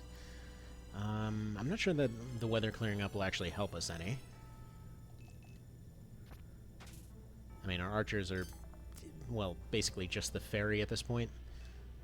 The only other archer that we had was Sarah, and she is very much a corpse as of a few fights ago. Actually, I guess no, the rain is helping because it's helping to deal with this guy's flanking maneuvers. Alright. This lady's unfortunately healed right back up to full. By any chance, do you just want to join anyway? Because we could use a new archer. She's saying no. I can't check their loyalty, by the way. It's entirely in Japanese, as you'd probably be able to tell. So, while for some of the death quotes, I can tell based off where the ellipses are what they're trying to say.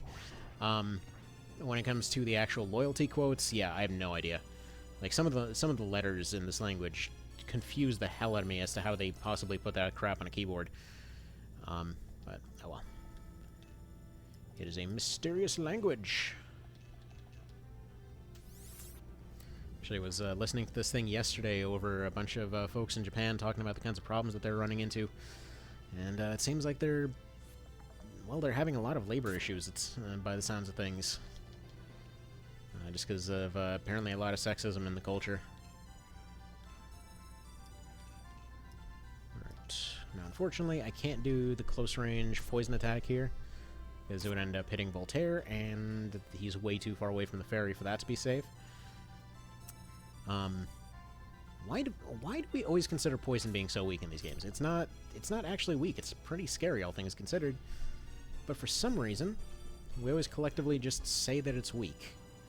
It's the strangest thing.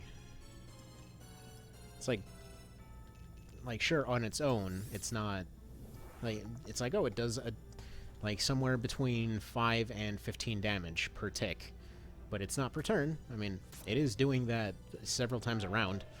So this guy is trying to get an attack off for like maybe, 20 damage. Meanwhile, poison does 30 per round.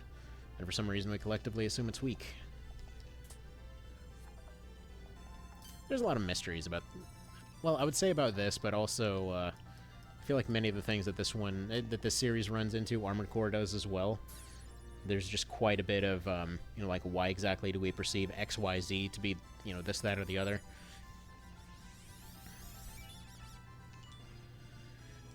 Like, when in reality it's a lot of weird game design tricks and stuff like that. I mean, for the Ogre series, though, it kind of makes sense, because so much stuff is completely unexplained. That's why Knight of Lotus made a lot of people happy. That's why OB64 made a lot of people happy. That's why the remake... I mean... The remake tried. I still am completely baffled at the fact that even the several hundred-page guide didn't explain jack of how the actual mechanics worked, but they sure told you where to find all the Mendleaves hidden on the map. I guess they just assumed folks couldn't be trusted to understand the complete arcane knowledge that was needed to understand the armor system, but come on now. Like, you can at least tell people that there is a damage threshold system instead of leaving them scratching their heads as to why they weren't getting their actual full damage or anything. Oh well.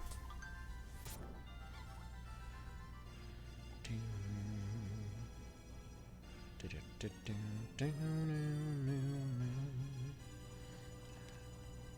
there anyone you can recruit?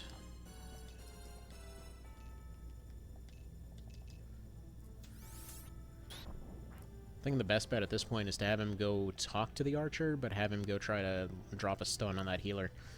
I don't think we can reasonably reach that healer, and I have to say it's really cool design from the Bond's point here, where due to all the rain changing the way that the map is working, we are functionally unable to reach her. I mean, I do have flyers on the team. I haven't been using them, and the ferry is technically hovering, not flying, so they're still running into terrain issues here. But yeah, it's very difficult to actually reach that healer back there. So I'd have to dedicate several rounds to be able to reach the guy. Or the girl.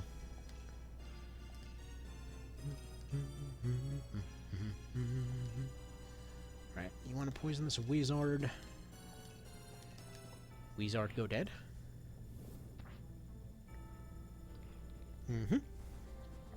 Wizard are screwed.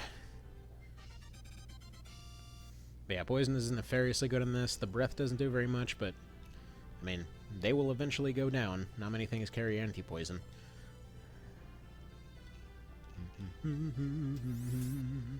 It's also nice to be able to actually somewhat mingle nearby the bosses. Like right here, I'm fairly confident that the boss isn't going to one-shot my caster, despite them being a tempting target here. I mean, A, can pretty fairly predict they're going to go for a skeleton, but if they decided to attack my casters, I'm fairly certain that they can take at least a hit, you know? That's one of the things that made KOL so nice. It's like, sure, it wasn't the hardest thing in the world, but you know, you actually had a chance before you were overwhelmed. One of the big design issues of classic Tactics Ogre was that, yeah, you would get one-shot by bosses pretty regularly. And that wasn't necessarily a difficulty thing as much as it just kind of felt cheap sometimes. But again, sometimes. That did get corrected around the mid-game and then just completely fell on its face by the end game. But, you know, they were still figuring all that stuff out at that point. Alright, good. Wizard is gone. Don't have to worry about that.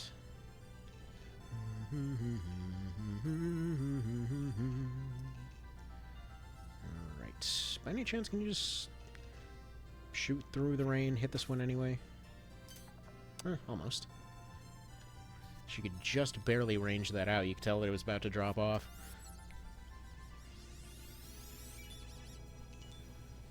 Yeah, this healer, though. I mean, say what you will about one vision healers, at least you can reach them. In this particular case, this lady's literally hiding in the swamp. She's the Ogre Witch.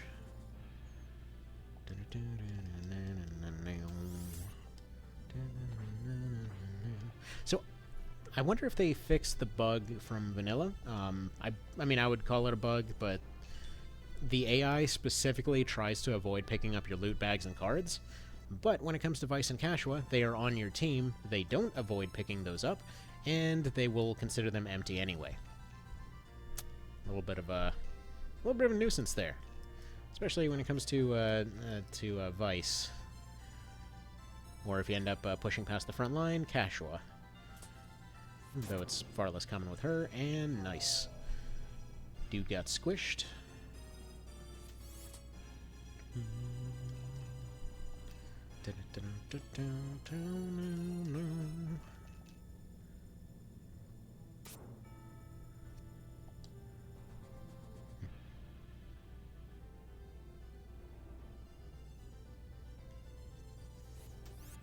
Actually, another cool thing, they sped up a lot of the animations for this one.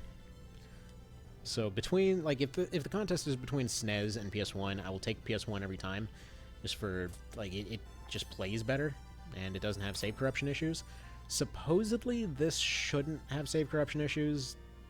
I mean, it seems like they fixed a lot of bugs. I mean, I would hope it wouldn't. I mean, the mod is friggin' gigantic, so we shall see how that ends up playing out. I've never run into...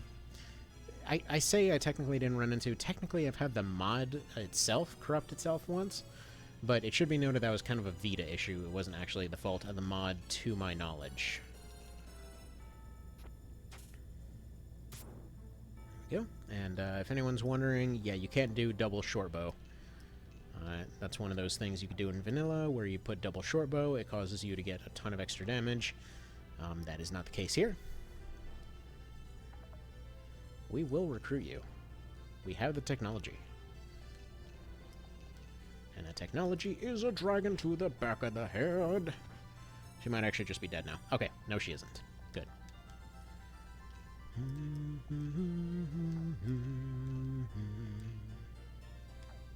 That's the longsword guy. He might fall asleep. Actually, can you make her sleep? Good. Good, good, good, good, good.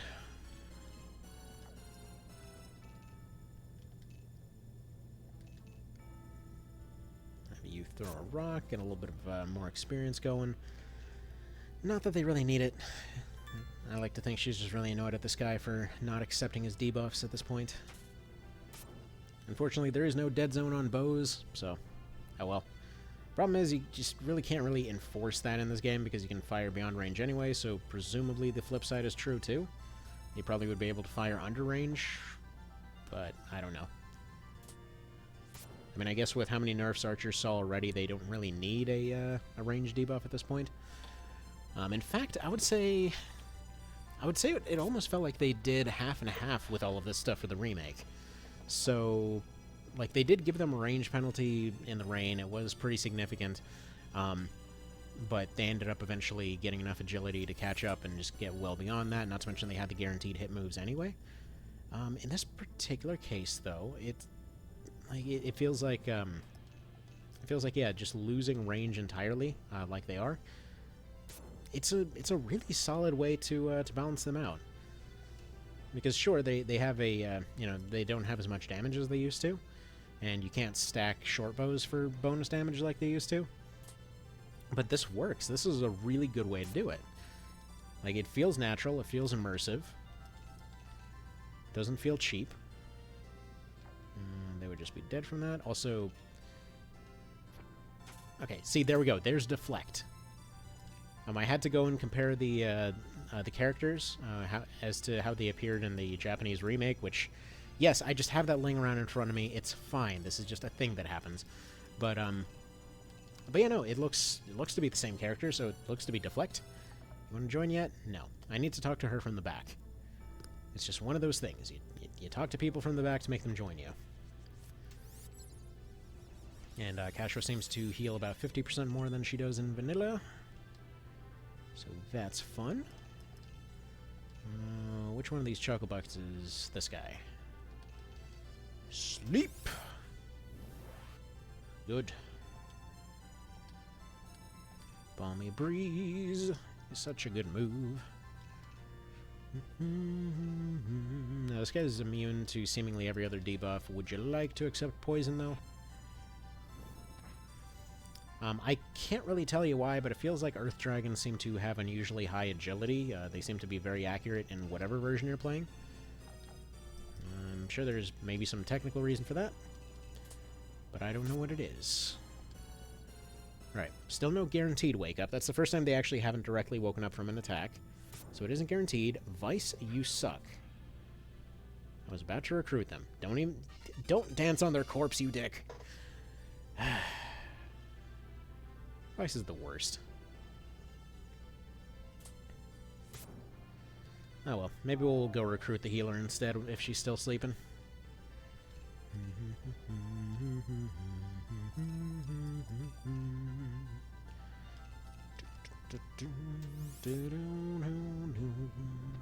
Also, they sped up the animation for this move, which is good.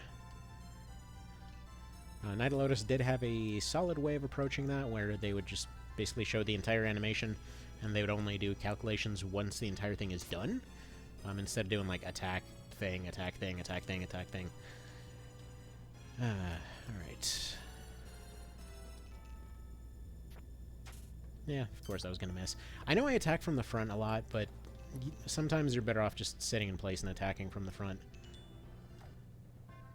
Also feels like pretty much every one of these bags has been either a fancy item or it's been $900, which is, I believe, half of what it was in vanilla.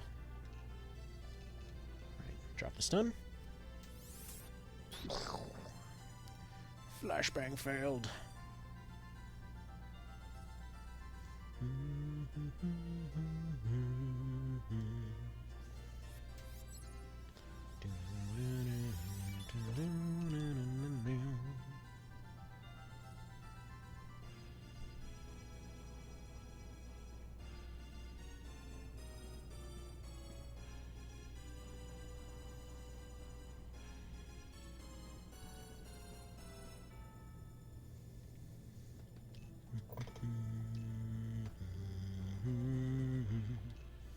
Alright, can we put her back to sleep again? Because I just want her out of commission so that she stops running around healing everybody. Nope. There she just goes, dodging all those moves again.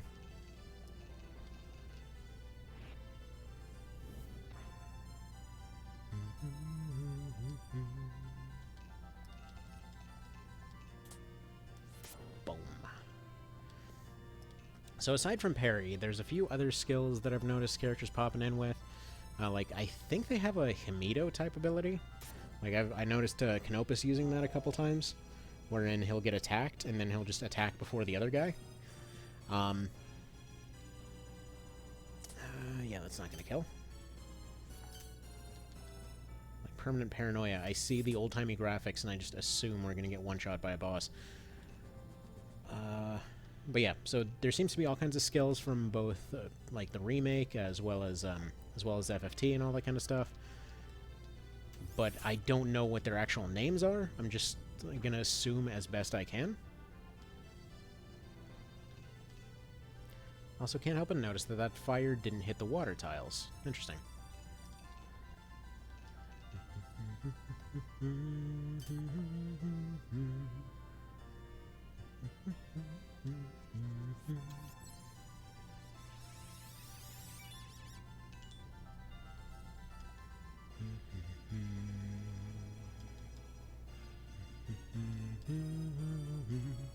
Alright, fine. I guess we won't recruit her then. This is perfectly fine. I'll just send the murder fairy out.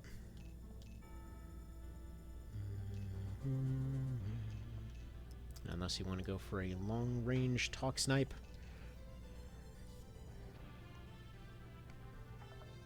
Worth a shot. Actually, I just noticed another potential mechanic. I don't know if it's true, though. It looked like there was a number over the retreat function. Or over the star function, and I wonder if maybe there's more to it. Okay, no, I must have misread something. Never mind. Yeah, that's like a weird squiggly thing. That's not 75. For a second, I thought it had like a secret background number that it was doing, but that wasn't the case. Yeah, everything is so much more defensive in this. I love it. I love the back and forth.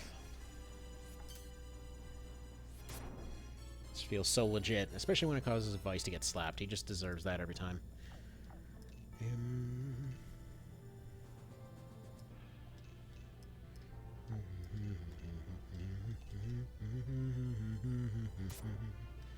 Right, 1 health.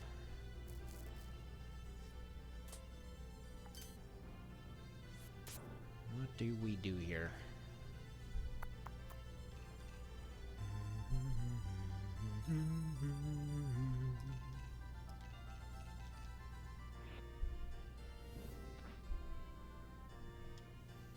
Still no poison, that's alright.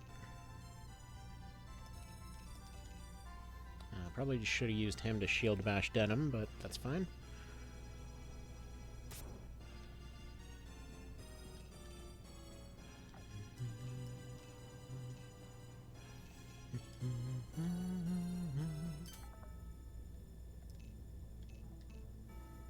Yeah, and he can't shield bash Denim. Oh well. Oh well. If we don't get a long-range talk snipe on the cleric, then she's just dead.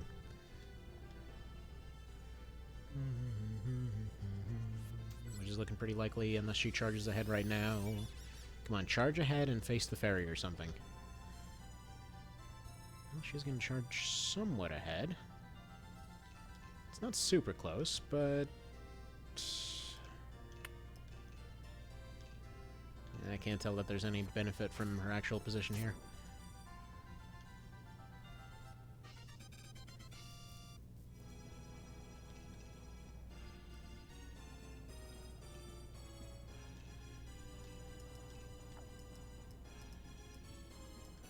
Yeah, the other fight might go on for a while. It seems he's also developed a finisher at this point.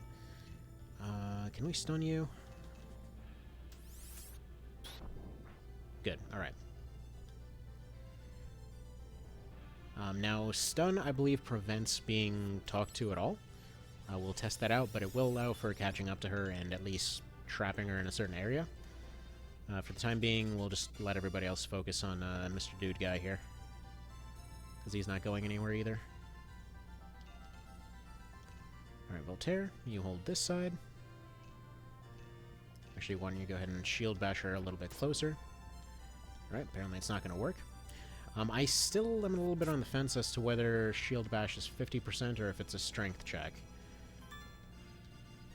Because I couldn't help when doing a weird video on all this stuff earlier, the shield bash felt guaranteed.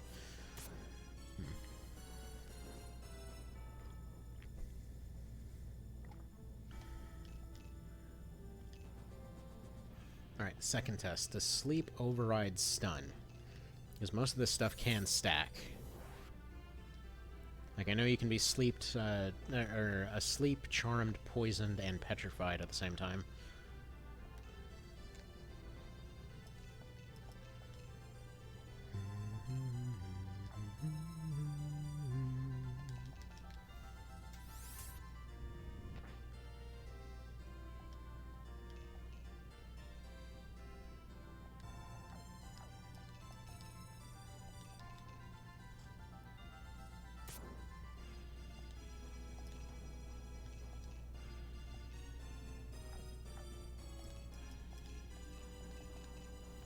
Yeah, if we can poison Vice, that might give a chance to get him out of the fight.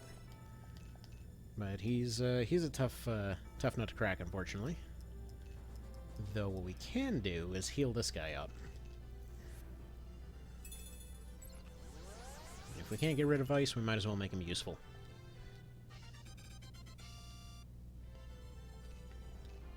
And cool note, in the original, you actually always just got 1 experience for using an item or using using like an item effect. It seems that's a little bit different in this one, where it actually does properly scale to your level. Is that kill? That is unfortunately kill. Alright, whatever, you just wait there. You can just go for that shield bash again. Man, this lady is serious, but either way, that ends up working out. Because then her back is turned. I'm not sure if Denim can make that move, though. Yeah, he still can't quite make it there. Come on, you slow bastard. Get over there. Alright, go for the talk.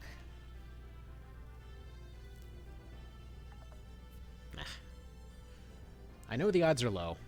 I know there will be somebody in the comments later that, as this goes up as a video, how the odds go down by X%. How dare you not take perfectly optimal moves at every opportunity? Because that's dumb and that's boring. Sometimes you roll those low numbers and interesting stuff happens. This dickhead stole my loot. Hopefully it wasn't important. That is a rare exception of the AI actually deciding to take the loot.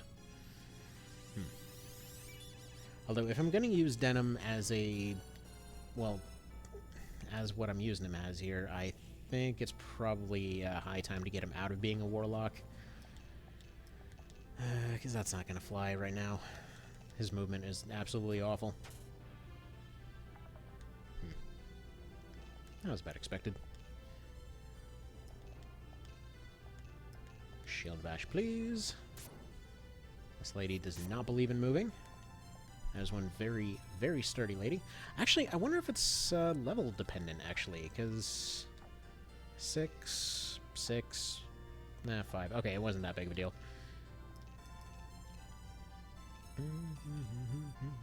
Please sleep.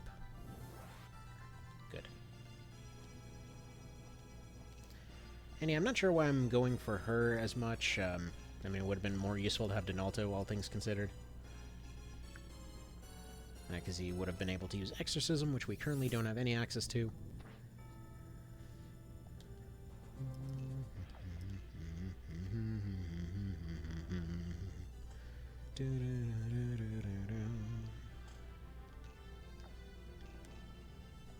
Alright, Mr. Dragon, please poison Vice. And bonk. And he's not poisoned.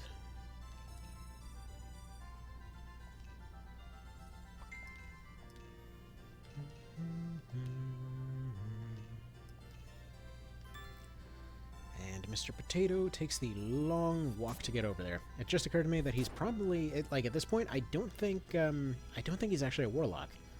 Despite the fact that he's kind of a Warlock, I think Denim is actually a Dollmaster at the moment. Because I recall, it's been absolutely ages now, but I recall absolutely ages ago there was a picture I saw for this that showed Dollmasters and Enchanters and Warlocks and all that kind of business. He was basically going through OB64's whole class progression. Just with, without the equipment mechanic. Feels in many ways that so many bits of this series would be so much easier to potentially explain to people with one slight difference. And with OB64, that slight difference would, without a question, be its absolutely crazy UI. I mean, for all the genius of the rest of the game, I don't know what they were thinking there. Thing is chaotic. Damn good game, but man, that UI is something else. Okay, it's not that it isn't hitting water tiles.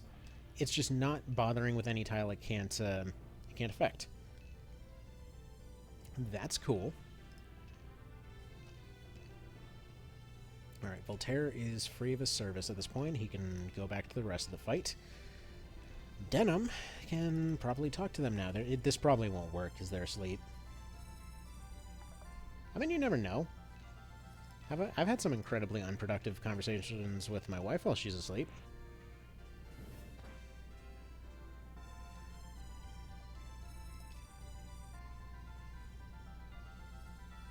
I mean, one time she was talking to me about having a boat.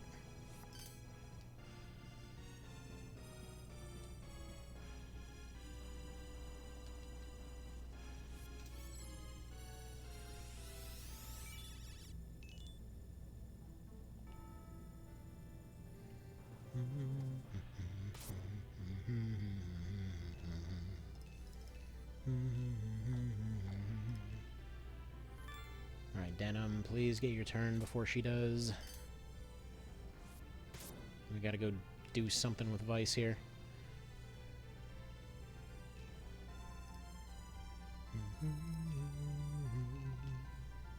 Alright, just box this guy in on all sides. Don't let Vice get close. I don't want to heal him because, I mean, he might end up getting a kill off or something while we're getting back to everything here. I just want to make sure Vice can't get the kill off on this guy. Come on, join. There's nothing left of your team. There's barely anything left of you. Thank you. Good. I mean, you keep continually poisoning Vice anyway. Frankly, he just deserves it. There you go. More poison for you.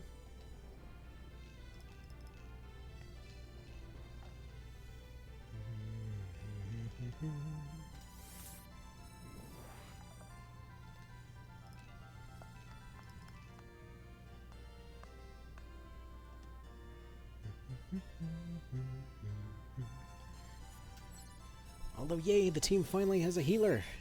A healer that I haven't turned into a witch.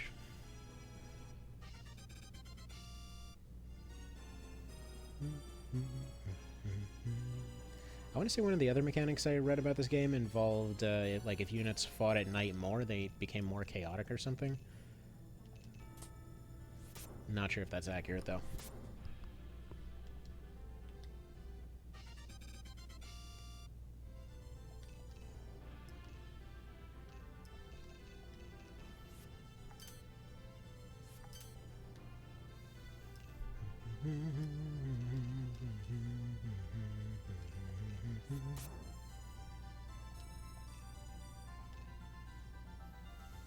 Alright, he's got no health left. Come on.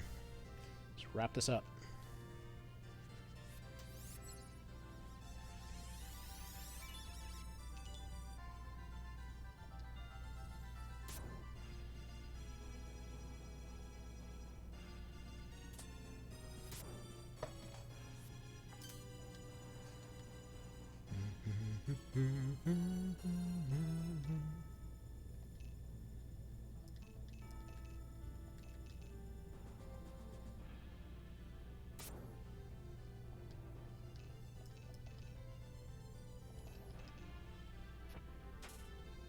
Nice, and the fairy gets the kill on the knight. Perfect. And it occurs to me that it probably would have been cool to test if Ravness actually had any additional dialogue with the guy if you brought her along. Because he does in, or she does in the remake. And we actually got a longsword. Neat. Alright, actually, here's what we're going to do in that regard. We're going to go ahead and save in slot 2. And I want to reload it, and I want to see if Ravness has any additional dialogue.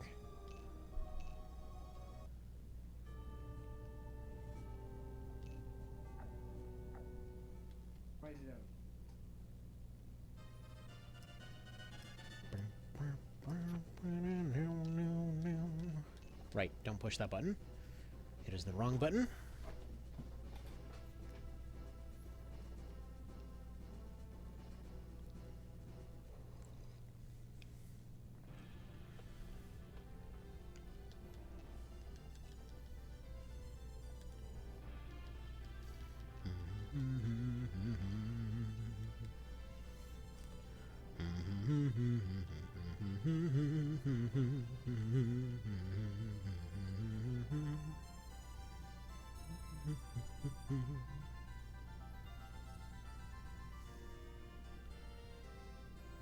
I'm just gonna leave them for several turns and see if they say anything. Like, if she gets her first turn and doesn't recognize this guy, we're just gonna go load the other one up.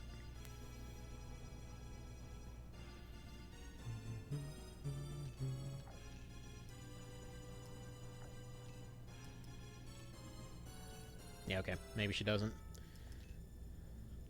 One more turn. Does he say anything on his second turn?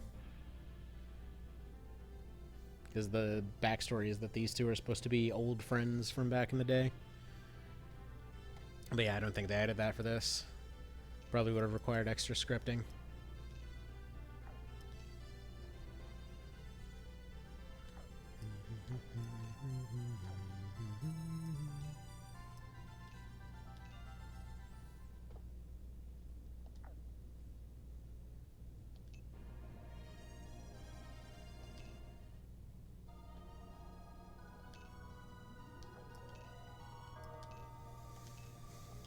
Okay, let's load this one up and see what can we do party wise here.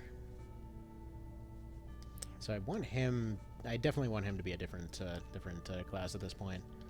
As cool as it is to actually be able to use him as a sportcaster, let's have him be a ninja so that he can move around faster.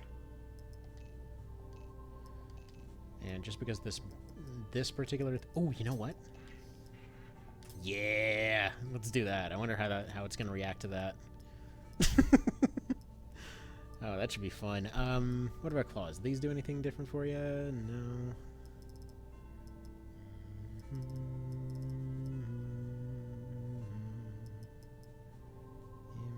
Well, I mean, that's slightly lighter, I guess. I guess we can go 2 swords. Why not?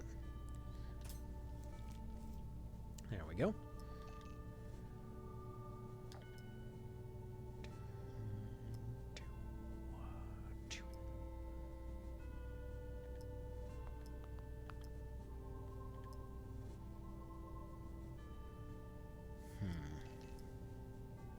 Yeah, we got the extra chainmail for him. She's all good. Let's probably give you an item of some description. Actually, who else doesn't have mend leaves? Let's give you another one. Yeah, I think that's everybody sorted out.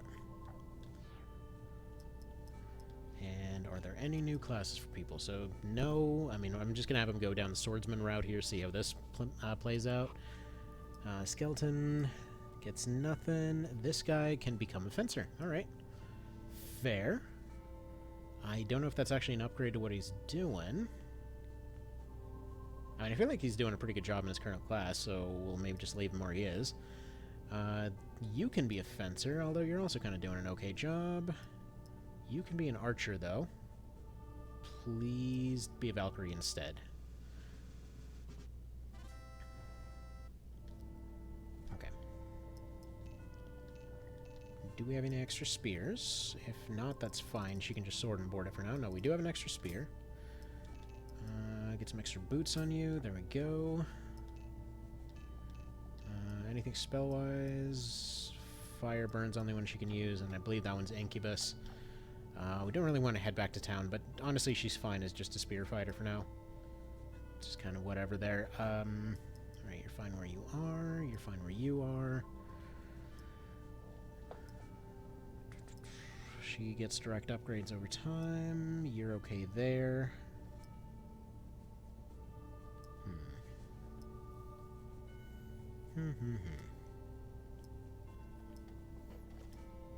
Yeah, the only one I'm questioning is this Valkyrie, because maybe I should make her an archer. We're kind of lacking in ranged options right now. Do we want to? I mean, I kind of want to. I want to see the Diana progression anyway, because we already have somebody as a Valkyrie. I mean, largely, I'm not changing classes for the purposes of only, only how viable they are for the team, but I do want to, do potentially want to see what kind of other class unlocks there are. And we'll leave them with armor, because the previous archer just got poisoned and died on account of... Well, I guess it was mostly just poison. It wasn't really their defense, so... Just ignore that.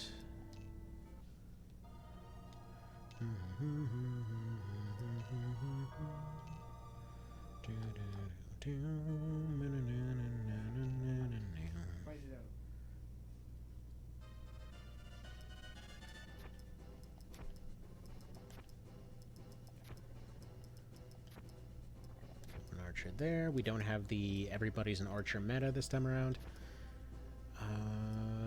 Will the fairy be useful here? I don't think so. We're gonna stick her here because we're gonna need... We're actually... Let's shelf Voltaire for this one.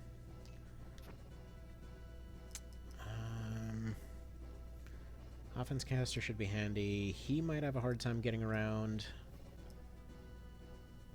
And we're probably going to want a cleric. Probably more than a caster, so we'll go ahead and do that. Ignore that I hit the wrong button again. I really should just fix the controls on that, to be honest. But here we go. Fight number 2. Let's do this.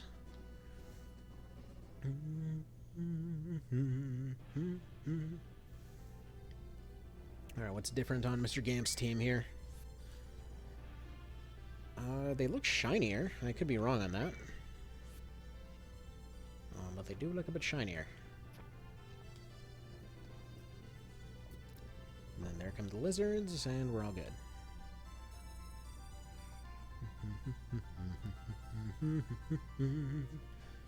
he's still running his whip build. We're still only 1 or 2 levels behind. That's fine.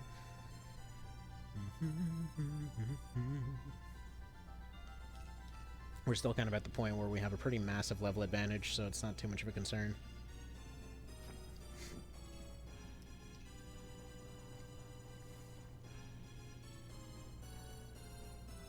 What am I saying levels advantage? We have a pretty massive numbers advantage.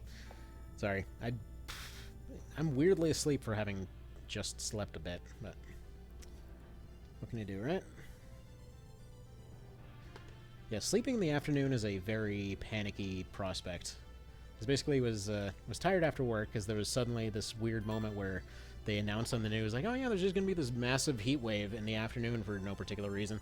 And so it was, and then it got really hot, and then I got really tired, and so I get home, like chug a bunch of water, basically pass out for a couple hours, leave the phone to charge so I can get back to work in the evening, and yeah, I had this crazy panicky thing that I just like wake up and ask the Alexa what time it is, and like, oh, it's friggin' 5 o'clock or whatever. I'm like, oh no, what the hell did I do? Did I just sleep through the entire day? And like, no, you know, just slept a couple hours. It's fine. Don't panic.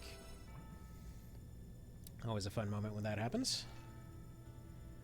Actually, speaking of Alexas, Alexa, volume up 5.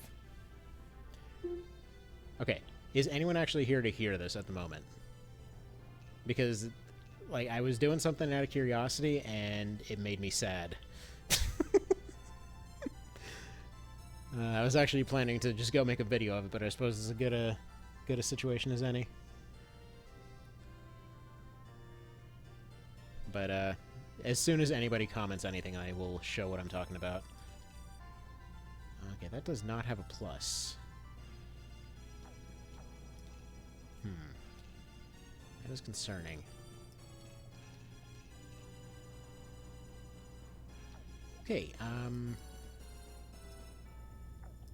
right.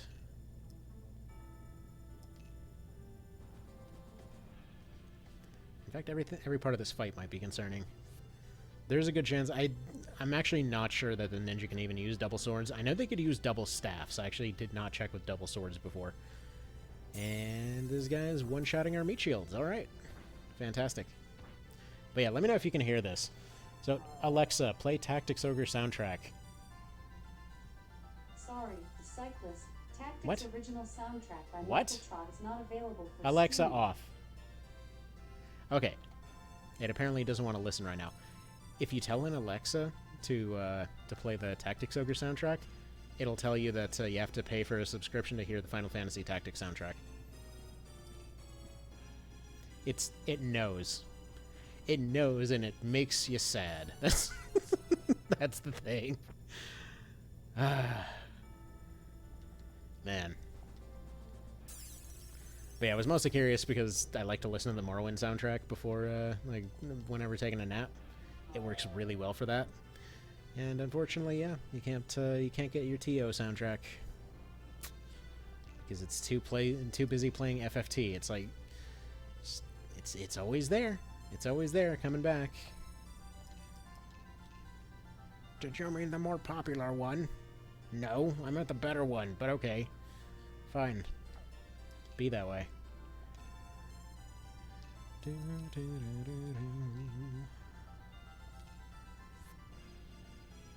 Alright. Which is actually kind of wild, because, I mean, for how much effort they put into the Tactics Ogre remake soundtrack, you'd really think they would have put it up for sale more or something, but they pretty much just copyright claimed the main theme, and that's about it.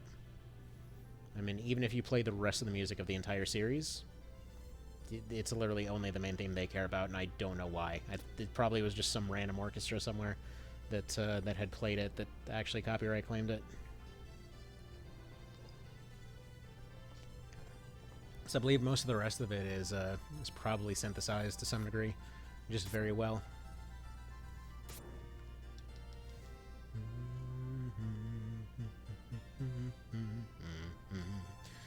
See, I feel like this this mod would probably not even need a full translation, actually. In my opinion, all it really needs is a translation of the skills. If somebody went through and translated what the skills do, or even just their names, honestly, that would make this completely normal. I mean, the dialogue, everybody's played this a million times by this point if they're getting to the mod. Let's, we can get that out of the way right away. But, I mean, when it comes to the actual skills and what they do, that's a bit more of a question mark there. So current plan is hopefully to stay on this side of the river. I like to lure them over, get them to come in, and usually either drop a poison or whatever else, just overwhelm one of the griffins.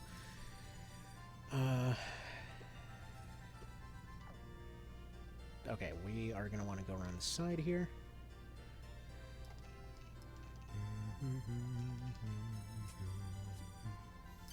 Shurikens do more damage.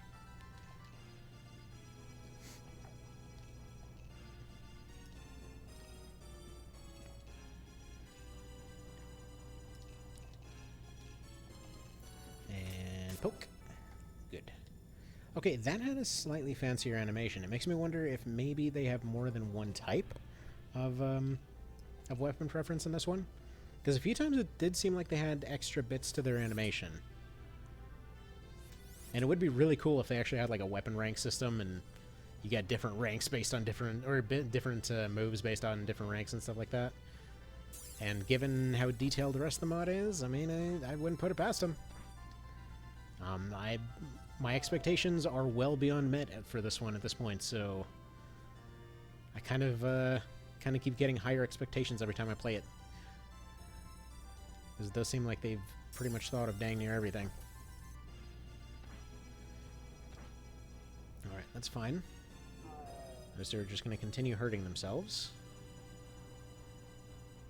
And it does seem like they're actually just going to hang out in the middle. They're not going to come out and do anything beyond that. Interesting. Okay, who can we potentially heal up then? Alright, nobody. Somehow nobody's gotten hurt yet. Healer can just stand by then.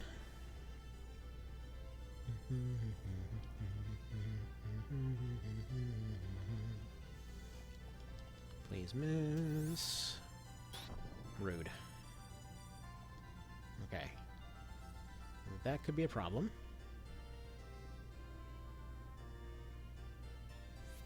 And in an interesting twist, that was the choice he made.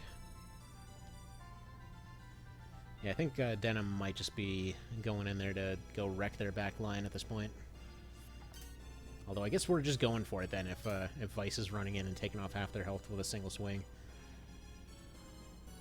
The guy may be a traitor, but he's got stats for days. Actually, I'd say probably in the original version, his betrayal makes a bit more sense because you can kind of get a sense of why the dude's so overconfident. I mean, in any other game, they'd be the protagonist. They're just the dude with all the stats. Alright, so they're going for a... Okay, no, that was a parry. So he's developed a parry, dang it. Huh.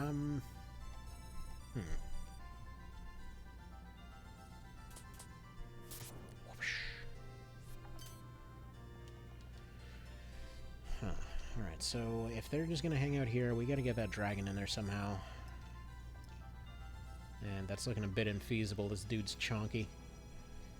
Actually, one of the best uses for teleport is on a dang dragon. Let's go and warp the guy over there. I wonder if you get teleport earlier in this one, because you could get it relatively early. I want to say you could get it in, like, chapter 2 or 3 or something like that. It'd be kind of neat to have a teleporting dragon.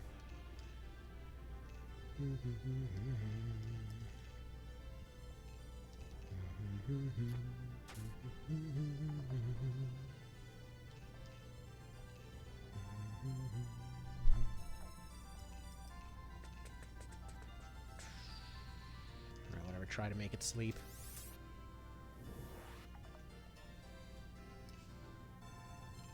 Only downside here is we can't necessarily tell if they're immune or not.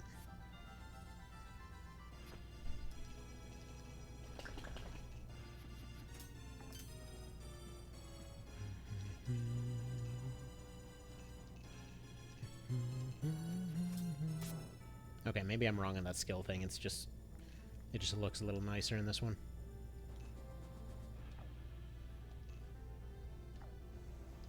Okay, now moment of truth. Do you have double attack? Yes! Okay, he does have double attack. Nice. I love it.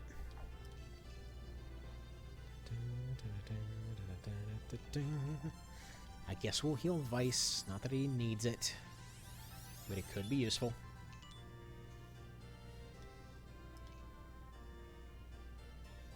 Unfortunately, our skeletons are not reviving fast enough to completely deal with their artillery barrage over here. I gotta get the casters away from that riverbank a little bit, because they can potentially get double attacked here.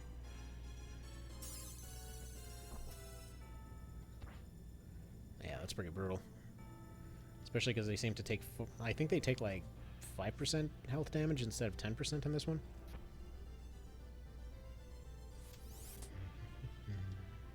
Okay, there we go. Dragons on the other side. Tanks have cleared the river. Moving in. Yeah, Denham's definitely going to be the two-sword guy. Punk. Punk, punk, punk.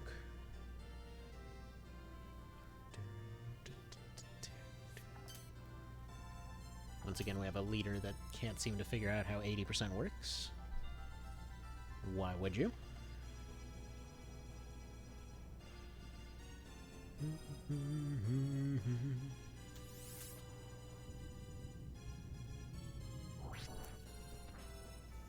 Alright, no sleep. No sleep, no sleep.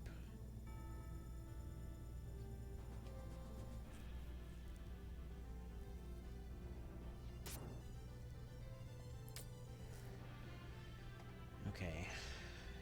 Having Denim off on his own like that is not working out so hot right now. Please don't... That's a kill. No. Well, there we go. That's the first loss of this particular one.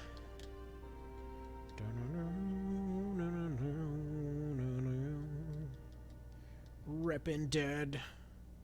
Although I am really happy that he can do the double sword thing. Worth it.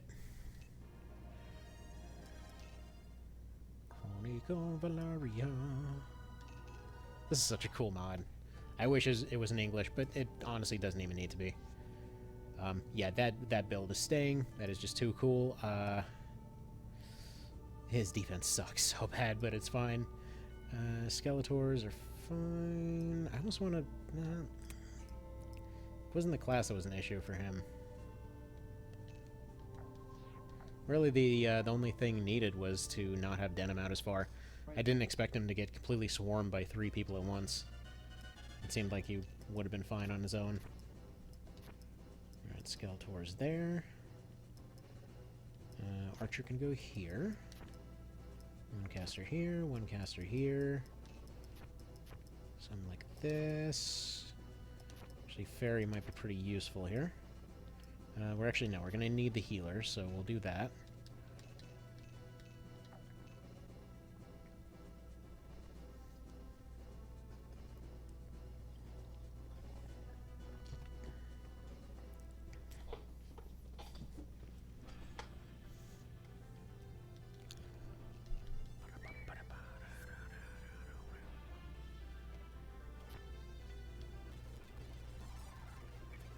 Totally forgot about the fast forward button. Right, we're going to abuse the fast forward button. In fact, what can I use to... There's some tape.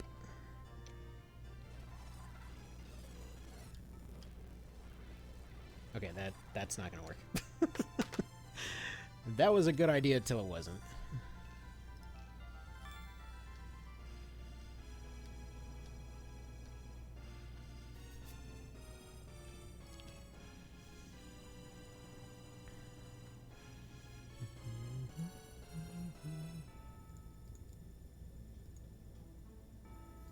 Let's test to make sure that this is actually functioning. I should have done this ages ago. But yeah, it's usually the afternoon ones where folks end up showing up. Still surprised that nobody did. But that happens. And I think what I'm going to do is once these streams are done, I'm probably just going to slap them all into one video.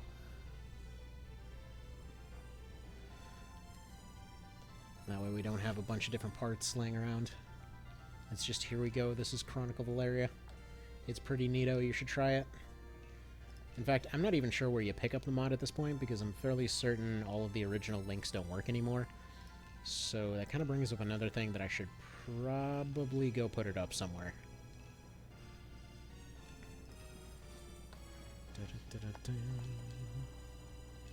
Alright, also we're going to have the casters circling around the side, so it's going to be Ravness and the 2 casters around that side. Denim is still going to go for sniping the back row. It didn't work out last time because I got him too close to the middle because I really wanted to test out that double attack. Turns out it was exactly as neat as expected. Our caster can go about, or healer can go about there. You can go about there. In fact, I should be using her to cast Incubus more often. I think that's what that move is.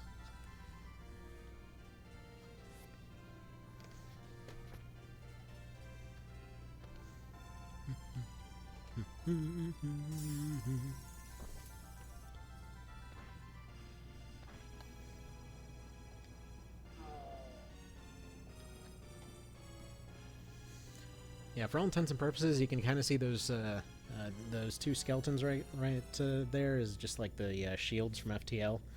It's like however many skeletons we have up, that's how many shields we have up to deal with all of the gigantic friggin' air lasers coming from these griffins.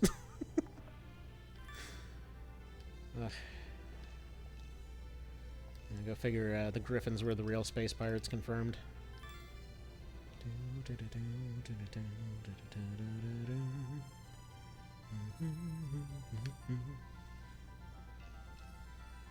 Alright, so new plan here. We're going to have Canopus fly out. He's going to be our front line. He needs to hold the front until the dragon and Vice can get up there. So he's just going to like run up and poke away at people, try to get some damage in, and then retreat. He's got a Blessing Stone, worst case scenario, but I'm pretty sure he's going to be able to handle it just fine. In the meantime, I'm going to have Denim completely skirt around the side, try to take out their casters in the back row, especially that one that keeps stunning people. Meanwhile, the Archer's going to basically give him covering fire. Hi there, Mr. Cow. How's it going? How's things? How's stuff? And even the stuff and such? Yeah, I really would have expected more folks to be around here in the afternoon. But it's been very quiet. Which I suppose is fitting, because we had our first loss of this particular little mod experience here. but potentially some new stuff was discovered. I don't remember what that stuff is. I'm gonna have to rewatch it to remember what that stuff is. Oh yeah. So apparently, yeah, the whole double sword thing works just fine. I think it was just sword masters in vanilla. Ninjas specialized in knives and daggers and things. Because I think if you gave them like, it's weird because if I recall correctly, if you gave them staves, they would happily swing 2 staves around. But swords were supposed to be a swordmaster thing, so they only swung 1. I think. Could be completely off the mark on that. It's just, I remember testing that exactly once way back in the day. Just kind of accepting that was the case and then not testing it again. And I just tested it on Denim as a ninja here, and he's happily swinging around at a longsword and an S-Talk at the same time. So he's basically a Dark Souls character, so that's fine. Okay, now Canopus is in a bit of trouble. So we're going to go ahead and have a little bit of magical support flying over his way. Hopefully you can put this one to sleep, and then proceed to support the midline. Nope. Alright, well, hopefully Ravness can just go 1v1 him then. Because that was kind of plan A here.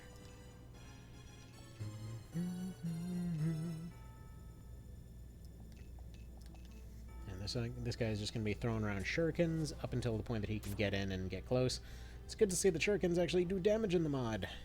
So that's 2 separate mods now that have decided to give shurikens damage. Knight of Lotus is the only one of the series that actually did it by default. I mean, technically, March of the Black Queen 2, I guess. But, you know, it depends entirely on how you want to count it.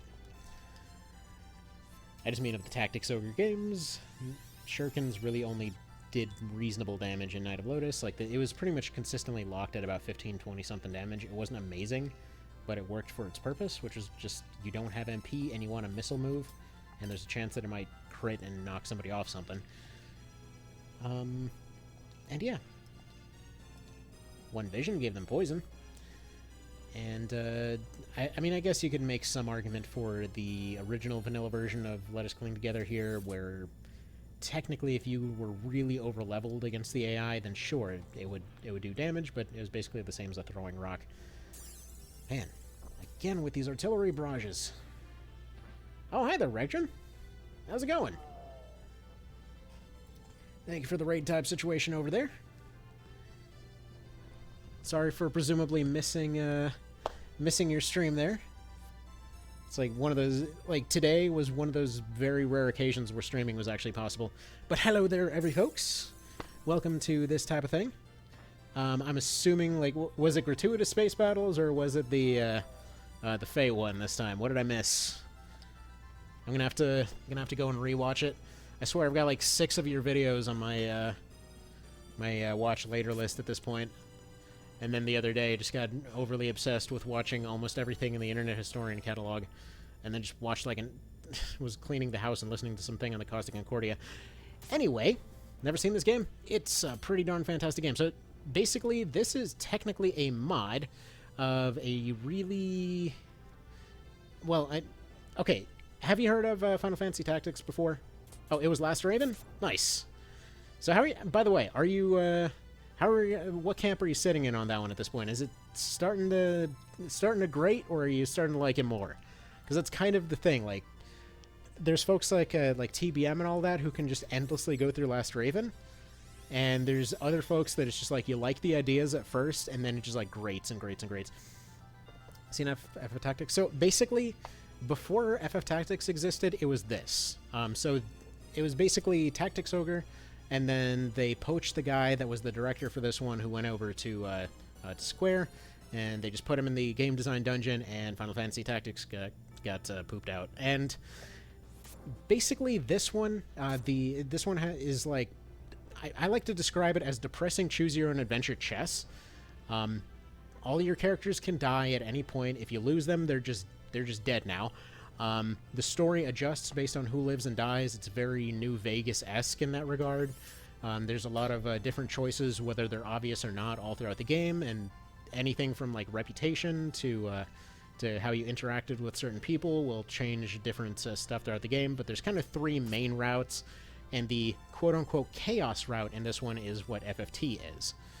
Because like, in many ways, this entire series despite the fact that it shares very, very few actual, like, commonalities between sequels and the games. Like, the first one of these, March of the Black Queen, is basically an RTS with, like, squad mechanics. This one is basically chess. Then they went back to the RTS formula, but it was way more zoomed in. It was more like a town-to-town kind of situation. And then they did Knight of Lotus, which was on the GBA, and it was just a whole other experience unto itself, and the entire turn order system changed, and, like, the entire series as a whole is more built around the, like, choose-your-own-adventure and kind of cheesy tactics, as it were. So, like, for example, shield bashing somebody off a wall instead of trying to use an elemental weakness or something like that. Or, for example, petrifying somebody on a poisonous smog tile or something like that, so they just choke to death. Like, it's entirely built around these kind of dirty tactics here. Any dang ways, so yeah. Then they later remade this game on the PSP, and it's, as far as I'm concerned, the greatest strategy game ever made. But either way, really solid titles. It's a very unique series, but it takes some understanding to get into. Because the guy that made it, Matsuno, he's got a reputation for not bothering to explain friggin' anything mechanically. I mean, I was talking about this earlier. I've got a 500-page guide for this game, just sitting, well, the remake of this game, just sitting nearby my desk here. And it doesn't ever bother throughout the entire book to explain how the armor system works. It's one of the coolest features of the remake, and they never bothered to friggin' explain it. Alright, let's look at these things here. Okay, so he used Nexus save because he's scared. Okay, full disclosure, when I went into Last Raven, I went in with a 100% completed save from Nexus. Had just, like, the entire time I was waiting for it to come in, I was going in 100% in Nexus. I went in with my shotgun and 800 MG build, and then bolt whooped my ass. So it honestly is not even, like, it doesn't matter how much you've played the series, it doesn't matter any of that. If you pick the bolt mission, that's when you die. Let's see. It's a good question. I like it a lot more than Nexus, at least. The first thing I got really stuck on was Leviathan, which walled me today. I'm assuming you mean Leviathan, the solo Leviathan. Solo Leviathan's got a lot of BS to its design, and then you fight 3 of them in another mission. And it's one of the easiest missions in the game. It's kind of hilarious. And you just find out it's literally just because you have to approach the thing from the bottom. That's not a spoiler, by the way. It completely comes out of left field. But, anywho. Let's see. Like the retro style here? Yeah, oh, and I should probably finish explaining. Yeah, this is an overhaul that is only in Japanese for this particular game. So this one came out on SNES and PS1, and those versions were near identical. And then they had another version that came out on the Saturn, which got full voice acting, I mean, way back then.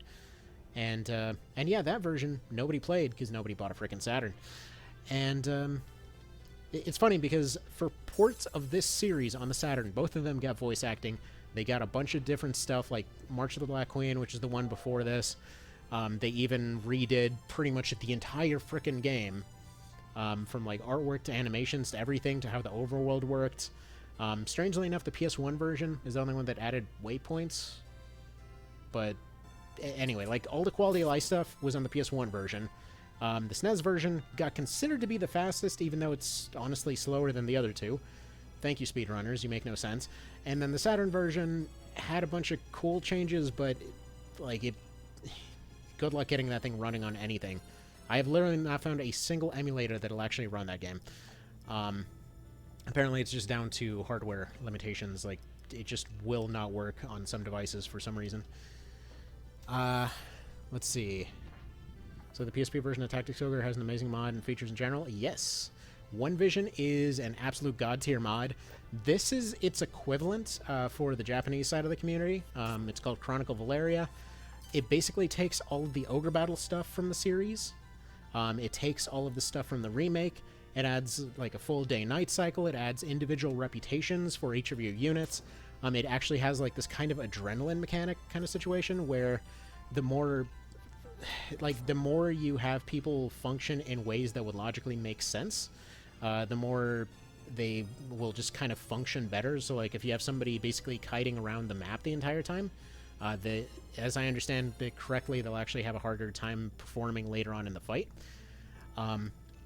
So it like rebalances all the equipment and all that, and adds this kind of cool career progression system to all the units, where based on how you had them perform, whether you had them do more actions during the day or the night, depending on how they ended up fighting, like from front back, how their personal reputation is, whether you use them to be completely dirty the entire time, or whether you had them try to go 1v1 people or whatever else. Apparently, it somehow takes all of this stuff into consideration because it has something like 3 or 4 times as many classes as the original. It's absolutely insane from a quality standpoint. But again, it's only in Japanese, and the only guide that I could find for it was this forum post absolutely ages ago. The only attempt to translate this particular mod resulted in the guy translating it demanding to be let off the project and basically running away.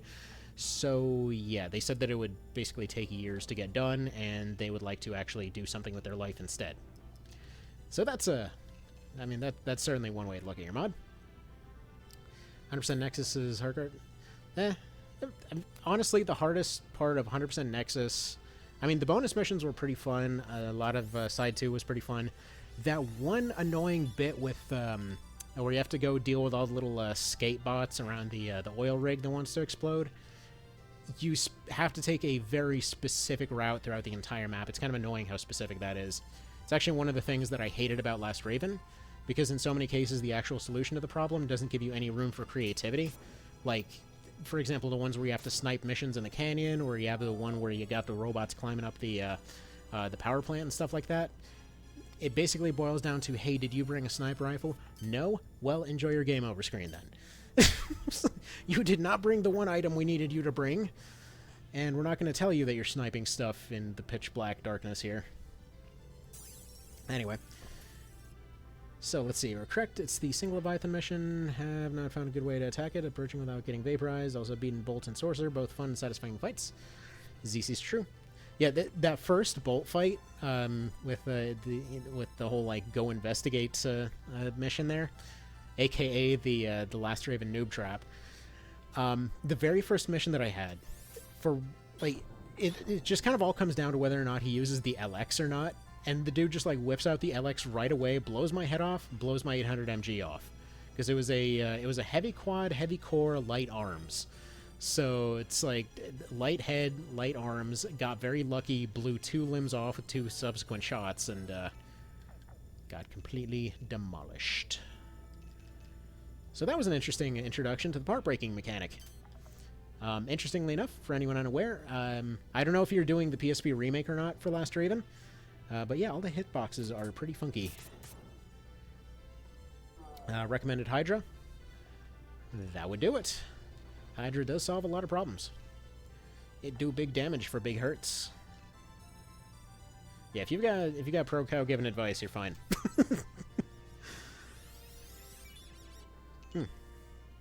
That's some good mediocre coffee right there.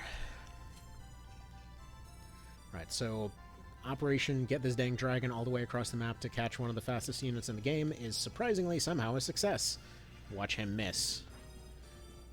Okay, we didn't get the poison. Eventually we will get the poison. So these griffins, by the way, they do look a little bit different. I want to say they look more like March of the Black Queen griffins. They look a little bit edgier and have slightly different colors than the ones that I'm used to. I mean, I've been trying to go through vanilla a whole bunch to try to notice as many differences as possible with the mod. So that's kind of part of the reason I'm going through this all right now. It's just like trying to understand the mod and the cool stuff that it does. And I'm actually a little bit surprised that it hasn't become nighttime in this fight yet. It should be any turn now. Actually, these guys have sniped the skeleton so many times, I believe they're just taking themselves out with self-damage for the most part. I mean, they do as much damage to themselves as we do to them full stop here.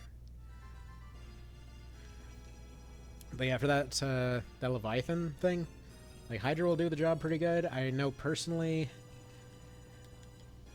Wait, let's see. I think ProCow has the right strat, just need more research to figure out how to attack without dying. Pretty sure there's some videos out there. Well, if the missiles are the issue, just drop a bunch of decoys. Just, like, move in circles, drop decoys. I mean, personally, I really like the micro-missile strategy.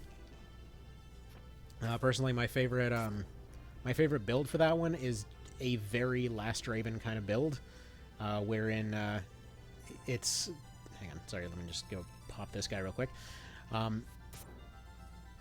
It's just basically micro-missile extensions, rockets, and the 1000 MG. See, it's not the missiles, the grenade launch, and the grenade cans when try lock on as it approaches. Yeah, you gotta, like, you basically just gotta get used to the timing and do retreats. It's... If you go for reverse joints, it actually helps pretty good as far as avoiding those. Reverse joints go a little bit faster if you're flying backwards, so you have an easier time dodging some of those things. No. Ultimate recommended thing, go handguns and hover legs. I've done that before. I would not recommend that. Would not. Just don't try it. The dual pistol hover leg run was absolute trash. It was just a thoroughly unpleasant experience. Don't you diss handguns? Okay, fine. The H3s are pretty alright, but still. Like, aside from the H3s and their heat, like, they're still not amazing, especially in that particular context. For that particular one, I believe what I was using was, I want to say it was that SOCOM looking thing, like the basic one. I think it was just basic pistols. Or no. What was it? This was I'm sorry, this was like 7 years ago, so I think it was the AC2 pistol in the right hand because I wanted to see how it functioned, and it functioned a little bit funky in Last Raven because it wasn't meant to be there. Revolver on the left, and then the 2 basic handguns in the hangars, I think was how that run ended up going. Game, can I thank you? Game, relax please with these controls, thank you. Right, make dude take nap, come on. Rude. Yeah, there's a non-zero chance that witch is about to die. Overall, I'd say we have this fight pretty well on lock at this point. Folks were mentioning earlier that they started running into a lot of difficulties around Chapter 2, so I will attempt to keep going through this mod as much as time allows. As it stands right now, I mean, pretty soon I have to get going to work, and then planning to work through the night, and then hopefully I should have time to do a little bit more later on, but we'll get to it as we'll get to it. Right, Alright, nothing better for her to do than heal a switch, I suppose. Does the version of the game still have instant permadeath? Sure does. Although, it's, did you by any chance see the Palace of the Dead video from the other day? Like, so the weird thing about this version of the game is, while it does have permadeath, like, its actual effect on the game is very different throughout the entire game. So, like, at the very start of it, it's like if you're playing the vanilla version, like the original, SNES, PS1, Saturn, whatever, if you go up to the very first fight and you have your guys go attack the wizard, he will turn around and one-shot them with his frickin' walking stick. Like, your early defenses and offenses are completely jacked in that version.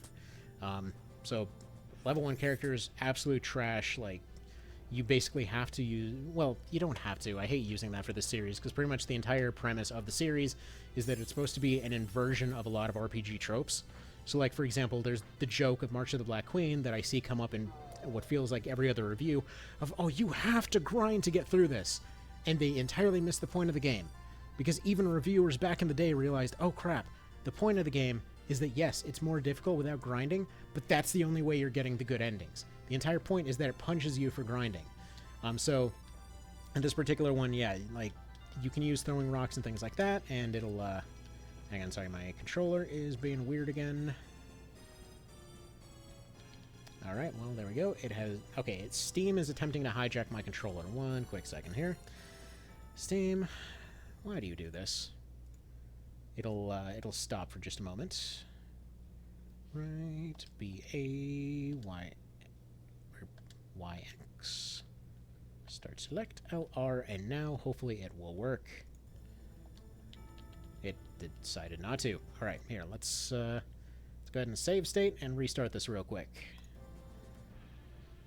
Sorry, this is just something Steam does. Sometimes it just decides your controller is now forfeit, and and it'll just take your crap. And no, turning off Steam just turns off your controller entirely. It's just a thing. Anyway, so what I was getting on about permadeath. So you do technically have permadeath. Early on in the game, yes, you see your units going down pretty regularly if you're careless about them. This particular mod kind of rebalances it to be closer to Knight of Lotus, so that's the Game Boy version, which actually has far tankier units, because that's kind of around the point where they started realizing, oh crap, an armor system's pretty cool for a strategy game. And then they kind of perfected that in the PSP remake, where, you know, they had a full-blown, like, damage threshold system. They had all kinds of different bonus damages based on certain circumstances. They had different damage types out the wazoo. Like, you literally had... I want to say there's like 38 maximum total damage types that you can potentially do on a single attack. Like, it gets absolutely insane, and it's really cool because it just leads to a whole bunch of interesting cheese that you can pull. So in this case, mod's case, yeah, they upped the defense. So they actually made the balance very similar to KOL. It doesn't actually officially have an armor system in there, but for example, to compare the leather armor, in the remake, it gave you about, I think it was like 28 defense or something like that, and then it reduced crushing damage, reduced some slashing damage, and then it gave you, I believe, a couple of racial defenses, and gave you a dexterity bonus. All well and good. In Knight of Lotus, it gave you, I believe, like 10% damage reduction, as well as 10 armor against damage. In the original, what it gave you was 3% damage to whatever the final damage calculation was.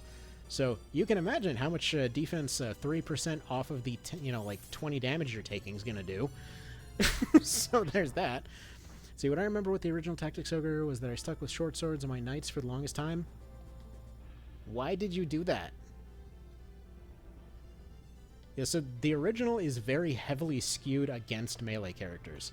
So, and actually another funny thing, I need to redo the tier list at some point because I got it completely wrong. Somehow until recently, I didn't actually recognize that the knights in the original were basically the rune fencers in the remake. They are the dexterity specialist. Why? Who knows? The berserker, for whatever reason, is what the knight became in the remake, where they're the defense and vitality specialist. So they have high strength, high vit. In the original Tactics Ogre, for some reason, they are high dexterity, high something else. I think it's like high health, high dexterity. It's strange, but that does explain why they show up as archers so often. But it's why so many of them were replaced with like crossbow rune fencers and things like that in the remake. It's kind of funky, but there it is. Bonk. Yeah. So another cool thing that this one does, you have dynamically changing weather. I mean, you always had dynamically changing weather, but all of the properties around the entire everything here end up changing pretty significantly. So. Like, if we look at our archers right now, because of the rain getting heavier, their actual maximum range ended up dropping on top of their accuracy and everything else. So if you start getting heavy rain, your archers just stop functioning, more or less. Everyone's movement is changing. Even the flyers are having a hard time flying around. So we used archers and mages and stuff. We probably should have phased out the knights. Yeah, so the weird way they balanced the knights is that they kind of expected you to... well, it seems like they just expected you to sit them out front. I mean, they did mention that the game was entirely inspired by watching a Japanese game show where they had some people playing chess, except the people were the chess pieces. So what they did, they basically designed the knights and berserkers and stuff like that to be like pawns, that you sit them out front, but they're not necessarily going to be the ones like going and attacking. They're the ones that will respond to an attack. Like, if somebody gets close, they'll deal with it. But they're not usually... Like, they can't just attack directly in front of them. Officially, yes, you could have them swing a sword. I just mean, if you attack first, you're going to lose that knight. Because most units will end up going down from 2 hits. And in many ways, they probably could have like, I feel like with the original, it's a little bit surprising that nobody tried rebalancing it to look very similar to something like Into the Breach or whatnot, where you've just got like a couple of health pips more or less, because it basically functions the same way. Almost everything dies in 2 hits in that version. In this one, it's far more all over the place depending on everyone's loadout and stuff like that. Again, similarly to Knight of Lotus in that regard. And anyway, yeah, Knight of Lotus is one of my favorite games of all time. It might be a GBA game, but it's still one of the most solidly designed games I've ever seen. The thing about chess, though, is that the board is really restricted. TO has lots of wide open maps. Yes, but the overall mentality is still fairly similar. Because the whole point, the whole mentality of chess is really just more about setting traps. You're trying to set everything up so that the other guy runs into your, basically makes a mistake against your lines, and that's kind of how the melee units were designed. Even in the end game where you have Sword Masters, a unit that, technically speaking, should be the ultimate DPS unit, where, like, if you have somebody that's, running around like a Penitent and a Fire Drake or something like that, and you have them warping over to the other side, and you give them a choker that gives them the Terranite effect and stuff like that, and so you have them warp into the enemy lines, and they take a swing, they do half damage to a frontline knight, because even in the end game, you get almost no, like, the actual difference between, I was saying this in the other video, that's why I'm kind of repeating it right now, but the actual difference between a Balder Spear that you get from the store, that one's going to be plus 33 strength and plus 5 int. All the weapons in this one are just, or at least in the vanilla version, are strictly a bonus to strength. But dang it, that didn't pan out because he didn't get his tile bonus, so he didn't get his second. Apparently, interestingly, I think the range, or I think the rain is actually preventing his breath from going farther. That's fascinating. Yeah, he's not getting a second tile of range there. But okay, so you have Habram here. He's the best sword master in the game. He warps in, he attacks a guy. He takes his first swing, he takes out the health of the guy. He's got a second sword, he's got double attack. That would naturally mean that he's going to attack a second time and kill the guy, right? No. Instead, they end up replying by, countering him for most of his health, and then he takes his second hit. So now he's in a position where he's, well, basically guaranteed to die on that front line there, because you decided to use a melee class into the end game. See, like right here, just like double attack will let you accept a counter first. And this is actually why I love the way that they redid them in the remake, because sure, they are initially kind of weak, but they are also a double attacking class. So you set them up with a knockback and bash and something like that. So that's one way to do it. A knockback got renamed to bash in One Vision. That's why I'm thinking that. I'm thinking knockback and preempt. So, like, for example, somebody runs up to attack them. It triggers preempt. They end up attacking first. Because they've got knockback, they end up knocking the guy backwards. He never gets a chance to attack, and he just basically pushes him back before he ever gets a chance to get hit. So that part's fun. If you wanted to have him as a double attacker, you could just have him with really high dodge. If you wanted to actually make him more offensively orientated, there's ways to do that as well. It's just there were far more build options because pretty much everything was designed for offense and defense. So all weapon skills also applied defensively. Interestingly enough, despite allegedly being a high evasion class, a funny thing with the Swordmaster in the remake is that their evasion is technically lower than a Terranite. Terranite is the second highest evasion unit in the game. For some reason, Gunners are the highest evasion unit. Anyway, let's see. Been doing a lot of Bloodborne lately. Got 2 endings going for a third. Dude, freaking love Bloodborne. You're trying to go for what was it? Friggin' Moon Entity or whatever the hell that thing's name is. See, second attack is also against the enemy front instead of the rear side. Very true. So it tends to lead to issues there. Which, again, another cool thing that One Vision added, because you can kind of just go double attack somebody from the back and then immediately chuck a sleep bomb down their throat. Like, friggin' ninjas felt so good in that. Man. One Vision's the greatest. And yes, originally this was going to be a One Vision stream, and then I put a vote out there, and people were voting for Chronicle Valeria because there's like no content for this anywhere. But it turns out, yeah, parry and deflect from the remake, they actually did include that in this, by the way.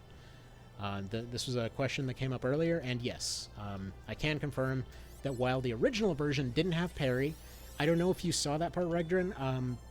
I thought there was parry in the original version for a while. Basically, I had 100%, or there was a guy that had a 100% hit chance against my skeleton, and then they turned around and blocked it anyway. It turns out there's actually just a weird glitch with the original, kind of like the old Pokemon games where there's just like a 1% chance that stuff will just not do what it says it's going to. So in that particular case, even though he was supposed to get hit, he rolled that like 0.9% chance or whatever and ended up blocking it anyway.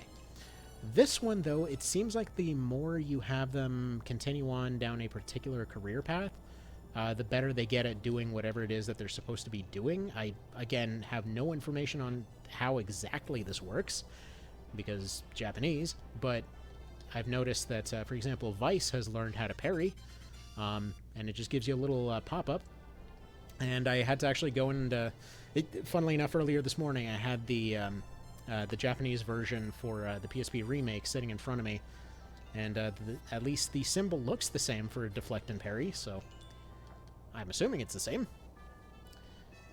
But yeah. Alright. Oh, nice! Thank you for the subscription there, buddy. For Anaru there. Greatly appreciate it. But yeah, the just in general, I absolutely love the series, as you probably can already tell by this point, so end up covering quite a bit of it. Alright, this is really low odds to work, but screw it, we're going to try. He's just going to go in there swinging like a madman. He is basically a Dark Souls build, like I said earlier. This is legit an actual functional build.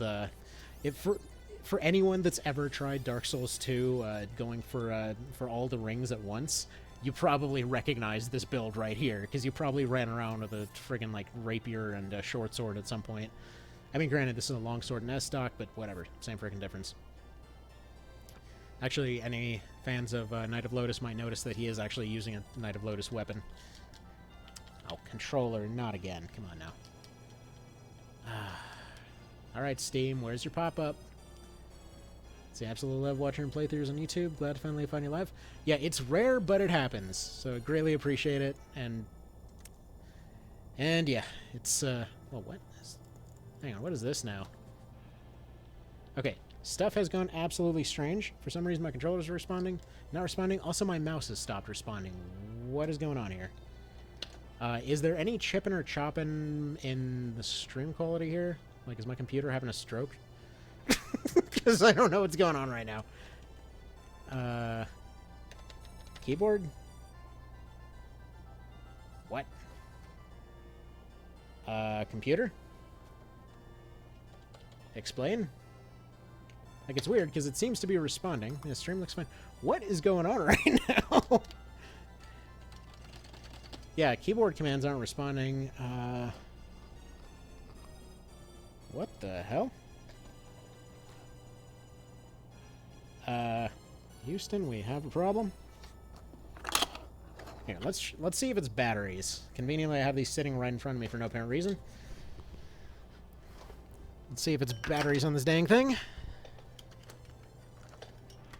In the meantime, how's the weather? How's the weather on your guys' end? Man, have you ever seen a subscription happen so hard that it destroys all technical things on the other side? All right. Let's get these suckers out of here.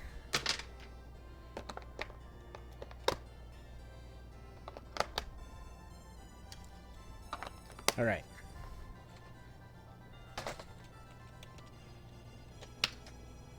Okay, no response there.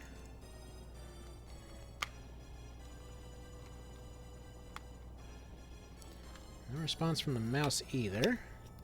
So let's replace those next. Oh, no, wait, there we go. Mouse is showing that it's alive after I beat it a bunch, but, why is that not? Whatever, let's replace these anyway.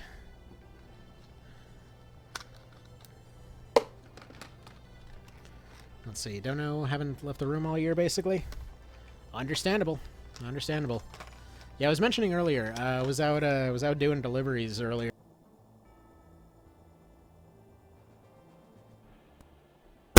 Okay, and back.